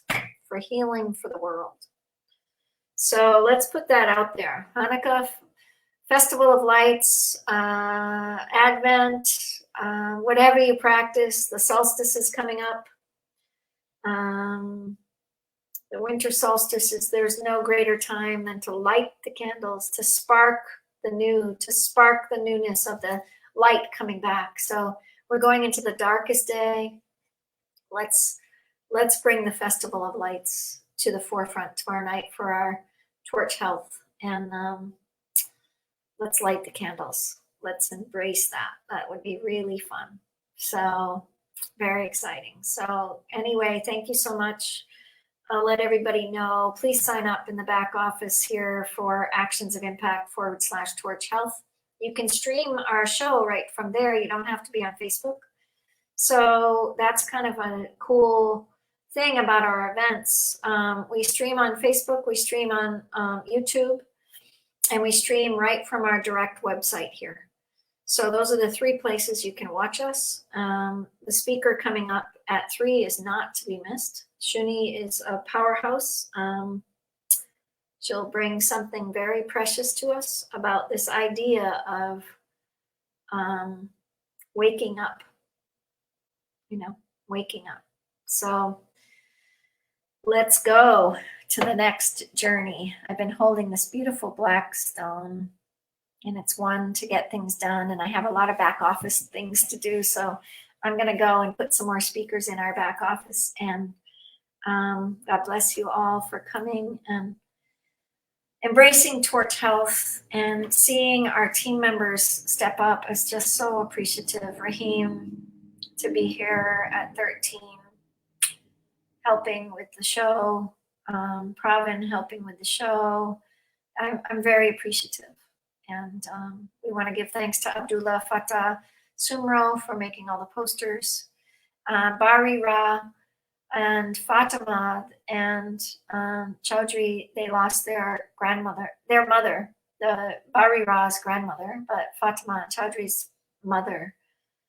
And so we've had 2 deaths this week, and in the Torch family community, and you are the torch, you are the light. So join in and build a team for yourself and build that 4-pillar team and take a simple action for global change, because we each need to do that.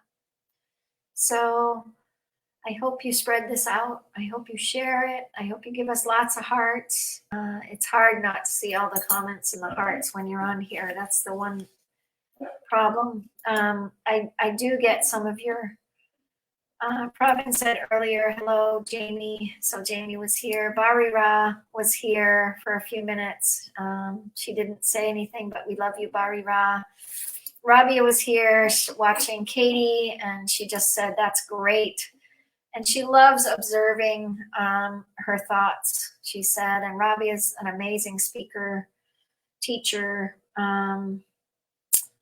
It's quite exciting to see what life has to bring all of us. So embrace yourself. The little actions, Rabia says, for global change works. It does. They're small little actions that each of us can take. And we're really, we're powerful in those small actions, little actions. The little action that said, yes, I would love to help your school, and I'll play our movie one more time, because this is what Torch Seeds is about. We're going to get more seeds to their school. We're going to build gardens there. We're going to build, outsourcing areas to them. We're going to really take charge in giving back. And so I hope you really take heed in our amazing organization and watch this movie. And then I'll see you in just a little bit. We'll put our meditation, wonderful little one on. I love this. I just love this. The Torch meditation, simple action for global change. And that comes from Sumro, this beautiful poster he made for Actions of Impact when we did the work around torch environment. So take a moment, take some time for yourself, drop into what is health for you.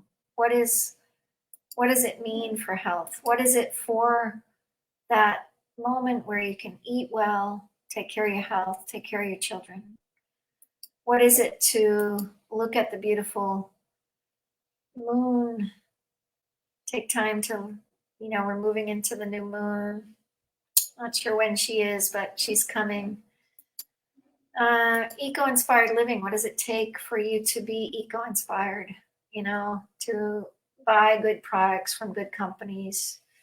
On our page, we have ecoinspiredoils.com and a couple of pages. You can do holiday shopping and 25% I'm putting towards Torch. So you'll get 25% off of your purchase. Anything will go toward, and 25% will go towards Torch Seeds.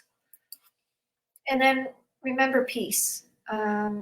This dove, this moment of time where the dove, the presence is put on top of the Christmas tree all over the world, the peace dove.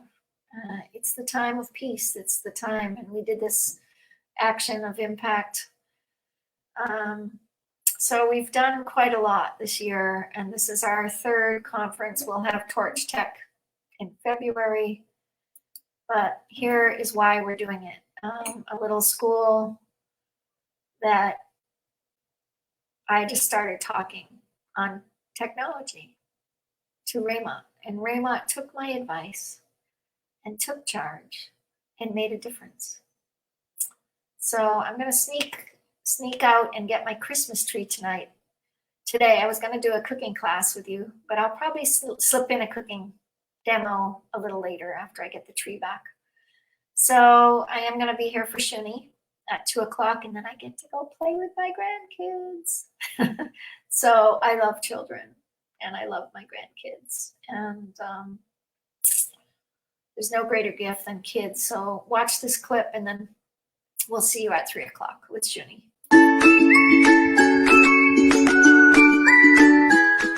Hello friends, I would like to show you our school. This is our school signboard.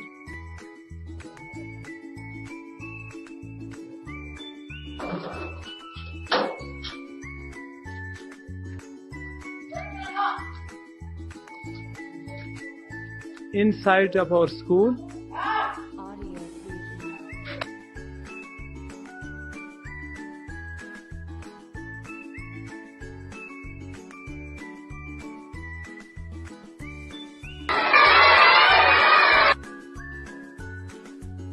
friends, this is a solar school. You can see our solar.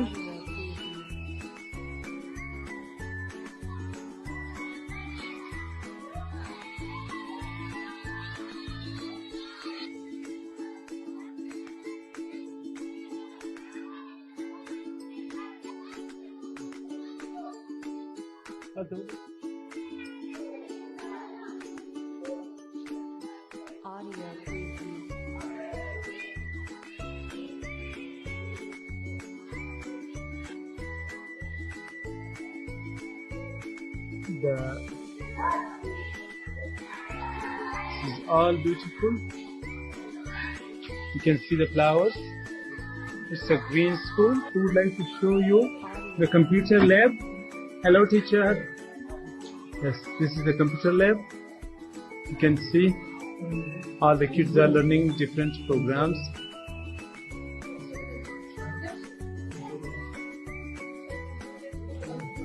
So, hello, Isanda, what are you doing? I'm learning typing properly. Yes. What would you like to say about Taj family? Long live Taj family. Hello? Yes, what would you like to? Thank you, Mama Line for seeds. Yes, Mr. Hussain. Mama Line, you are so kind. I will support you and the Taj family, and we are proud to be working with you and also working under your leadership. Thank you so much.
Hello, everybody. I hope you're well. We're just coming back from a little break, and I have my beautiful friend Shuni Diranan, Nana Shuni, she goes by, from the Jaguar Council. And she is a dear friend and a dear teacher and an amazing wisdom keeper from an organization that she is with, the Jaguar Council from Guatemala. I just want to bring her up to the screen and we'll introduce each other. Hello, Nana Shuni. Hello, Lynn. Hello, everyone. I love you. Nice to see you. Wow, Thank you. It's been a while. So welcome to the Torch family, Torch Health. We're really excited to have you. And, just so you know, I read this for a couple of different people, and I haven't read it too much today. I'd love to read just a short little clip from Thich Nhat Hanh to start us off, and then you'll introduce yourself, and we'll go from there. And it's been really exciting for you to say yes. So I'm super happy that you're here. And I'm happy to be here. Yeah, we honor you to come. Torch Seeds, the 10 million seeds to 1 million children is the reason why we're here and gathering for these 6 days, and really creating heirloom seeds and really creating a really deep witness. So this is what came out and jumped out the first night, and I just opened this from Thich Nhat Hanh, and it's so appropriate for what we're here all about. But feeding our love. Each of us can learn the art of nourishing happiness and love. Everything needs food to live, even love. If we don't know how to nourish our love, it withers. When we feed and support our own happiness, we are nourishing our ability to love. That's why to love means to learn the art of nourishing our happiness. So that's been kind of brewing in me. I keep reading it. I keep stepping in. But let's welcome you with great open arms, like great open from California to Guatemala. We're in Guatemala. We're in the Guatemala house. Amen. So Mark came on and gave an amazing talk yesterday. Mark Lund, and Shuni has brought Mark Lund into astrology classes. She does astrology. She's from the Mayan culture. A Mayan elder wisdom keeper. I can't say any more than wait and stay tuned, because you're gonna really love what she has to offer. And her topic is return to natural order. And relax here. If there's anything you need, I'll be going back down under, but I can still hear you. And so if you need me, I'm here. We can chat. We can bring people in possibly. There's comments. If you want to do a private chat, over to the right, there's a private chat. Have you been on StreamYard before? No. Okay, so on the right-hand side, it's private chat. Is there anything you want to share as far as sharing your screen? No. Okay. And then the comments will show up on the right-hand side, and these are from our prior show. And for anybody listening to Facebook, you can share it on your own Facebook from your own page. You can go to The Torch Family, or you can go to my personal page. And if you want to share it to your own stream the next time, if you come back with the Torch Family, it's easy to do that. You just have to add a link in. And so we can share it out to all your friends. But just so you know, it's going to be recorded, but we're 6 hours in. So we're going to start at the 6:05. We're 6 hours into our Torch Health today. So you'll be at the 6:05 starting point. So if you want to show people, but anyway, that's what we're up to. Okay? Okay. All right. So I welcome you with open arms. Let's ring the bell and just clear them.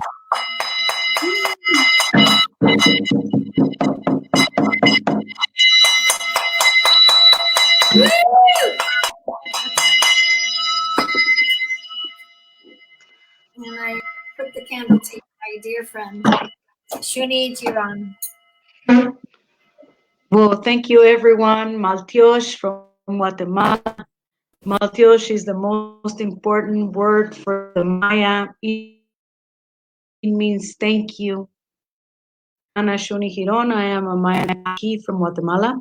I am a Mayan calendar keeper, and I have been walking with the Mayan elders for 20 years.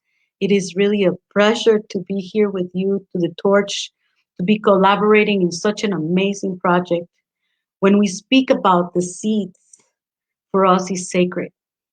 So I'm going to start, like always, by asking permission, by connecting each one of us to the true seeds that we are. So we take a moment, and I want to ask you to take a minute to going to call the 4 directions, as we always do in Maya, and we take a moment. So take a breath. We thank you, Ahau, creator and former. We thank you, Grandmother Moon. We thank you, Mother Earth. A special day in the sacred Mayan calendar today. We honor our great Lady of Guadalupe, and we thank the spirit of Ahau, Nawal Ah. We thank the spirit of the reeds. We take a moment to call the power of the East. We thank you, Ahau, Balam Kitse, Father and Grandmother of the East. We call upon the new sun, where the fire began, the place of awakening, the place of the great sun. I call upon the power of the East to allow each one of us to connect, to bring clarity into our lives, fulfillment into our lives, the opportunity that gives us that new day. We take a breath from the East, and we call the power of the East to be with us now. Ishlola tatatita mama,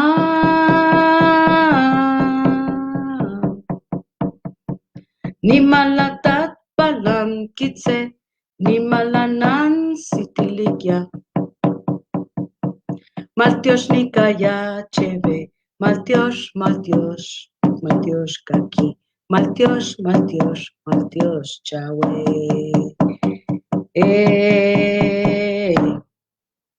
We take another breath,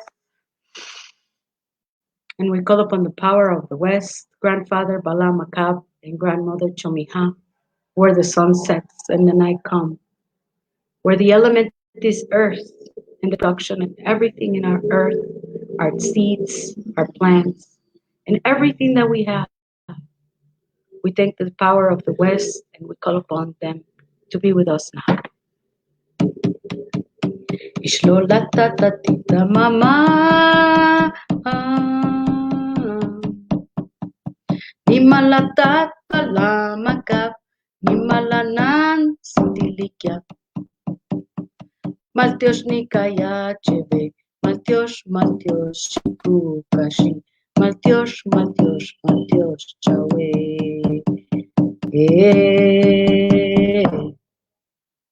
We take another breath, and we call upon the power of the North, the power of the great winds of change, the place where our thought resides, the place where our voice comes from.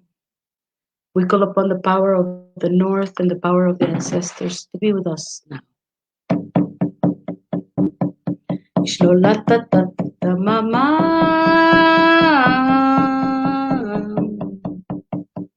nimalatat ikbalam, nimalanan sitiligya.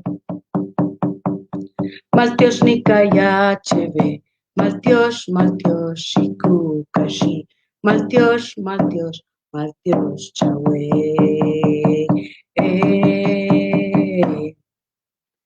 We take one last breath, and let's take it good.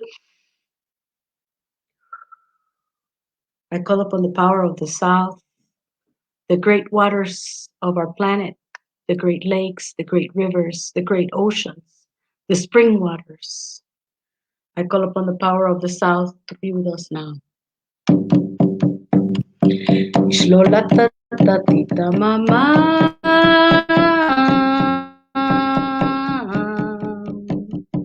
nimalatat mahukuta, nimalanan sununya. Maltiosh nikaya chebe, Maltiosh, Maltiosh, shiku kashi, Maltiosh, Maltiosh, Maltiosh chawe. Now, as always, we take a moment and we call upon heart of sky, and we bring that energy into our sacred body. To remember we are holy. We bring the energy of the heart of the earth, and we breathe and we bring it into our sight. And we remember that we are the temple that holds heart of heaven and heart of earth. Thank you, everybody. Welcome to the natural order. When we speak about the natural order, we speak about the way things were meant to be, the things that were granted by the universe for us to live a meaningful life, a holy life. The natural order of things is the way things have been arranged for us to follow. And during this time of great changes, and we see that this natural order has fallen apart. And when we speak about the natural order, we speak about things that are being arranged. And when we fall outside of this arrangement, this can have consequences. When we speak about the seeds for the Maya, we speak about everything.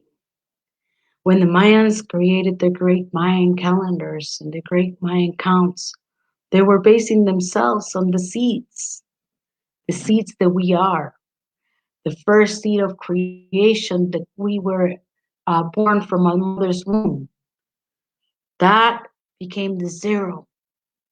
The zero was everything for us because it represented the seed that grows one. So in Mayan cosmology, and we are all seeds of corn. We are all made of corn, from the 4 colors of the corn: the red corn, the white corn, the black corn, and the yellow corn. And from those 4 seeds, we all became.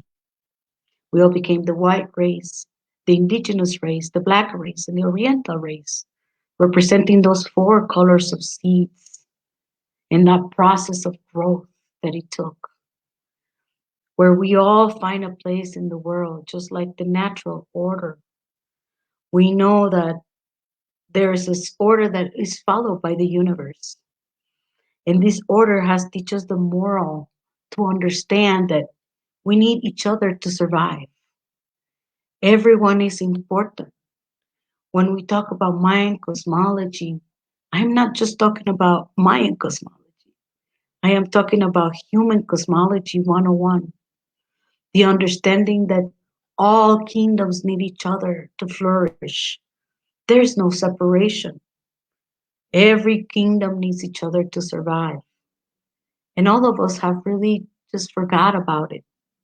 In these times of great technology and great instantaneous information, we forgot about the natural order, and we forgot about the human cosmology. The human cosmology that really teaches us that we are part of everything and that there's no kingdom that's superior than the other, except that we have free will. The will really to exercise this nature order. But we have forgotten and we have fallen from it. And now we're in really crucial times of renewal. We're in really crucial times where even the time that we're following no longer really matters. When we speak about the way the Mayans used to see time, it was based on the natural order of things. You was one with time. You wasn't running after time. And that has potentially dangerous consequences because our consciousness being projected into the field can speed things. So when we carry a watch and we're constantly running after time, that makes our whole world increase. Sometimes that separation of time doesn't allow us to experience our whole human experience. And that is why it's so important to go back to the natural time. What is the natural time? It is the way that things were meant to be. It's something that we have to find within our bodies. You know, our when we were little, when we are a teenager, when we're an adult, and then we're mature adults. That is the natural way that our bodies follow. But our consciousness has to also increase, has to develop in this natural order. So yes, we are living these times and we have to adapt to this new technology.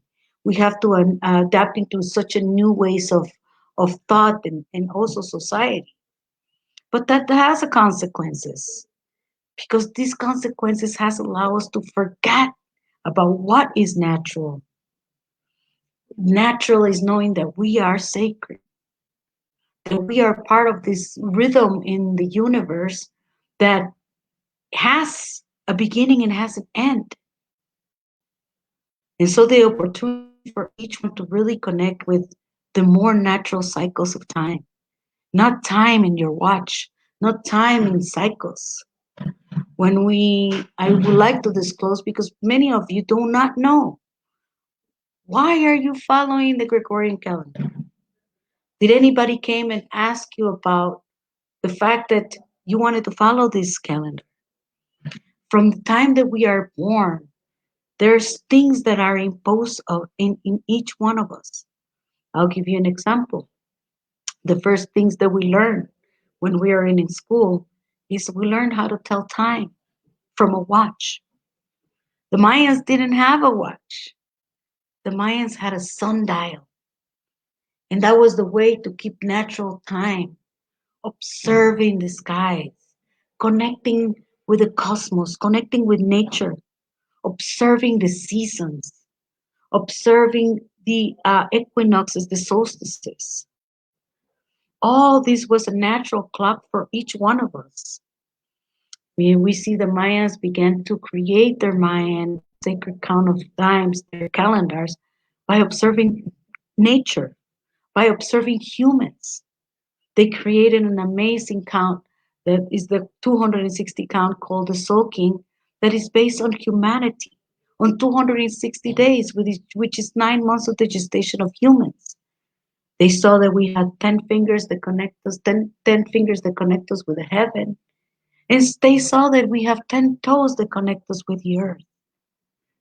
They saw that we have 13 joints in our sacred body that gives us movement. And that was a measurement of count based on the natural cycles of humanity. Then the Mayans created another count called the Ahab count, related to the planet, that marked the equinoxes, that marked the solstices, that marks the seasons, based once again in the natural order. And then they created the long count to really be able to even expand even farther and back in future time. So all this knowledge was done by pure sight, by pure looking at the relationship that we had with the animals, that we had with the cosmos, that we had from nature. I want to reveal to you about the Gregorian calendar without really hurting anyone that follows the Gregorian calendar, because this is the system that we are connected with. I'm no longer living the Gregorian calendar, but I'm still connected to it because that's the way life goes.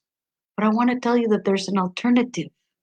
There's an alternative to go back to that nature, to go back to that observation, to go back to that really observation of the cycles within nature.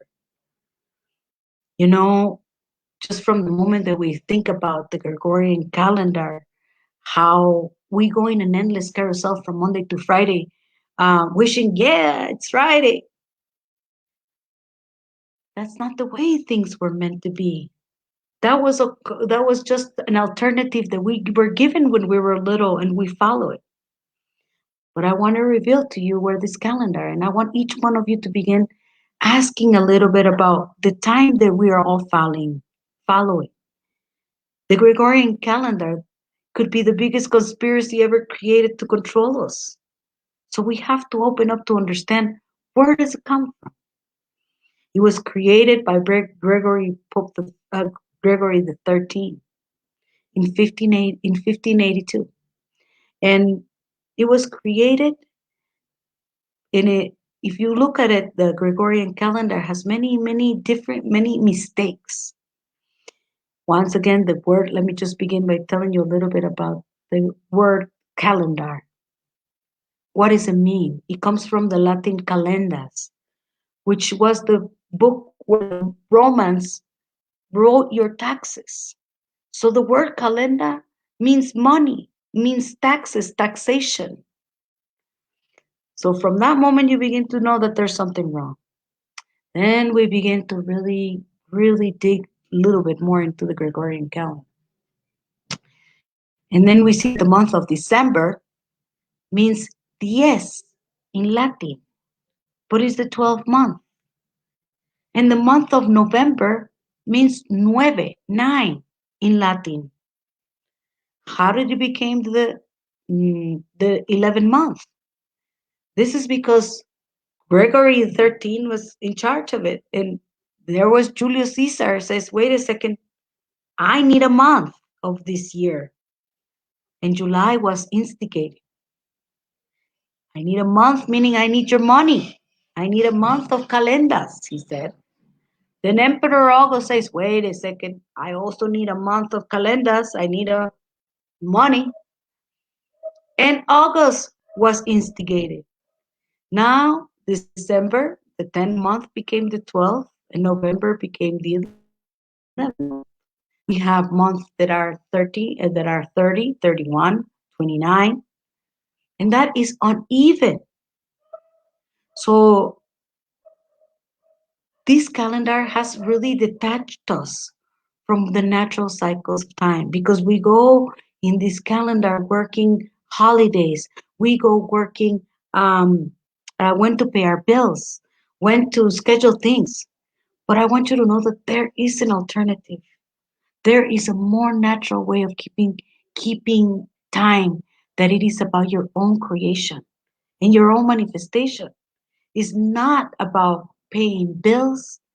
It's not about holidays, because in the Mayan sacred count of days, or the Mayan Tzolk'in calendar, every day is a diamond. Every day is an opportunity of change. And that is the beauty of it. That is the natural rhythm of humans. We are following the 365 calendar, Gregorian day calendar, that teaches us going Monday to Friday, you got to go to work, and there's no creation. And we have given that creation to the Gregorian calendar. We don't create in this, but this other calendar allows us to create in time, to manifest, to see nature, to see the others, to be the mirror on the eyes of another. So there's a real beauty in it. And there's a real way that we can connect back to nature. Nature is what we need at this moment. The reconnection with the earth, trying to find our own identity. Our own identity based on principles of nature. We think as humans as what is to be a successful human? It's to be someone who has a degree, someone who has money, someone who has a beautiful car. That is successful for us. But that has really detached us from our own purpose in life, which is, why did we came here to this earth? What is our purpose in this life? We've been for centuries, for thousands of years. We think that it's survival of the strong. But that's not how it works. We were not born to be in competition. We were born to be in collaboration. And this is the invitation. How do we collaborate in this natural order? How do we stop violating the natural order? How can we address it, and how we can see it, that there's a perfect place for each one of us. We are the seeds of the Mother Earth. We are the seeds of this planet. We are the ones that can take care of it. In the awakenings, we think, oh, I'm going to help Mother Earth. And Mother Earth tells us, no, you need to help yourself. Because you need yourself to be aware of this natural order that we have been violating. We take the crystals from the earth, just maybe from the core. We take everything that it gives us without looking at the consequences, looking at the trees. We don't plant enough trees. We're not keeping our seeds. Our seeds are being modified. So it is time, the invitation for this next year, the invitation for what this time has brought us. Never before in any other in any other time have we ever had to choose to have a conscious evolution.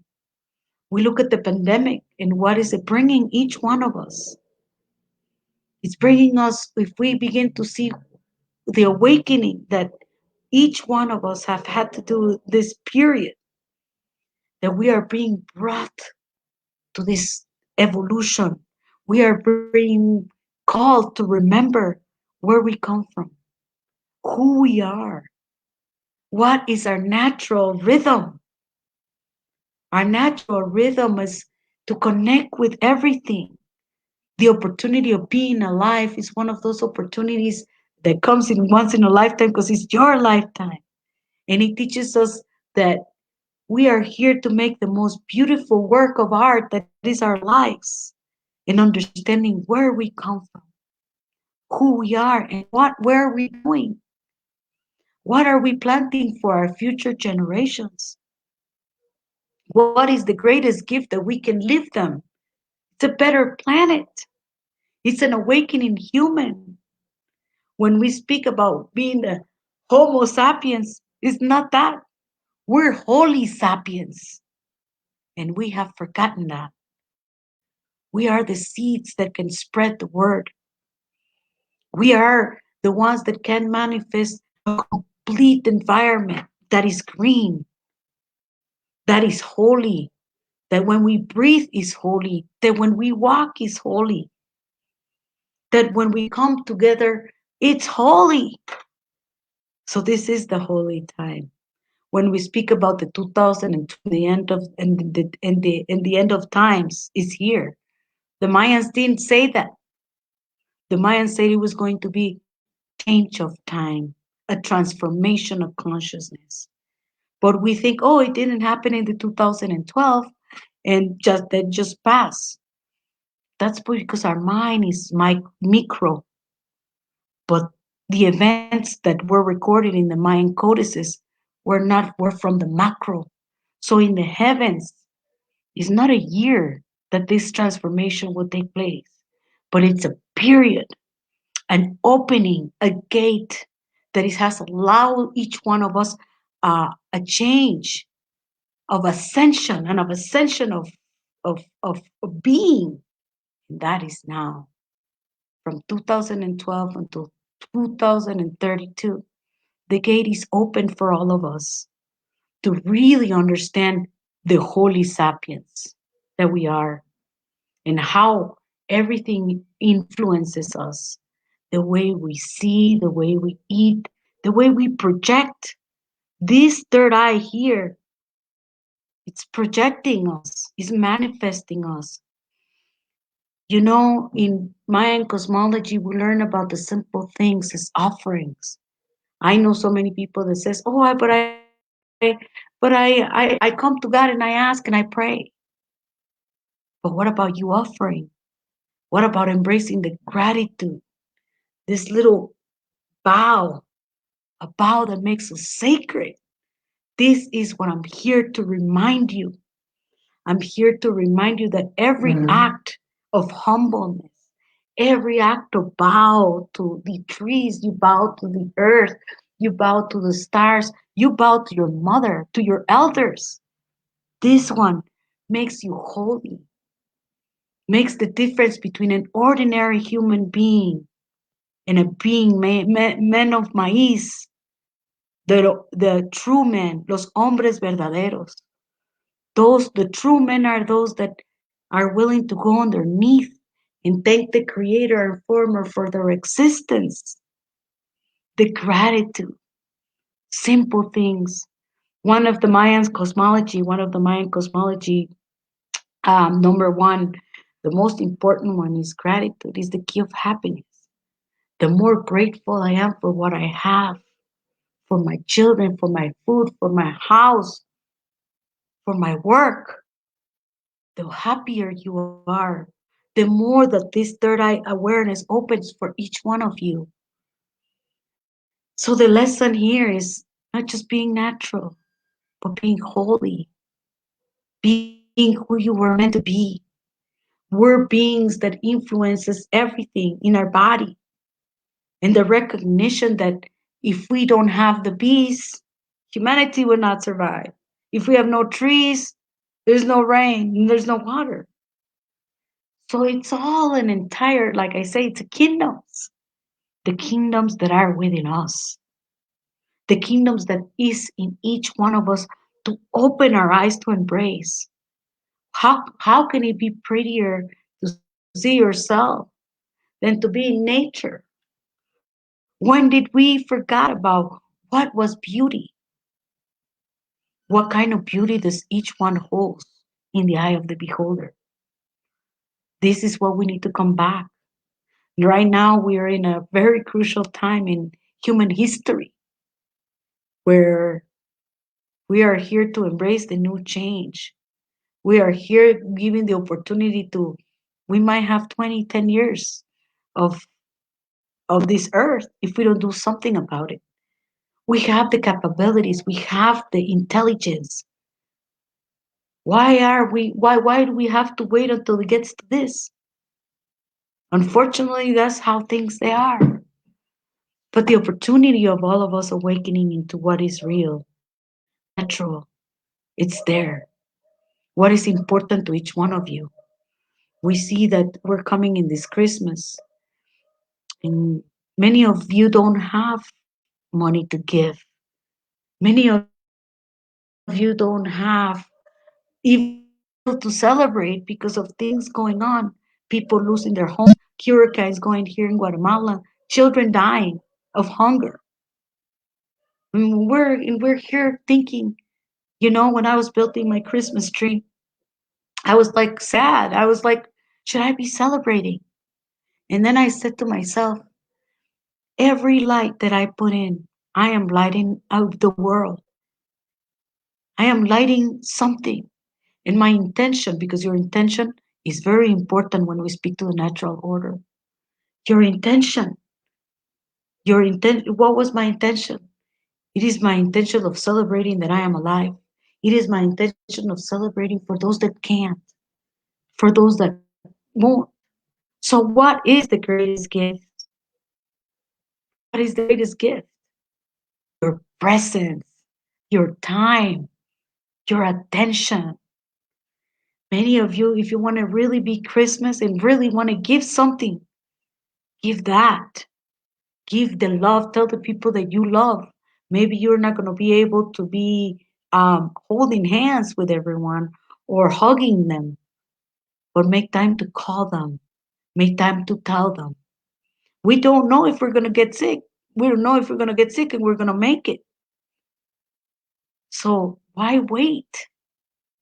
When did we stop being loving? When we began to open up to this new way of feeling natural, that's when the hummingbird will come and talk to you. When we allow this in our mind to just be less materialistic, go back to the natural order. Why do we have so much? We have so much clutter, we cannot even walk in our closets. And so this is the moment that we are putting this new paradigm, where it's telling us teaching us that we are significant against Mother Nature. Mother Nature finds her way, fixes her way. That's by renewing herself. But we can help renew her, or we really can die, change or die. Why? Because we cannot live without this earth. We cannot live without the bees. We cannot live without the animals. This was all perfectly made for each one of us. The greatest gift that anyone can have is the opportunity of living a human experience. So why not living natural? Why not living holy? Holy is a state of consciousness that we are here to remember. We are holy beings, and each one of us has the potential to influence our own seeds, our own children, our own land. And that's how we change. This is for many, a horrible time, a time of fear, a time to conspiracies. But what about what is my own natural thought? What is my own natural feeling? I'm feeling that this is it. There's no,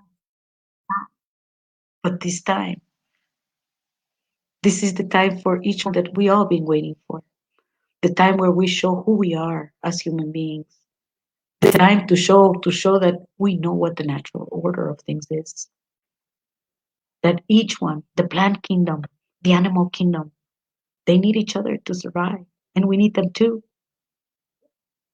So each one of us has the potential to really bloom, the potential to really inspire others, to care, to genuinely care. There's just, oh, I care, but I didn't go. That's not caring. There's what I call the purity of intention that moves the universe. It's magic, my friends. The purity of intention. When you go in your heart and you ask pure for that wisdom, for that help, or you give that with purity of intention, it moves. I have here just a little candle. This candle is able to light not just me, but is able to light all those that need it. It is a power within the power that people are not paying attention. People says, well, how do you know all these things? Because I have seen them. I have worked with the energetic fields of the land where the wind speaks to me, the fire speaks to me, the water heals me, and the earth nourishes me. This is principles of 20 years that I've been walking, observing. Now we have all these plant medicines that are willing to give us back our consciousness, that are willing to give us back the memories of who we are. We're more than a body. Our body is just an astronaut suit. We are conscious beings that have 7 eyes, not just 2. So you have one here, you have one here, you have one here, you have one in your feet, in your both feet. So it's time for us to use what is our intuition, our nature. The Mayan sacred count of days and the Mayan calendars are based in nature, are based in thousands and thousands of people being observed, their tendencies. And this is something that we need because we lost our identity. We feel lost and we don't know what to do. And this is one of the greatest gifts I offer my people, to teach you who you are again, to remind you what you come here for the world. Because this system is based on thousands and thousands of people being observed, their qualities, their traits, their gifts, and their challenges. There's other options of time. There's other options of living. But most important, the option that we need to embrace right now is the option of recognition. We need to recognize what is important for us, what we need. We need to come together. When the people come together, there is power. there is a great power there. And that power multiplies. And now we're thousands and thousands and millions of seeds are waking up into this reality that we are. That is master time. And so that I am passionate about because I've seen it. Because I've seen even when we look at a plant, the way we look at a plant, is the way that we focus and we send that projection. So if you're looking at things negative, that projection it's having an influence on what that you're looking at. So it's time for us to see each other as brother and sister. It's time for us to really live, understand that, we are holy beings, holy sapiens. And that is sacred. We have to learn to walk sacred, to breathe sacred, to speak sacred, and to allow our own identity, not to be copying trends and to be copying to that. We are, we must search that individuality that makes us unique. The gifts that we hold upon each one.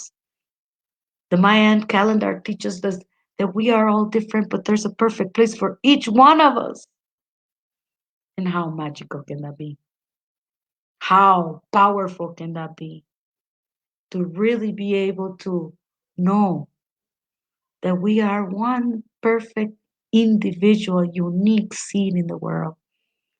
And from that, we can grow the most beautiful flowers. And then we can grow the most beautiful production. And then we can grow into and multiply our own seeds of creation. Remember, what we plant, how do we plant it? We have to have patience in that seed. Because if you take it too fast from the ground, it's not good. Or if you leave it alone and you don't nurture it, go ahead. So it's about patience. It's about really, really giving the best that you have to that seed. Because that seed is going to flourish. The children are our future. And more than ever, children are lost in our times. Children don't know where they come from or who they are. What are we teaching our children? What are we giving our children? What is the inheritance of our hearts? How are we leaving them? We leave them with that love. We have to really cultivate that intuition. We have to cultivate that intelligence, that intellect. We have to really, really pay attention. When we speak about the cult of fertility during the Mayan times, it was women who cultivated the seed. It was them who planted. And somehow, when that seed, it goes in the Mayan sacred Popol Book of the Maya, when our great-grandmother of time, who developed the seed of maize in Mesoamerica, gave that seed to the hero twins. It goes from matriarch to patriarch. The only problem is that the hero twins were not agriculturists. They were ball players. So that seed has to be reclaimed by us, who nurture the seed, who planted the seeds. Each one of us, what we give to ourselves. And what we don't give, we take from ourselves. So remember to give. This is the moment to give. What is the Christmas present? The Christmas present this year is you. Your own seed. Your own shining star. Your own, really give yourself. Give yourself, and you know that you're going to be giving the best gift. Don't worry about you not having or not affording. That's material. That's nothing. The greatest seed is the seed of change that we plant, that we say, I don't have, maybe I didn't buy any gifts, I didn't have the monetary, but I'm here to give you the greatest gift, that is my attention, that is my love, that is my presence. That is the greatest gift this Christmas. That is what we must go back. We must go back to really detaching ourselves from so much material. Give whatever you want. Give to the people that don't have. And get that. If you have the money to buy Christmas gifts, you want to, and you have more money, then give those, instead of giving those Christmas gifts to all the people that you know that they have. Give them to those that don't have. That is going to really start reminding you of what we are here for and who do we want to give. So it's a great gift. It's a great gift to be able to return to the natural order of the way things are, to return to our natural sexuality, to be able to speak natural about it, to be able to engage naturally. We see how even our own sexuality has fallen so out of order.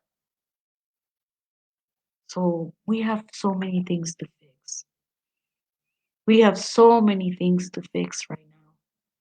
But it takes understanding, awareness. It takes us to be conscious about it.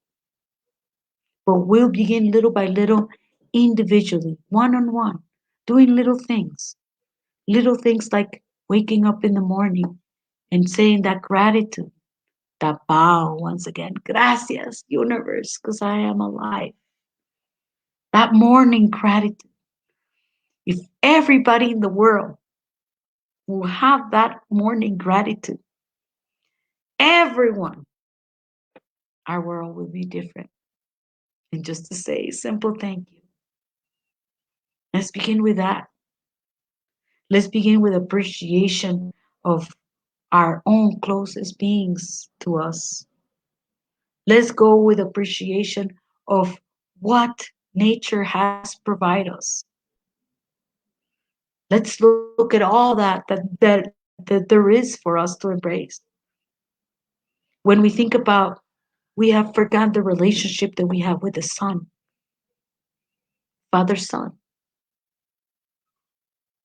That ritual, the rituals that we have with the moon.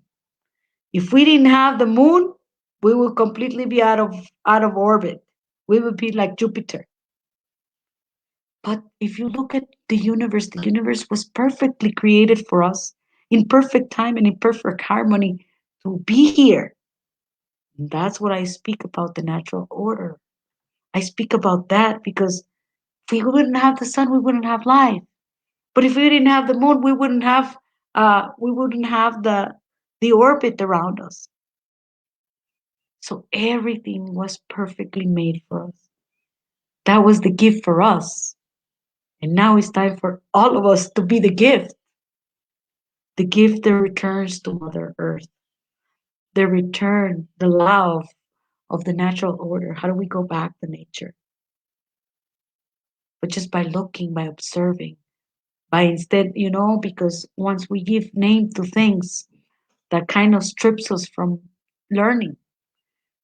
So I always say to my mind, act like you don't know. Because when you act like you don't know, you know that a rose, it's a rose. I don't need to go smell it because I know how it smells. But if it didn't have a name, you will go check it out. So it is on learning everything that we've learned so we can experience what we are. We are conditioned from when we are little in school. We are conditioned when we are little to follow the clock and to be driving ourselves into this default network that we built from when we were 6 to 12. And we're walking like zombies, following our own patterns and connecting with the same synapses in our brain. But if you begin to do new things, that's how you break your tendencies. So if you didn't recycle before, Recycle now, because that's how you break a tendency of being unaware that you're throwing garbage that actually could work for the earth and creating a compost. Anything that you have been doing the same for the past 20 years, you need to undo, because this allows you to walk like a zombie and work and just act like you're an auto. But when you begin, so this period tells us that awake from the zombie state, realize that you build tendencies, and those tendencies are to be materialistic, to be trendy, to be unaware, to not play a part in this human evolution, because they tell you that, oh, I am just one, I cannot do anything. Absolutely, you can do everything, because from the moment that your consciousness is projecting change, you are different. From the moment that you are projecting freedom, you are free. From the moment that you speak the word, creation has become. And that is the magic of being human. We think that we have no power, but we are wrong.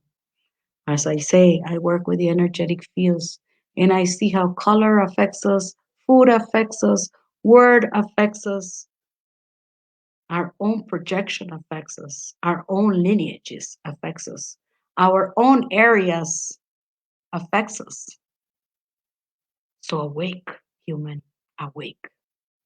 Because this is the opportunity for you to know that all these things affect me. So how am I going to contradict all these beings? I am by being aware, knowing that when you see war, you see freedom, and you manifest it, and you don't give in and say, oh, poor. Suffering only causes more suffering. Sacrifice only causes more sacrifice. So awake, human, awake. And when you see those things, you do the opposite. If you know that you're doing this too much, you got to be able to change the tendency. If you do this in this eye, you got to do this in this eye so you can be in balance. Otherwise, you create a tendency of doing that. And I'm teaching you this is because it's a great teaching. To be aware of what are we repetitive doing, especially when it comes to thoughts. If you're thinking negative all the time, that multiplication of your negative synapses in your brain are just happening. So how can I cut them? By doing the opposite. Loving, living, caring, being aware. If you didn't pick up the garbage before and you want to change the tendency, you will. Pick up the garbage.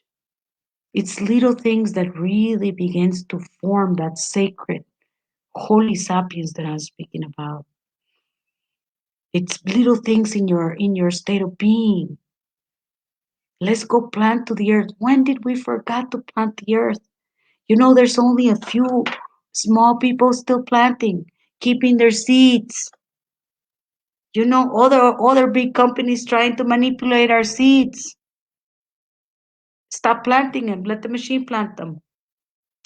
So I'm here to tell you that this is the end and this is the beginning. It is not for each one of us to worry, but it is for each one of us connecting with our natural state of being. We are beings of cooperation, and we're here to cooperate in the most beautiful work of art that is this planet. If we get out of this, it will be an amazing realization for humanity, that we will transcend the states of just physical beings into a state of conscious beings, eternal beings, infinite beings. Let's stop being afraid of death. Death and life are in the same line. People get happy when people are born. People get sad when they die. But if in my eyes, always remember as travel well, my friend, because you're going into another state of being. So why not do the best that we can while we're in this human experience? Why not share our seeds? Why not plant our seeds? What most important, the new seeds that are coming. What are we leaving our children? Our children are ready for a better world. And we, in the whole cosmic field, is telling us, no, you're not getting better. But I believe in the hearts of humanity, each one of us knows that it's an individual thing to get better. So we can collectively connect into collectiveness getting better. So it's a great opportunity for this human ascension. It's a great opportunity to plant our seeds. And it's a great opportunity to really be part of this change. Give. Because what you give yourself. What you don't give, you take from yourself. That's how it is. So sometimes you think, oh, I don't want to give because I don't have enough. But you're just taking it from yourself. Because that's how karmatic life is. So we're all Christmas presents. We all have so much value. We all have so much courage. We all have so much love. So tell the people that you are with how much you love them. Because that is the greatest gift in these times. Pachamama needs you. Our world needs us. But we need ourselves so we can actually give back. So it is time to go back to natural order, to talk natural, to embrace things with honest, to embrace things with truthful, to embrace integrity, to embrace what is the moral law and the moral code that this natural order is calling each one of us to do. Let's not violate things that we're meant to be,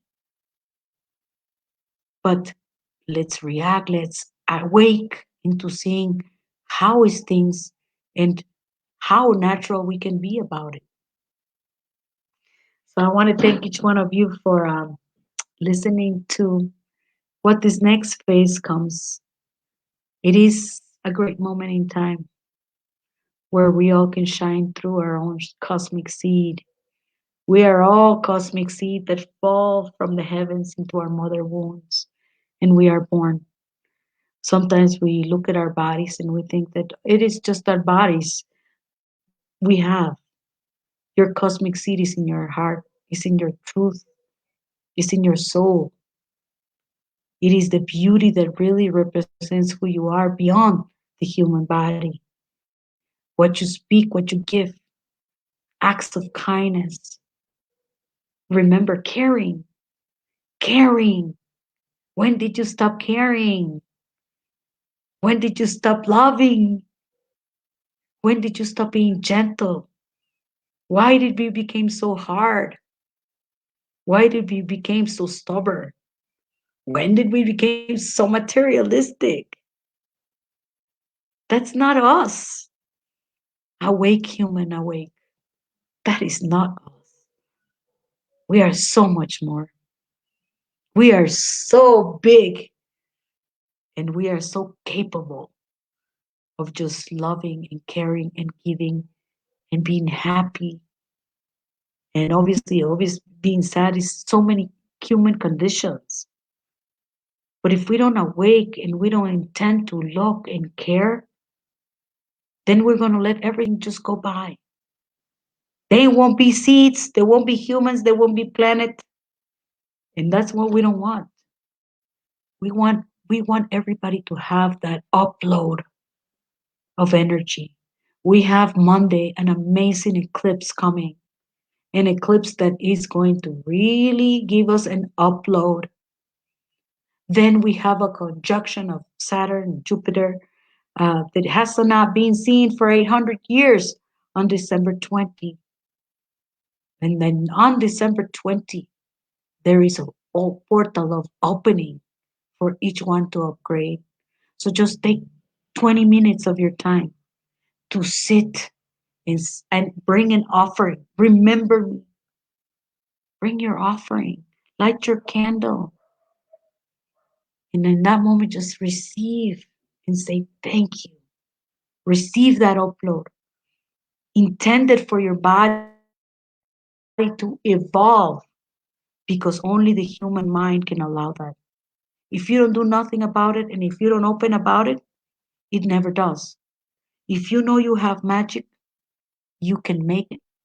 But if your mind does not open up to it, you can't. It is like when the Spanish came upshore to the Mayan lands. It is says that the Mayans never saw them because they never seen anything like it. The mind is the same. You might not be able to see that upload, and you might not be able to feel it that night, but trust in God that you have created it because your mind has opened up for each one of us to feel it, each one of us to engage with it. The month of December is a great moment for each one of us to connect with your Holy Sapiens. So from Guatemala, this has been Nan Shuni Giron, reminding you of how holy and to embrace the new creation that it's the Holy Sapiens. Thank you everyone from Guatemala. I hope that I was able to plant the seed on you and to bring that purity of intention into your hearts, into your minds, into your lives, into your communities, and into the sacred field of time. Matios. Matios. I like that. And we need to keep that creative juice going. We just want to thank you so much, Shuni, for coming here. And I just want to share that some of the things that sparked were that moment of time when we know what we know. Yeah. And I think you've been knowing, I've been knowing, so many of us have been knowing. And I just appreciate your onward spirit of giving, because it's key that we give back, all of us. And Actions of Impact, the Torch's mission is simple actions for global change. And we have the 4 pillars: peace, health, environment, and connect. And what we ask people is to build 4-person teams with those type 4 people. So if you were going to be a wisdom keeper, which one would you pick? I know you're all of them, but if you're going to be peace, torch health, torch environment, or torch tech, I would say torch peace personally, as I look. Peace. I was going to say peace. Of course. And so then you build 3 other people on your backside and build a simple project in your town that can create something different, and then share it with others in the torch. And so nobody owns the torch.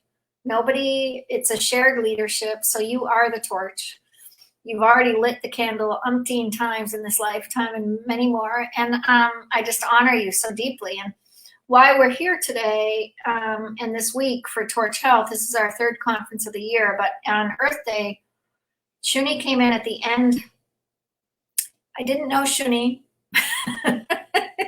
She came in at the end of Torch Environment, and she gave us this huge prayer.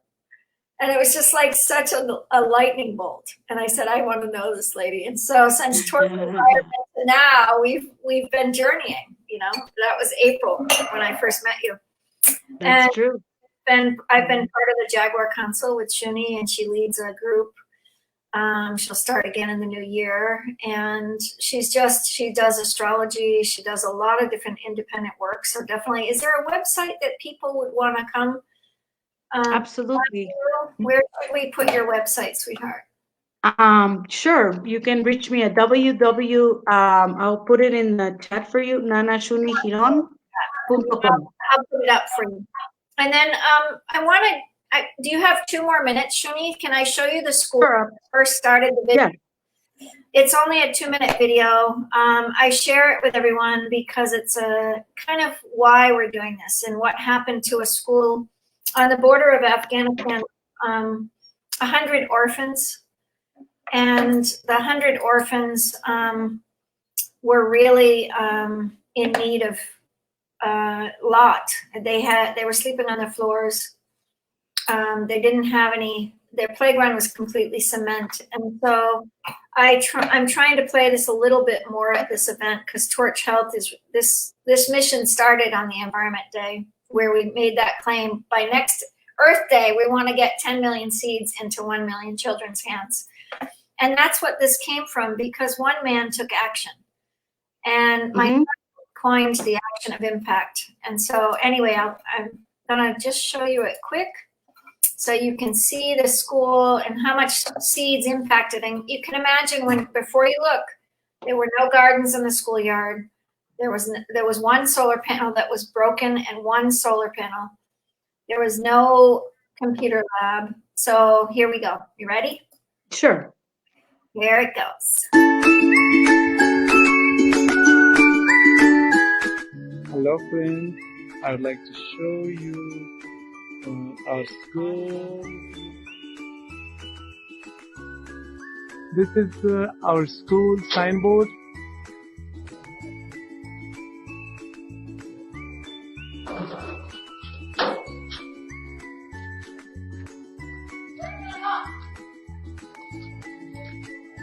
Inside of our school,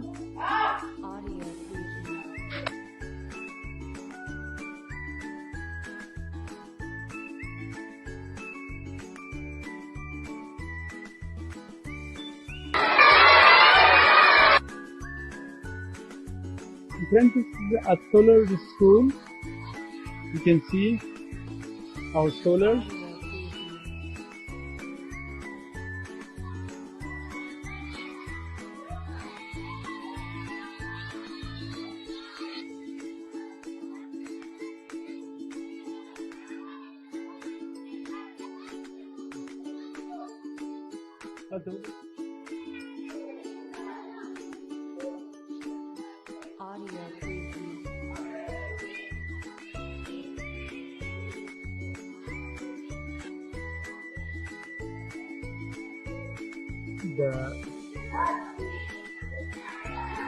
This is all beautiful. You can see the flowers. It's a green school. We would like to show you the computer lab. Hello teacher. Yes, this is the computer lab. You can see all the kids are learning different programs.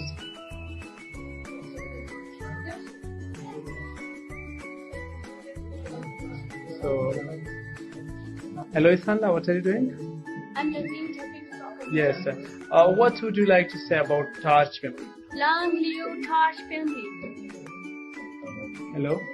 Yes, what would you like to? Thank you, Mama Line, for seeds. Yes, Mr. Hussain. Mama Line, you are so kind. I will support you and the Taj family, and we are proud to be working with you and also working under your leadership. Thank you so much.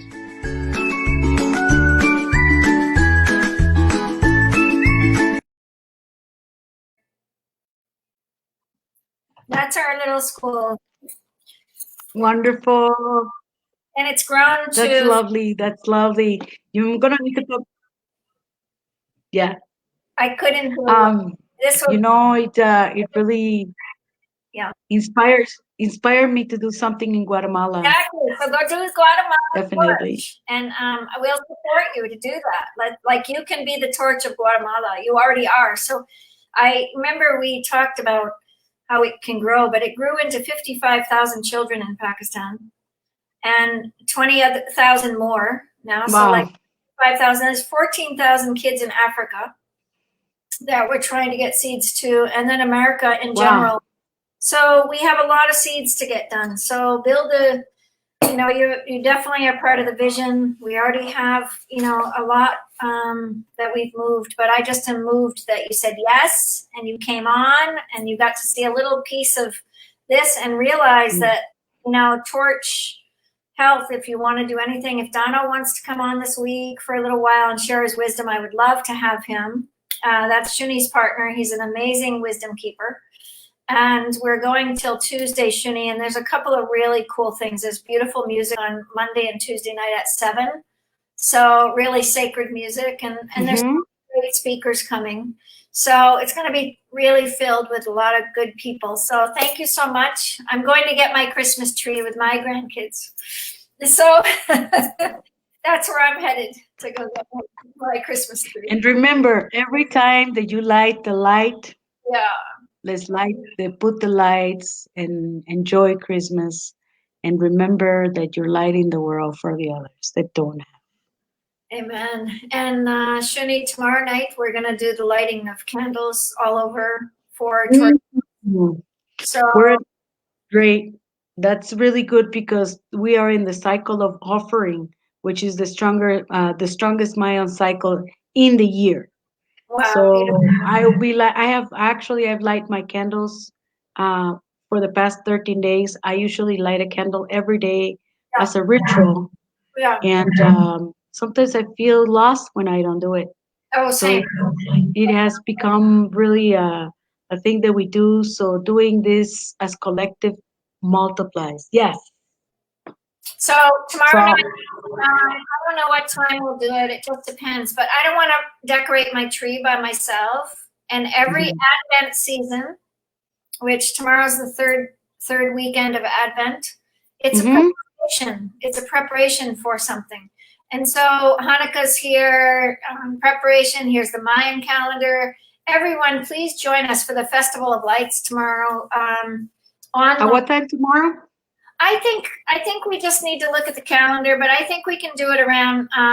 So you're 2 hours ahead. I think it's 7 o'clock could work. I'm pretty positive 7 can work. So the Festival of Lights, 7 to 9, something like that. And we'll just like play and we'll say thank you for our health and thank you for the universe and thank you for the gifts. And it'll be the 4th day, which is really good because the 4th day is the quarter day. And today's a special day with 12, 12, 12. You know, like it's a really the 12th month, the 12th day. And let's enjoy each other's company for this next little round of where we head. And stay in this moment. Thank you, Shuni, for Thank you. Thank you for the invitation. Happy birthday to your daughter. Happy birthday. Thank you. It is a special day indeed. Yeah. It's a special day, the Mama Day. Yes. All Well, right. thank you very much. Nice to see you all. And remember, let's be sacred. Thank you. Maltios. Yeah, Maltios.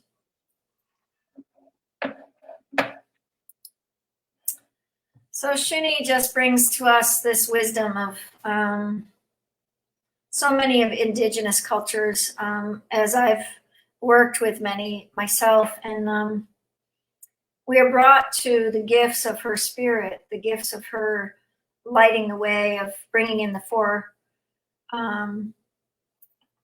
four planetary changes of the north, the west, the east, the south. It's quantum. It's a conscious quantum circle around this earth.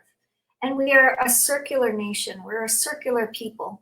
And she also brought the color of our, the 4 colors of the skin.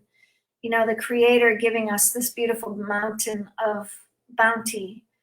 And when you really stand for this deep love, this deep witness of love, this deep witness of how we can make a change, how we can make the spirit of every day count. There's no greater gift than, having elders carry that light with us. And so we just want to thank Shuni.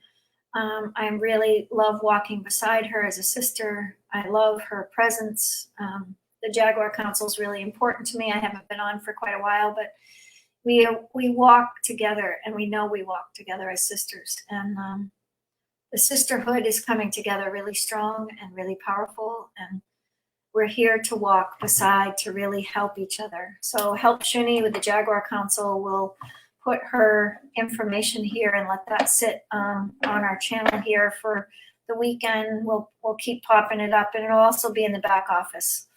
So, really stand for, your heart to open, your heart to be in this present of Torch Health, because it's a time when you can bring in that light and bring in that spirit of light. It's huge right now. As she just said, it feels like we've all got to take very seriously and open that to each of us and just keep sparking each other, keep sparking that light, keep sparking, because, you know, there's no greater time than now. There's no greater time than what we can do together as a whole. I can't do it by myself. Shuni can't do it by herself.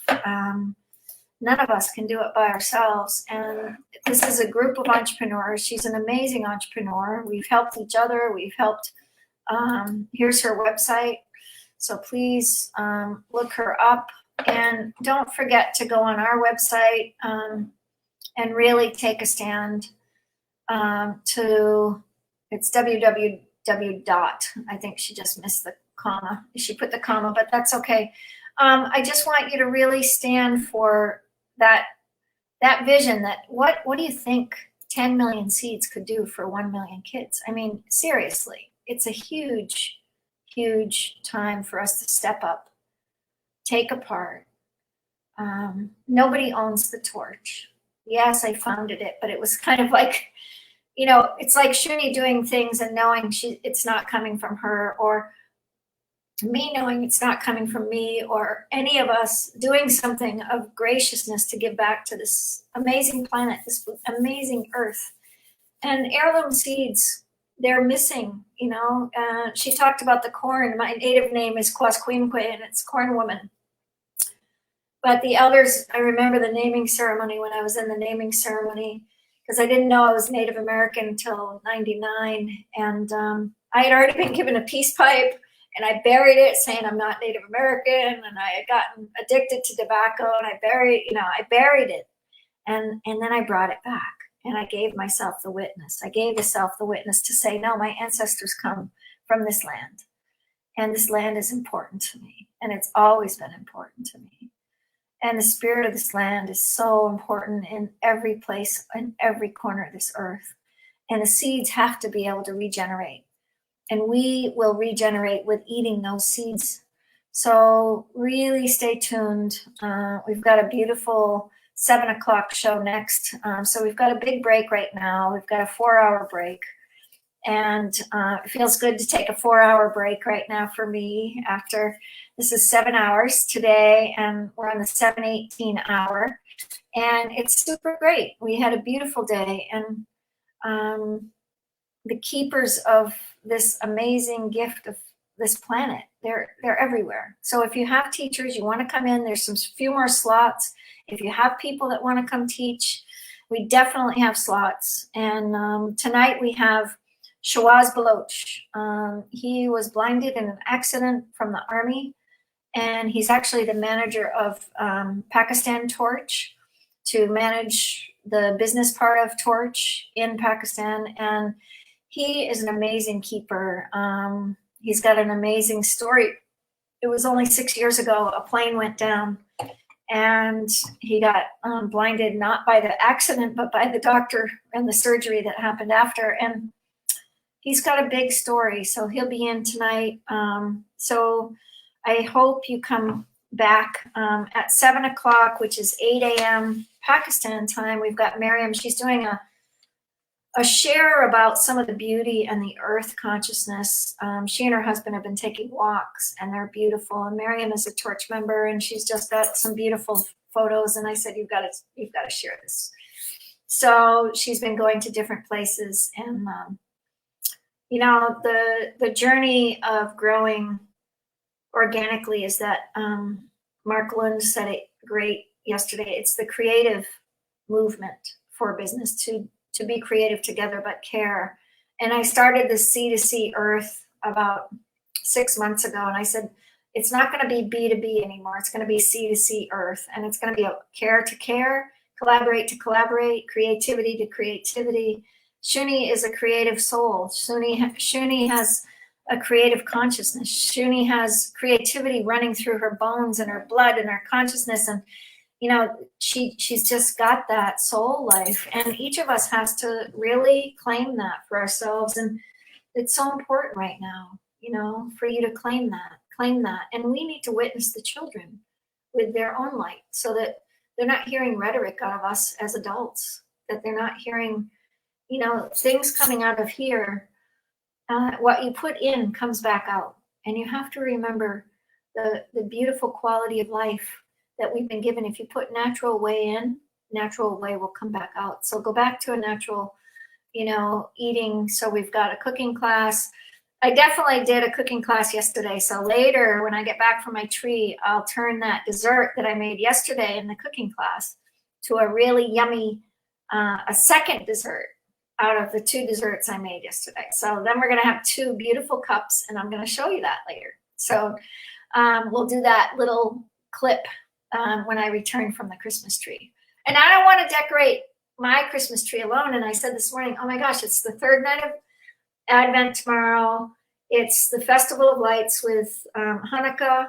So we've got people lighting candles all over the world. Shuni just reminded us in the Mayan calendar, it's the time of light. Just keep it moving. And I just want to say, I forgot to tell her, but she's still in the back, the Guadalupe and my celebration of Guadalupe is no greater than my heart. I mean, it's just deep in my heart. The Day of Guadalupe, she's deeply abides in my soul life. And the festival that I went to a few years ago in the city of San Francisco at the huge cathedral was the most precious ceremony of everybody bringing roses to her and giving back, right? Giving back to the mother, giving back to the feminine, giving back. And I think there's no greater time than to, whenever I'm a nurse, I go into people's homes. Before I get there, I image sending roses to the house so that they receive me. I send them roses no matter what. And if you're in a difficult situation, you can do that in your mind. Just send people roses before you have a conversation. Send people roses to your family members that you might not get along with. Send people roses and just keep filling this life with that beauty and bounty, because the rose smell, that rose preciousness of Guadalupe, that the matriarch is so precious. She's ever giving. So give to the matriarch of this beautiful planet. Join us with the 10 million seeds. You can go to our website and you can donate. We've only asked for a $25 donation to go towards Torch Seeds. You can, of course, donate more, but it's a pretty reasonable gift to help get seeds into children's hands. And I hope you really stand for the preciousness that you are. And stay tuned. We're going to have amazing speakers the next 3 days here, and tonight and the next 2 days. So we're halfway through our conference. We love you. The Organization for Realizing Change in Humanity is happening.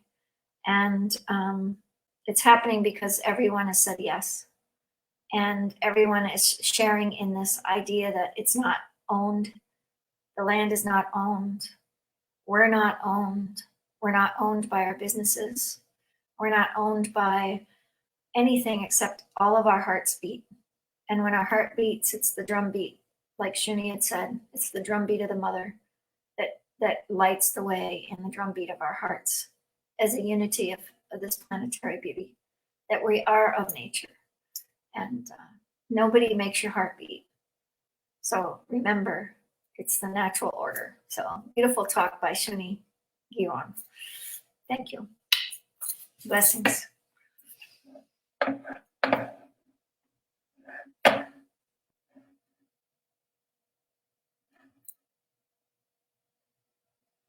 We're going to take a 4-hour break. We'll come back.